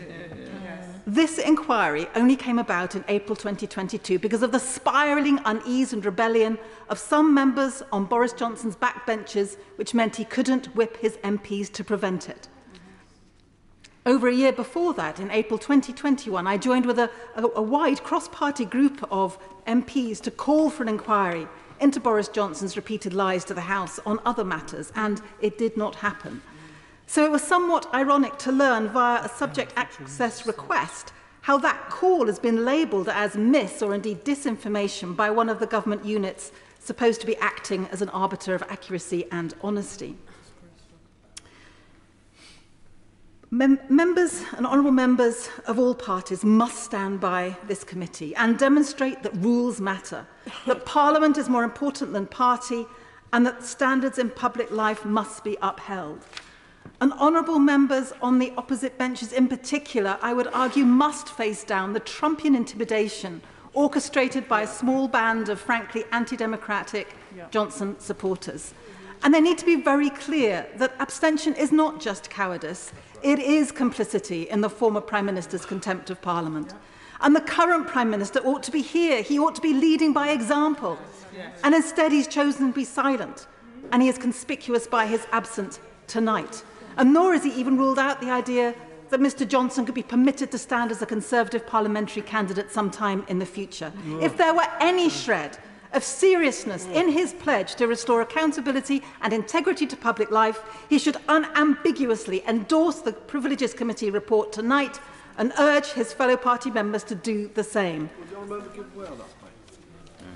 I'm very grateful to her for giving way. Would she agree with me that with the Prime Minister not attending and failing to vote, he's endorsing the conduct? And isn't it the time where we depart from this principle of dishonesty being baked into the offer being made by Boris Johnson originally, because that's what got us into this mess in the first place, that was deemed to be acceptable in return for electoral advantage?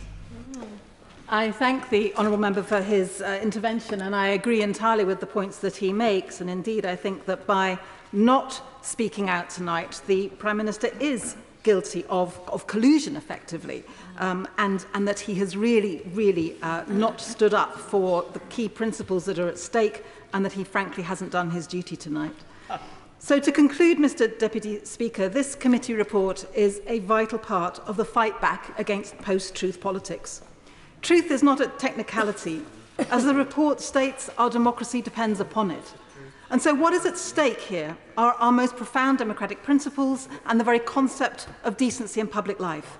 Leading by example versus hypocrisy, truth versus lies, and respect versus contempt. There can be no failing to turn up or sitting on the sidelines. The choice is either being prepared to stand up and defend democracy or being prepared to turn a blind eye to it being under attack. This is much bigger than one rogue Prime Minister, and I think all of us will be rightly judged tonight on what we choose to do. Samantha Dixon. Thank you, Mr Deputy Speaker. Every time another news story breaks about the conduct of the former Prime Minister during the pandemic, I'm reminded of the quote attributed to Sir Douglas Bader. Rules are for the guidance of wise men and the obedience of fools. I've never agreed with that sentiment, and I certainly don't now, because while our constituents followed the rules, while frontline workers risked their lives, and while people lost their lives to the deadly virus, the former Prime Minister misled this House and our constituents and took us all for fools. I echo the thanks expressed by honourable members across the House to the members of the committee who have worked diligently to bring us this report, often under the most difficult circumstances, and it couldn't be clearer. People feel angry, betrayed and let down. I could stand here all day and talk about the anger and injustice felt by so many people. Last week, I met the landlord of a pub in the heart of my constituency.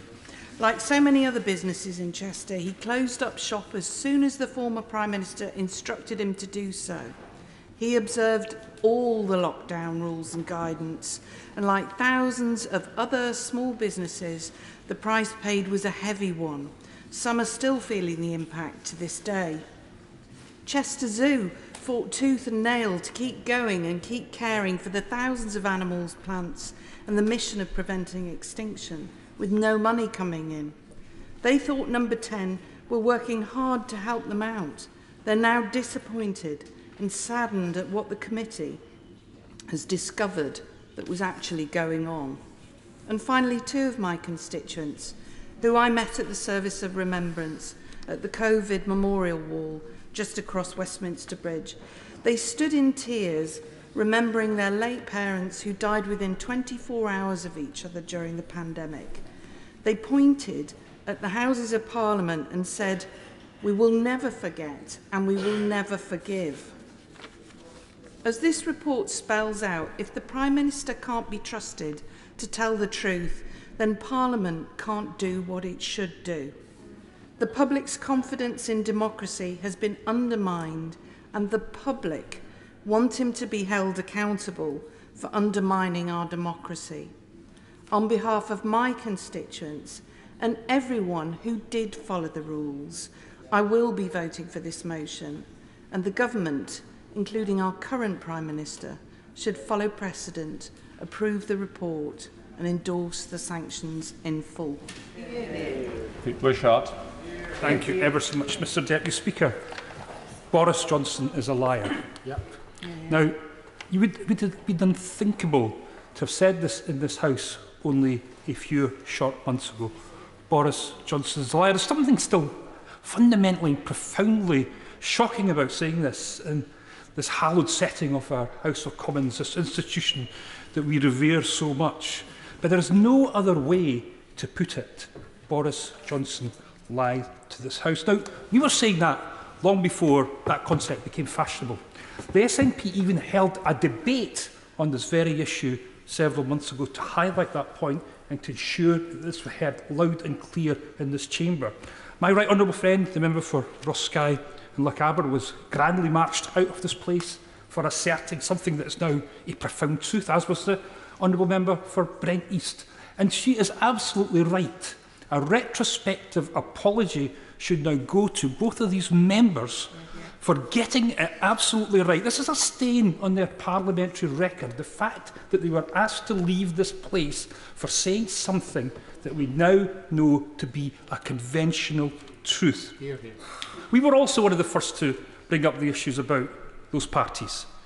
We wanted to ensure that this House understood clearly what was going on, that we had a Prime Minister that was happy to have after-drinks parties for his staff in a number of locations in number 10, when he had overseen the introduction of legislation that everybody else in this country diligently followed. Constituents of ours missed christenings, they missed weddings. For goodness sake, they missed funerals while watching newspaper photos of that Prime Minister standing there with glasses of wine in his hand.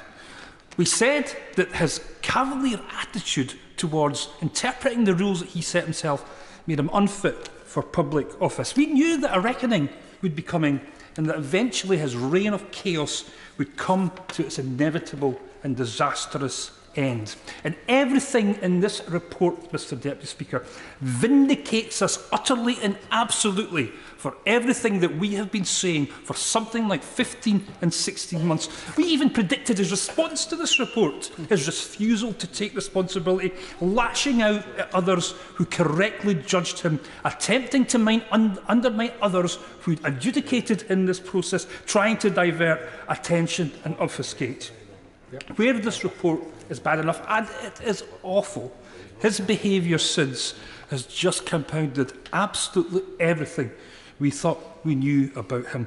It's hard to believe that there has been anyone so ill-equipped for high office or so ill-disposed to lead a country.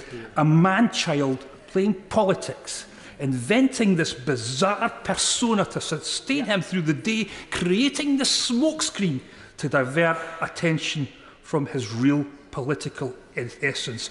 His inevitable defenestration and removal from public life could almost be scripted. But not for Boris Johnson, a casual and easy departing into the night, but it's the screaming and shouting of someone who just cannot depart the scene. Not for him the hanging around to accept his punishment and the verdict of his peers. He is such a coward when it came to this issue that he quickly resigned his seat where we beyond the clutches of this Parliament. Yeah. But almost unbelievably, there's some who still hanker this notion, this fantasy, that he will have some sort of route back to elected politics. It's hard to imagine a situation, a setting, where that would be allowed in this House. I think we can conclude today that he is toast, and thank good he is gone. But it has to come back to the party opposite and some of the responses of honourable gentlemen and ladies about Boris Johnson, because they knew everything about him. He is a serial sackee. There's very few places that he has worked that he was never sacked from, but they made him Prime Minister. Now, I made my maiden speech the same day as Boris Johnson. I actually followed him from these benches the day he made his maiden speech. Even at that point, there was doubts about his character, his ability to even just be a Member of Parliament. But not for them. They went on to make him Prime Minister. They celebrated him. They cheered him on through his bizarre and boorish speeches. They have credited him with the 2019 victory, and they have made sure that it's him that delivered the disaster that is Brexit. Something that my constituents, as well as constituents right around this country, is still paying for. And, Mr Deputy Speaker, we're still in the end period of the Johnsonian era. And regardless of how much they want to move on, they will never be able to move on from him until they actually take decisive action to cleanse their party from the stain of Johnson, something that I've not seen them be prepared to do. They've got an opportunity tonight. There's going to be a vote now. There's going to be a vote. So here's the challenge to every single member of the Conservative Party this evening. Line up with us and make sure that we back this Privileged Committee report and ensure that we have a decisive outcome in this House where every member has the opportunity to express their opinion. Now, Mr Deputy Speaker, we don't share this reverence that this House has by honourable members on both sides of this House. We want to leave this place. We don't share this institutional value that people get dewy-eyed about the House of Commons. But there's something that we do believe in. That is democracy. That is truth. That is doing the right things. These are the fundamental values of politics that determine the actions of everybody in here. Failure to live up to that should have a consequence that we should be taking forward just now. I don't think the Privilege Report went far enough. I would have had him banned and excluded from ever getting back into elected politics today. But I welcome what they have done, the thorough job that they've exercised and undertaken on behalf of everybody in the House.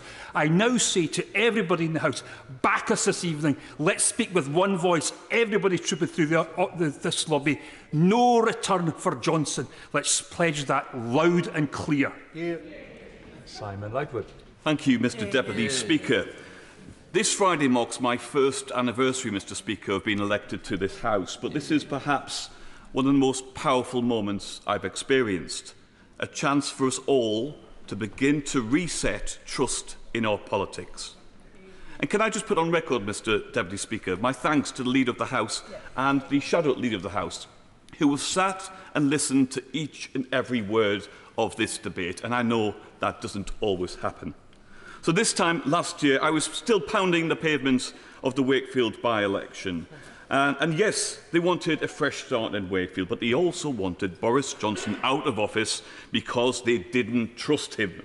They felt betrayed by him and the wider Conservative Party. They knew that he'd been to those parties while their loved ones had lay dying in hospitals and care homes. I've heard too many heartbreaking stories about that last phone call, that last text message with their mum, husband or sister. People still roar with grief and anger. Their stories and their sheer pain in their eyes will stay with me forever. I'm afraid it isn't a surprise to most of the country that this report is so damning, deliberately misleading the House and the Privileges Committee of various very serious conclusions to reach. And it wasn't just a one-off. This report clearly evidences a concerning pattern of behaviour. The committee's findings are damning, but it's nothing that the people of Wakefield hadn't already concluded a year ago when it told the Tories decisively enough is enough. So to those on the benches opposite who are here today to defend the indefensible, it's worth reflecting on what the public think. A YouGov poll last week seemed to chime very closely with what I've heard speaking to people in Wakefield. 69% of those surveyed think Mr Johnson knowingly misled Parliament. We must draw a line in the sand. I'll be voting in favour of the Privileges Committee report today and thank the committee for their diligent work, in spite of the abuse that were levelled at them, including, sadly but not surprisingly, the former Prime Minister. Today I will vote for all those who shared their stories with me, who bared their scarred souls with me, to all those who sacrificed so much, to those who followed the rules, to my former NHS colleagues and other key workers. Today I will vote to take a stand in support of the fundamental principles of public life, for our democracy and truth. In Yorkshire, we call a spade a spade. So let me say this clearly and unambiguously.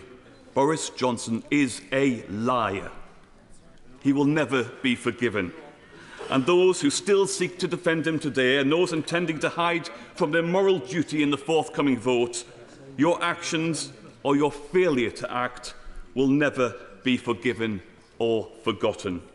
Today we recognise that the former Prime Minister knowingly misled the British people and Parliament, and we finally, I hope, close this damaging Trumpian chapter in our Parliament's history. Mr. Deputy Speaker, Mr. Speaker, where is our Prime Minister, Mr. Speaker? With his integrity, with his professionalism, and with his accountability. I say to our Prime Minister, grow a backbone and finally stand up to Mr. Johnson. It's wrong that taxpayers' hard-earned money is being used to fund Boris Johnson's ongoing lies. Given the findings of the committee, the government must demand Boris Johnson pays back every single penny. Mr. Speaker, I'll finish with this. The public are watching. Mike Ainsbury. Thank you, Mr. Speaker. I want to start off by thanking the Privileges Committee and a thoroughly decent, honest, fair and strong report based on the evidence. And it was crystal clear in its findings that the former Prime Minister, Johnson, misled this Parliament, misled the House, MPs, misled the people, and he misled our great nations. Put it bluntly, he lied. Serial liar, almost on an industrial scale. Of course, he lied to nurses, doctors, care workers, bus drivers, train drivers, ambulance workers, firefighters.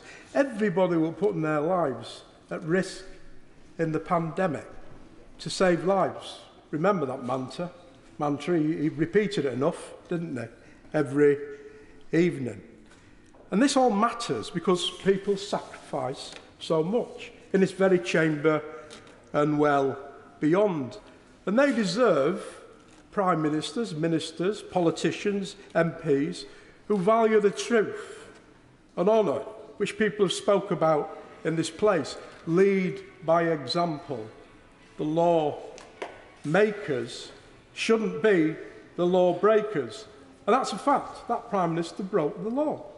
That's a fact. So I find it intriguing, fascinating, listening to some, and I will say a minority of contributions from that side that try to defend the undefendable.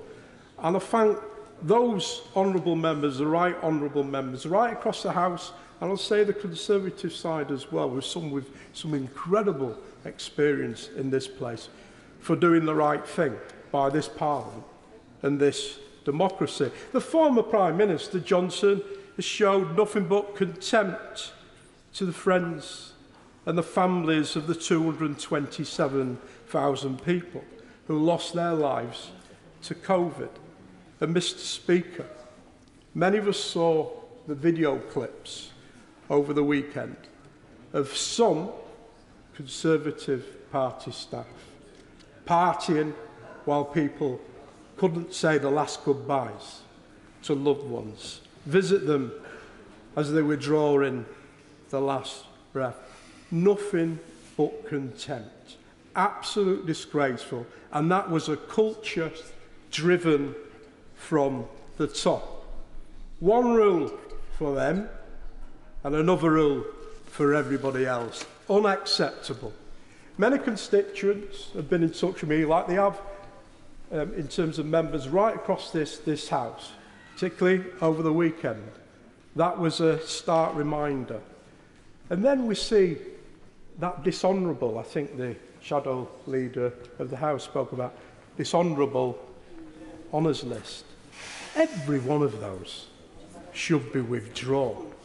And if that doesn't happen, and if the current Prime Minister, which again I think is quite disgraceful that the current Prime Minister is not here today, if he doesn't intervene, maybe some of those people that have received those peerages and those honours could finally do the honourable thing and return them. Say, no, we don't accept these on behalf of those that passed away, on behalf of those families that are still grieving. Would the honourable gentleman let me just... I will happily give way.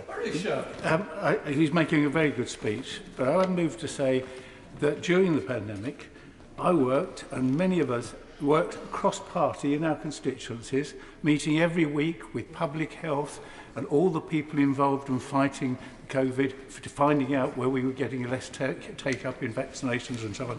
There was, I think we should remember this, a lot of cross-party activity in constituencies up and down the country. This is why so many people feel let down by what happened at the top. Absolutely. And again, thank honourable members right across the House for showing that leadership, including my good self with volunteers in the patch. But what I do ask, again I was referring to the current Prime Minister, is actually, where is the leadership? Where is that sign of strength to rise up and do the right thing? And this is the right time to do that. Yet once again, this current Prime Minister, in the face of the former Prime Minister, Johnson, is shown to be weak, weak, weak. Can't escape that. Can't escape that. That's the truth. Today is a chance for Parliament to assert its authority and uphold the standards that we expect, our constituents expect, of parliamentarians. Look, my late mother always spoke about telling the truth. The truth shall set thee free. And that's something, a principle that's enshrined into Parliament. Honour. Honourable members, right honourable members. It's something that escaped that former Prime Minister, Johnson. And now the facts have been borne out via this report. So, together with everybody, most people, most honourable and right honourable people across this House tonight, I will be voting for the motion, voting to uphold the truth and parliamentary democracy. And we'll also be showing what needs to happen to bullies. Those bullies that have tried to intimidate members of that Privileges Committee, whether it be the chair who's done a sterling job, or whether that be Conservative members, the 4 Conservative members who have stood up to incredible intimidation, incredible abuse. Look, let's send a message to those bullies. And I can see one of the committee members over there, 2 of the committee members over there. Thank you for all you've done, and I hope that people join us right across the House and do the right thing. Thank you. Martin Doherty to use. Yeah. Mr. Speaker, yesterday I spent some time with my dad. My dad's about to enter his 90th year. But there were too many people across Clydebank, Dumbarton and the Vale of Leven who didn't get time to spend with their dad yesterday. And I'm sure there will be many people in this House who took that opportunity and who have constituents whose fathers aren't around because of COVID-19, whose mothers aren't around because of COVID-19, their brothers, their sisters. How many disabled people were locked in their homes because they listened to what the government had to say? My nephew, in a wheelchair in his own home, unable to go out because of COVID-19, and a British Prime Minister who told him what to do, but who broke the rules himself. Yeah. My sister, a constituent, sitting in her own room, a kidney transplant patient, unable to go about the house with the rest of her family, just like other constituents across Clydebank, Dumbarton and the Vale of Leven. This is personal. It's personal for every constituent that I represent, and I'm sure it's personal for every other constituent that members in this House represent. But I'm afraid the House has to take a lesson. Because while I commend the report and all the members of the committee, and I commend the chair and all the clerks who helped in it, it doesn't answer some fundamental questions that the House will need to consider in the long term. How is it possible that Boris Johnson walks out the door and earns millions within days, and all we can say to him, and I will quote from the report, in the view of the fact that Mr Johnson is no longer a member, we recommend that he should not be granted a former member's pass. How ridiculous we look but yet the committee itself is hamstrung by the very regulations of this place. This report is not a panacea for democratic practice in the Houses of Commons for the British state. This is not an answer, but it does give evidence to the former member of Uxbridge who lied through their teeth, who partied on while our constituents were dying, and while working class communities the length and breadth of these islands, as I think the honourable member for Weavervale was talking about earlier, people driving ambulances, paramedics, orderlies in hospitals who couldn't get PPE, even though we see them being dumped in fields in the shires of England in the last couple of days. How ridiculous that communities like mine had to suffer the indignity of that buffoon sitting in Downing Street while our families were dying.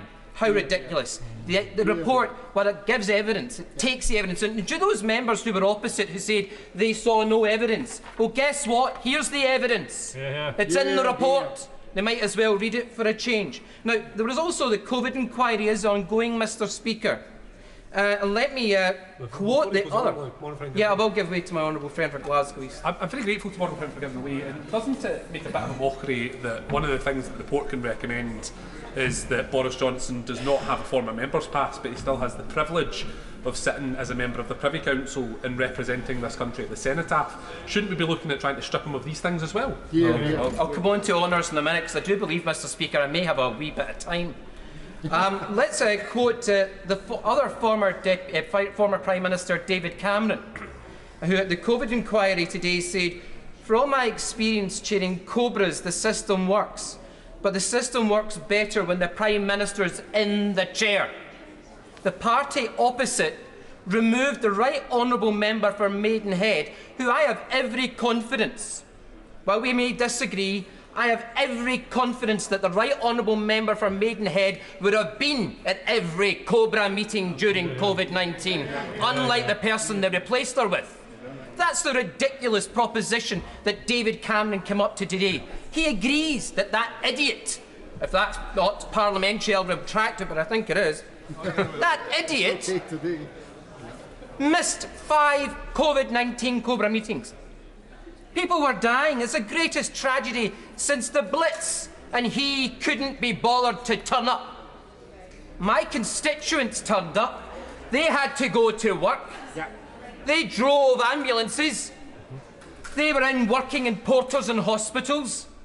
And what do they get told? And I'll quote it again, that he gets his pass taken off him. Now, that actually sounds quite pathetic. But that's the limitations that we have been given to us in this report. It's the limitations placed on the Privileges Committee itself. Now, back in the 9th of December 2021, I then asked the Paymaster General, because we'd heard about parties in 2020, Mr. Speaker. You might remember that, Christmas parties. Now, I asked the then Paymaster General in relation to those Christmas parties that if something looks like a duck, and it walks like a duck, and it's at a Christmas party, it's usually a duck. It seems the duck was also a liar, and that liar said that those parties never took place. Now, on the issue that my honourable friend for Glasgow East talks about in relation to the rights and privileges of the former member for Uxbridge now that they've left, don't give him a damn thing. Don't allow a single honour to go through that he has sought the monarch's approval for. Now, I'm no monarchist, but I do believe that the monarch has the ability, the head of state has the ability, or the advisors to the monarchy have the ability to say that an honour, the person is not befitting the honour. That whole goddamn list is not befitting any honour, Mr. Speaker. Every single one of them should be withdrawn. But that then comes back to the whole crux about the limitations on the House. Because we're giving out honours left, right and centre to people who sit as legislators who broke the law. The report expunges them. They're lawbreakers, but we, through privilege, are allowing them to sit in the other place. We are forcing the head of state, the monarch, through practice, to make sure that they go into there, to dictate law to us and our constituents. What a laughing stock, an absolute laughing stock. Now, just finally, Mr. Speaker, there is this issue about those who see this as some kind of panacea that the House of Commons, this mother of parliaments, will move forward. Democracy is imperfect. And it was a member, I think, for Brighton Pavilion, who I believe was the first member to talk about the issue of truth in our politics and how far this goes back. Because this report, I'm afraid, will not answer why Boris Johnson came about.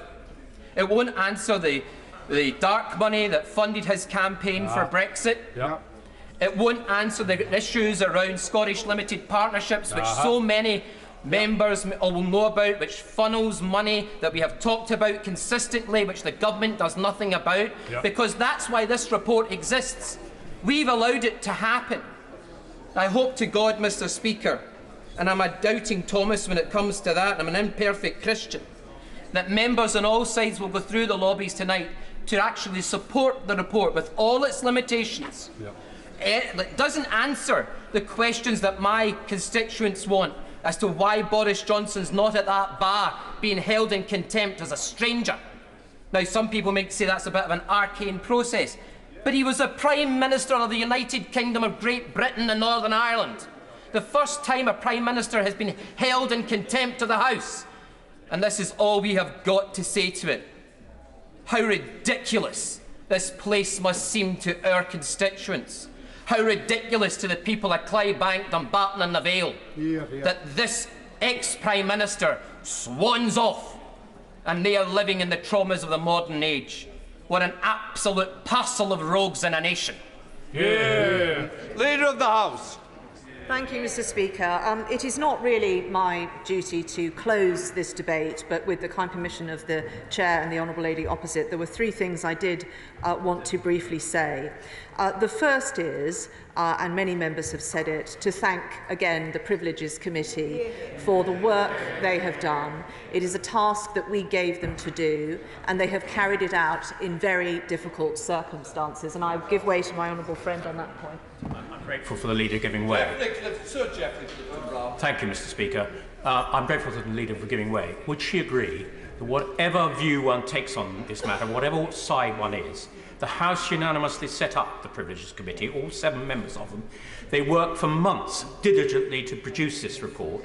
They've come under huge criticism, abuse, so much so that they've had to have extra security for the reputation of this House, to preserve the reputation of this House. And this House, therefore, owes them a huge debt of gratitude. Well, I thank my right honourable friend. I think he makes that point very well.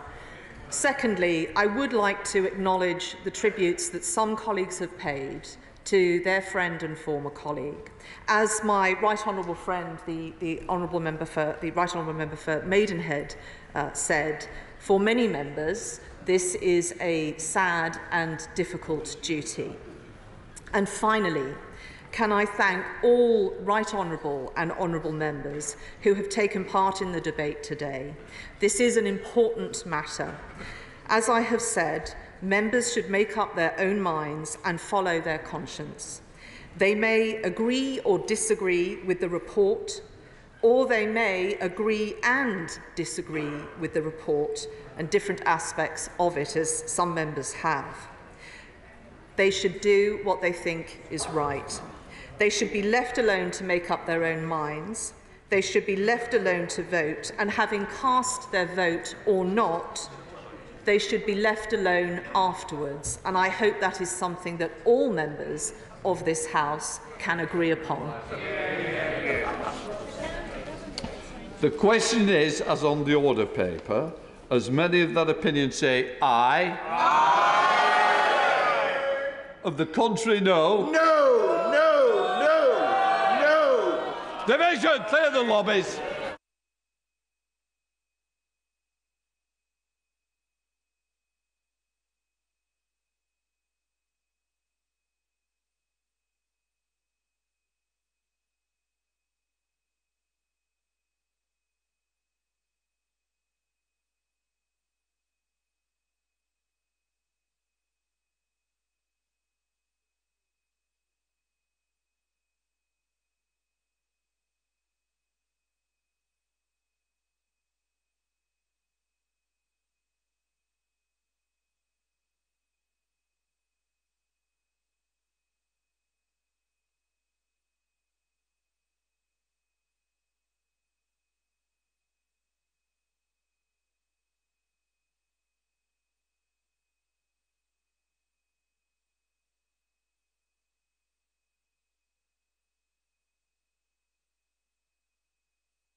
The question is, as on the order paper, as many of that opinion say aye? Aye. The contrary, no. No.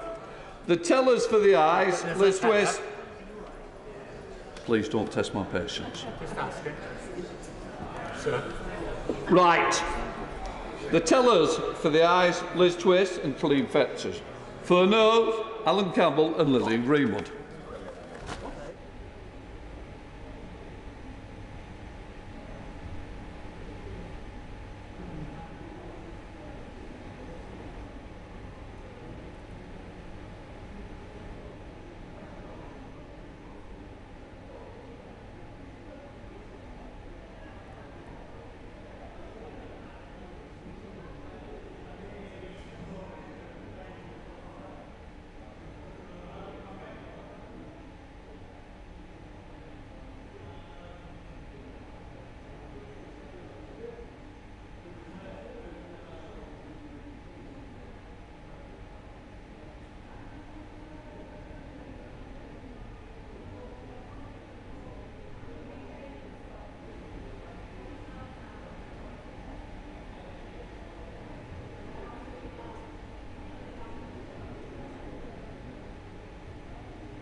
Order. Order.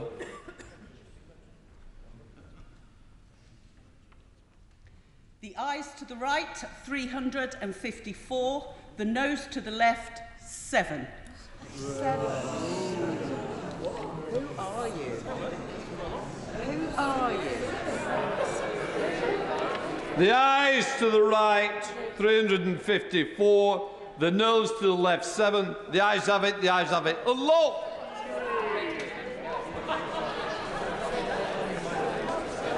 We now come to the motions 3, 4 before us. Bill Wigan to move. So, Bill. Thank you, Mr. Speaker. I beg to move. The question is, as on the order paper, as many that opinion say aye. Aye. The contrary, no. I think the ayes have it. The ayes have it. The question is that this House now adjourn. As many that opinion say aye. Aye. We now come to, I'm just going to let the room clear before I come to Helen Morgan. Thank you.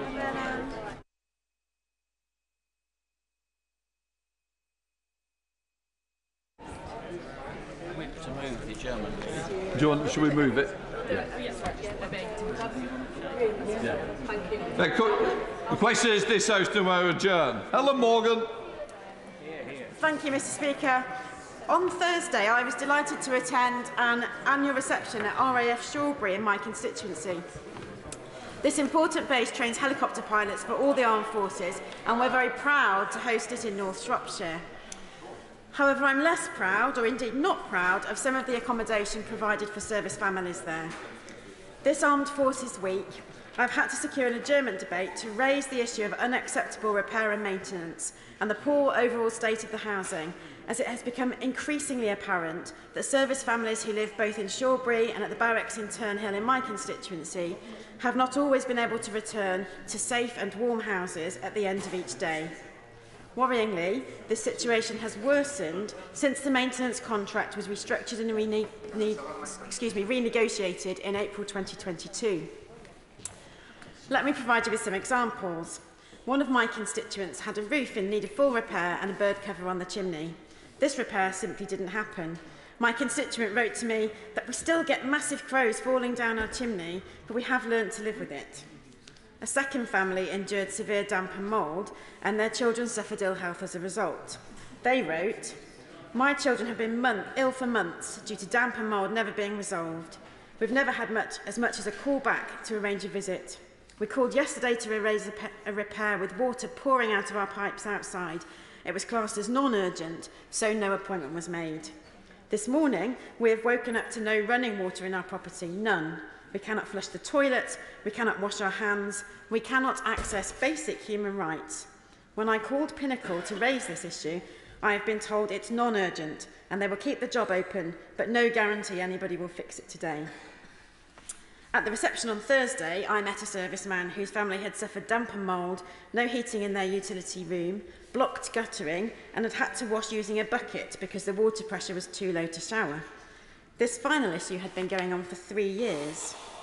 Another case, we were out without heating from the 5th of December 2022 until the 6th of January 2023, with 2 young children, aged 2 years and the other 6 months. Would the Honourable Lady give way? I will give way. Can I commend the Honourable Lady for North Shropshire for bringing this forward?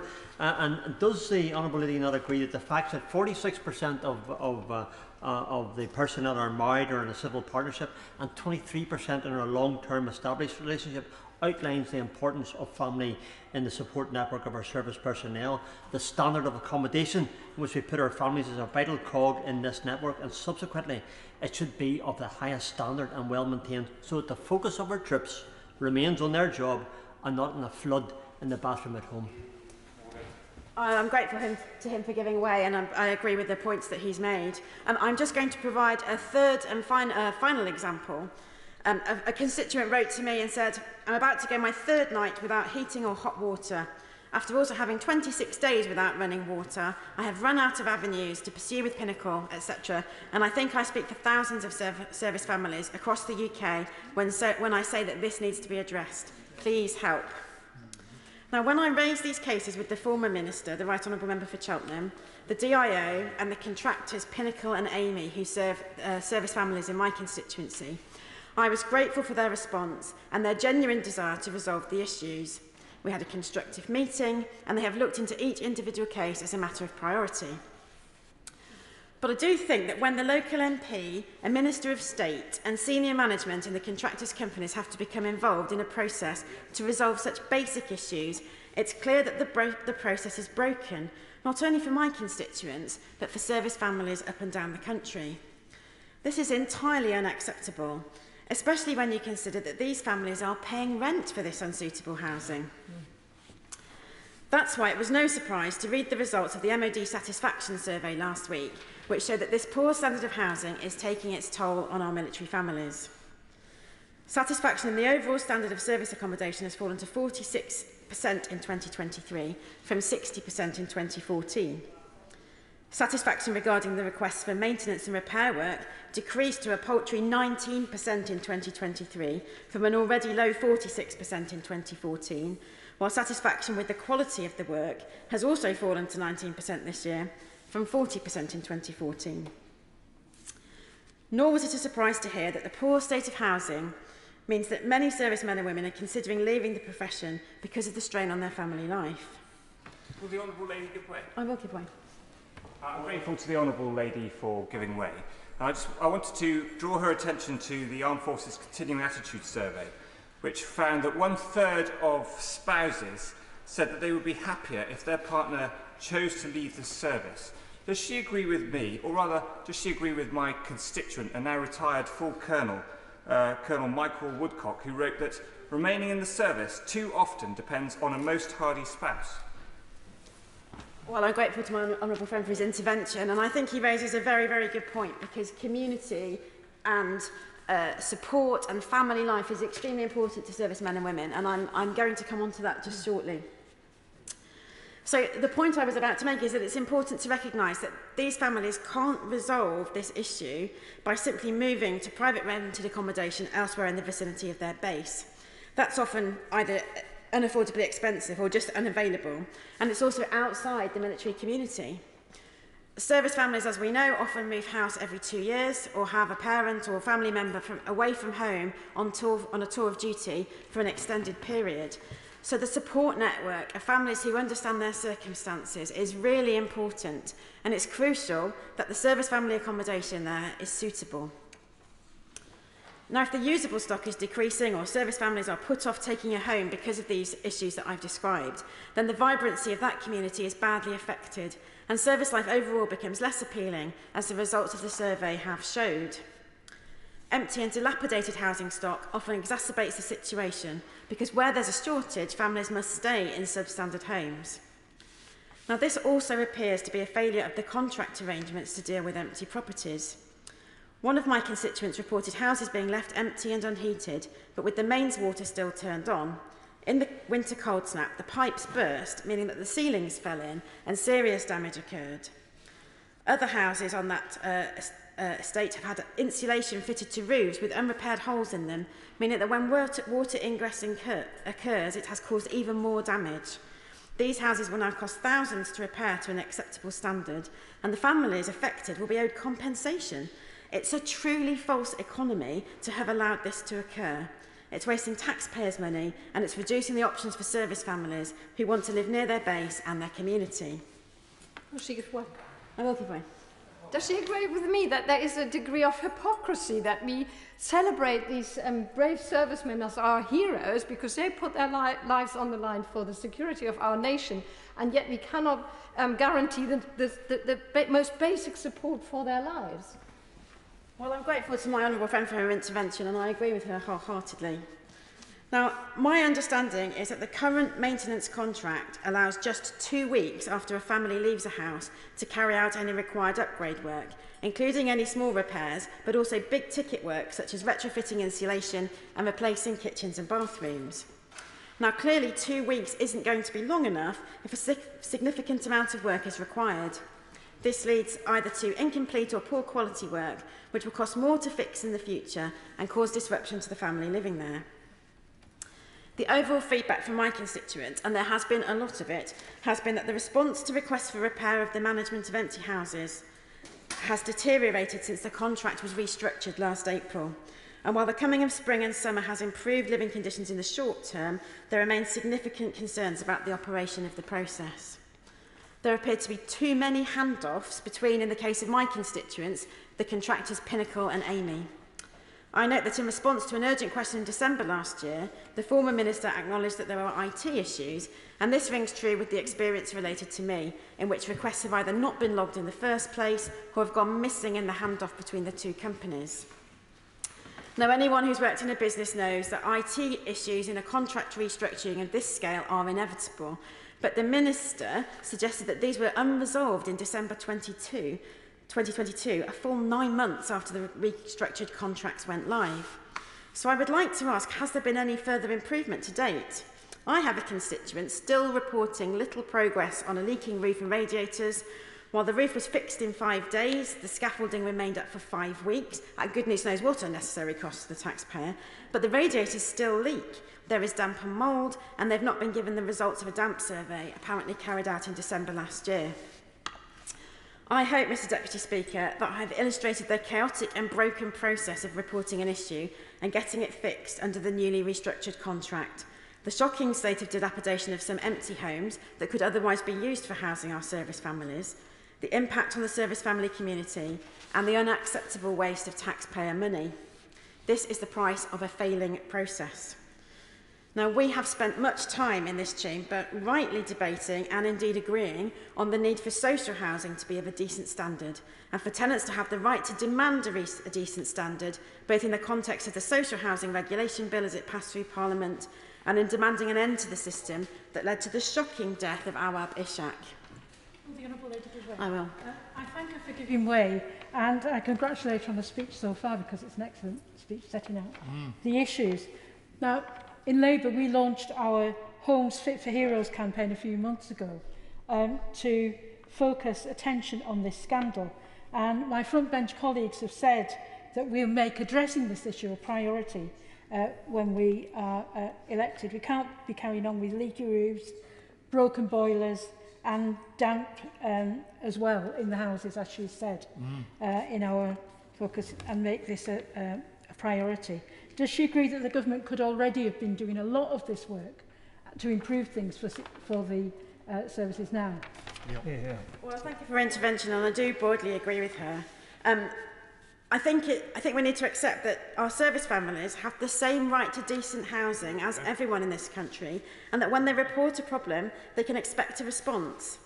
I do not need to remind anyone, as my honourable friend has already pointed out, that servicemen and women are prepared to make the ultimate sacrifice for us, and we should at least ensure that they can have a hot shower and a mould-free home in a supportive community. Now, I am sure that the Minister will agree with this point, and so I would like to conclude by asking him to respond to some questions about the functioning of the contract as it currently stands. So can he update the House as to the current situation regarding outstanding calls and issues raised, and how confident is he that all of the data on those calls has been captured, given the issues I've recounted of problems not being recorded or being lost in the handoff between the two companies? What is the long-term plan to deal with the issue of empty properties falling into disrepair and out of use altogether? Does he believe the current contract structure to be commercially viable in the long term, given the unanticipated additional resource the contractors have had to commit to resolving backlogs and dealing with the additional handoffs within the process? Does he have a deadline by which he expects these contracts to be operating on an acceptable business-as-usual basis? Has he considered restructuring and renegotiating the contracts given the obvious operational difficulties that have been experienced? And is he able to quantify the additional cost to taxpayers of dealing with the problems that have transpired over the last year? Mr Deputy Speaker, I'm grateful for the Minister's time at this late hour on a Monday and to the Speaker for granting the debate. In respect of an issue I know it is of the utmost concern both to the service families currently in North Shropshire and those elsewhere in the UK. I look forward to his response. Thank you. Thank you very much. And before I call the Minister, as you know, the debate started before 10 o'clock, so we go through the interesting procedure at 10 o'clock of interrupting his speech in order that the whip moves the adjournment one more time. Minister. Thank you, Mr Deputy Speaker, and thank you for the reminder. It's a while since I've been in this situation, and I'm very grateful to the Honourable Lady for her interest in this matter and for bringing this debate before us this evening. Now, I represent a garrison town. I'm a veteran, I'm an active reservist, and 2 of my children in the armed forces. Unsurprisingly, I'm determined that we should do everything we reasonably can to give service people the accommodation that they deserve. Unfortunately, our personnel have not been well served in this area for decades, covering multiple administrations, including one involving Liberal Democrats.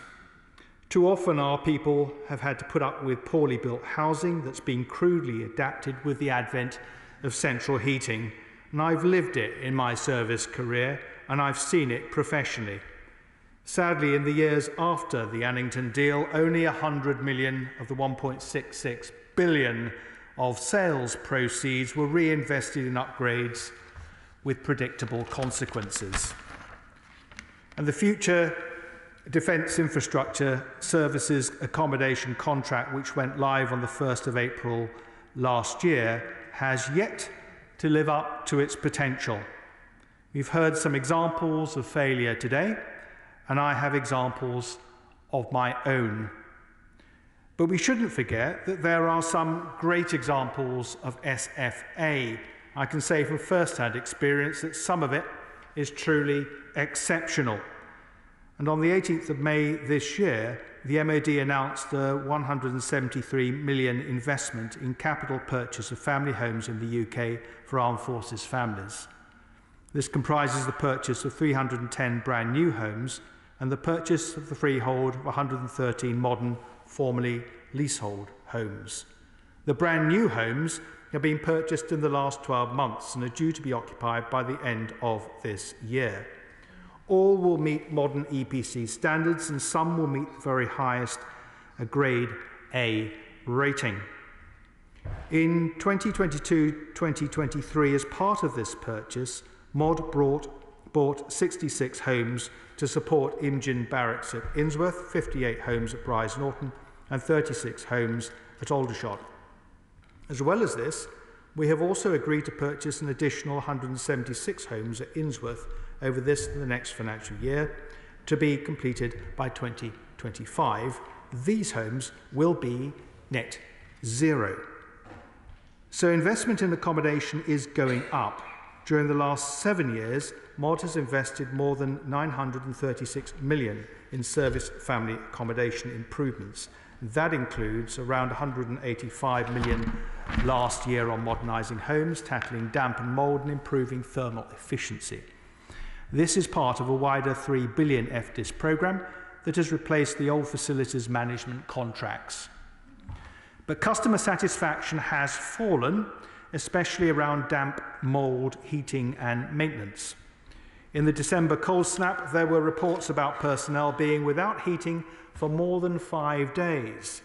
Response times to maintenance and repair work has been slow. I have to say, though, that conversations I have had recently suggest that families have noticed an improvement in responsiveness. Anecdotal, but I offer that for what it's worth, and we'll see if it feeds through in our survey data in due course. In relation to the Honourable Member's concerns in her own constituency, DIO's regional manager and estate officer at RAF Shawbury met on the 9th of June this year with AME counterparts and warrant officer representing the station. All parties were also at a family's surgery that morning. Only 2 families attended the surgery, a significant reduction to previous surgeries, rather linking in with the point I made from my own experience earlier. I hope both the scale of the challenge and the financial... I beg to move that this House do now adjourn. The question is that this House do now adjourn. Please continue, Minister. Thank you, Mr Deputy Speaker. I was about to say that I hoped that both the scale and the challenge of the financial commitment to improving accommodation Defence has made are clear. They're certainly heartfelt as far as I'm concerned, but for context, it is worth pointing out that we are also committed to keeping rents low. The Honourable Lady may be interested to know that, on average, our service families in North Shropshire pay £323 per month for a 3-bedroom property. I've checked, and I've found that private renters in the same area can expect to pay an average of £750 per month for the equivalent home. Defence is responsible for 47,800 military homes across the country. Right now, 97% of all mod family accommodation nationally meets or exceeds the government's decent home standard, and the figure for occupied service family accommodation in North Shropshire is also 97%. By means of comparison, in Shropshire, 76% of all private rented homes and 79.5% of social housing meet the government's decent home standard. I hope that the Honourable Lady has raised that with her local authority.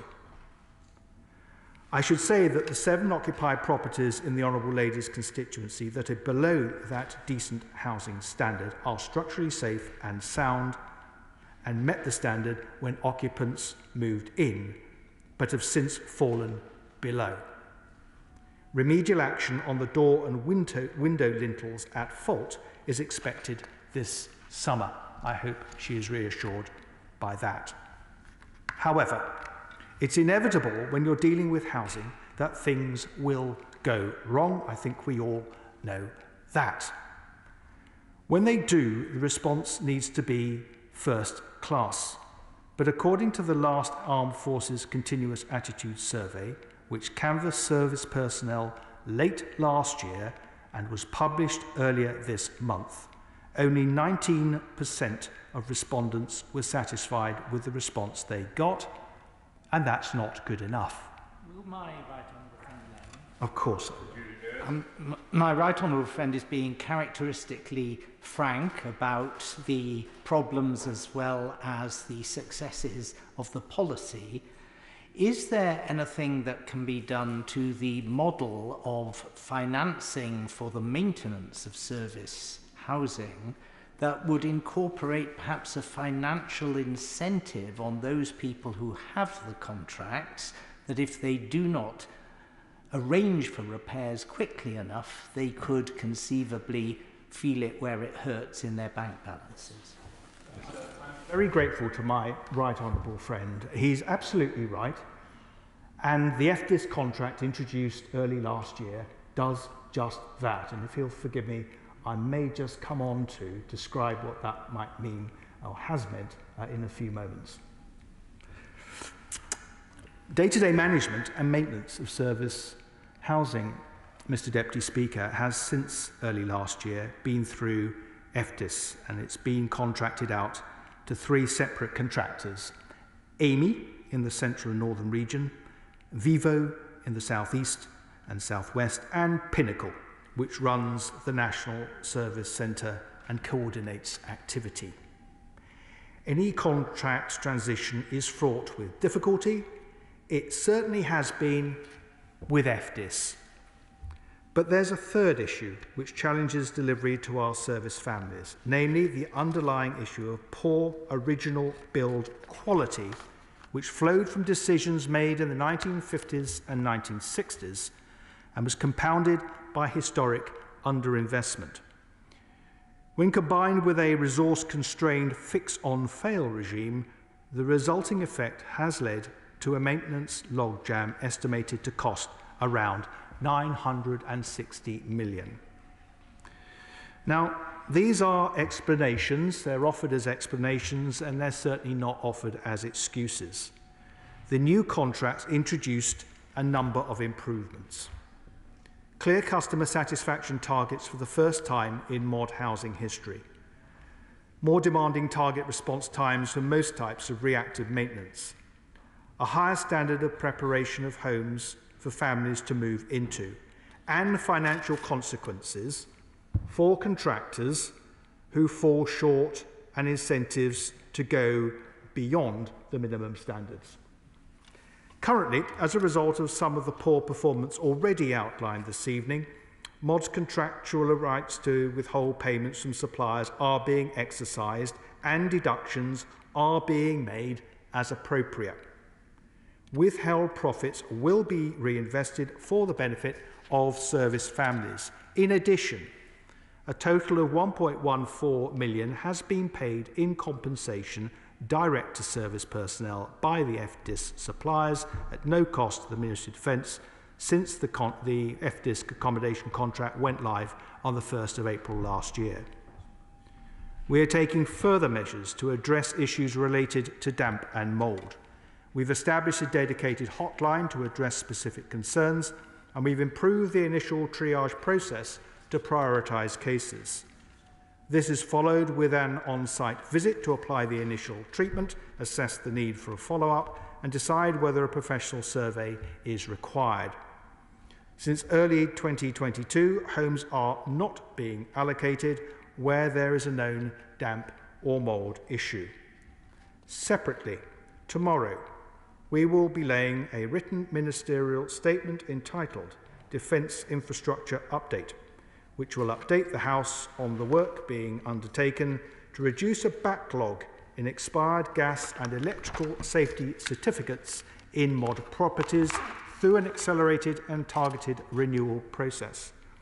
I'm not going to preempt that announcement. Suffice to say that ministers were made aware of an issue in May relating to a backlog of expired gas certificates that had accrued while families were occupying their properties.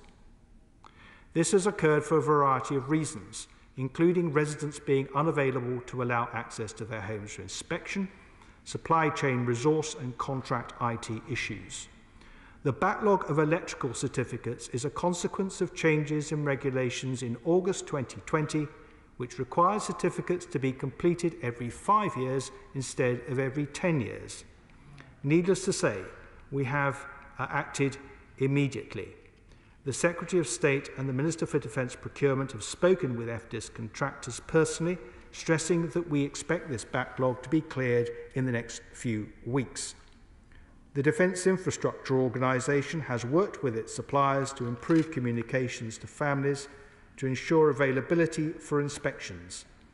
The MOD's contractors have also made progress in recruiting additional resource and improving their data management to reduce this unacceptable backlog. Mr. Speaker, the Government has required all contractors to submit rectification plans. There is no complacency, but these are now showing progress. Pinnacle's National Service Centre is answering all calls in an average of 14 seconds, significantly better than their 90-second target.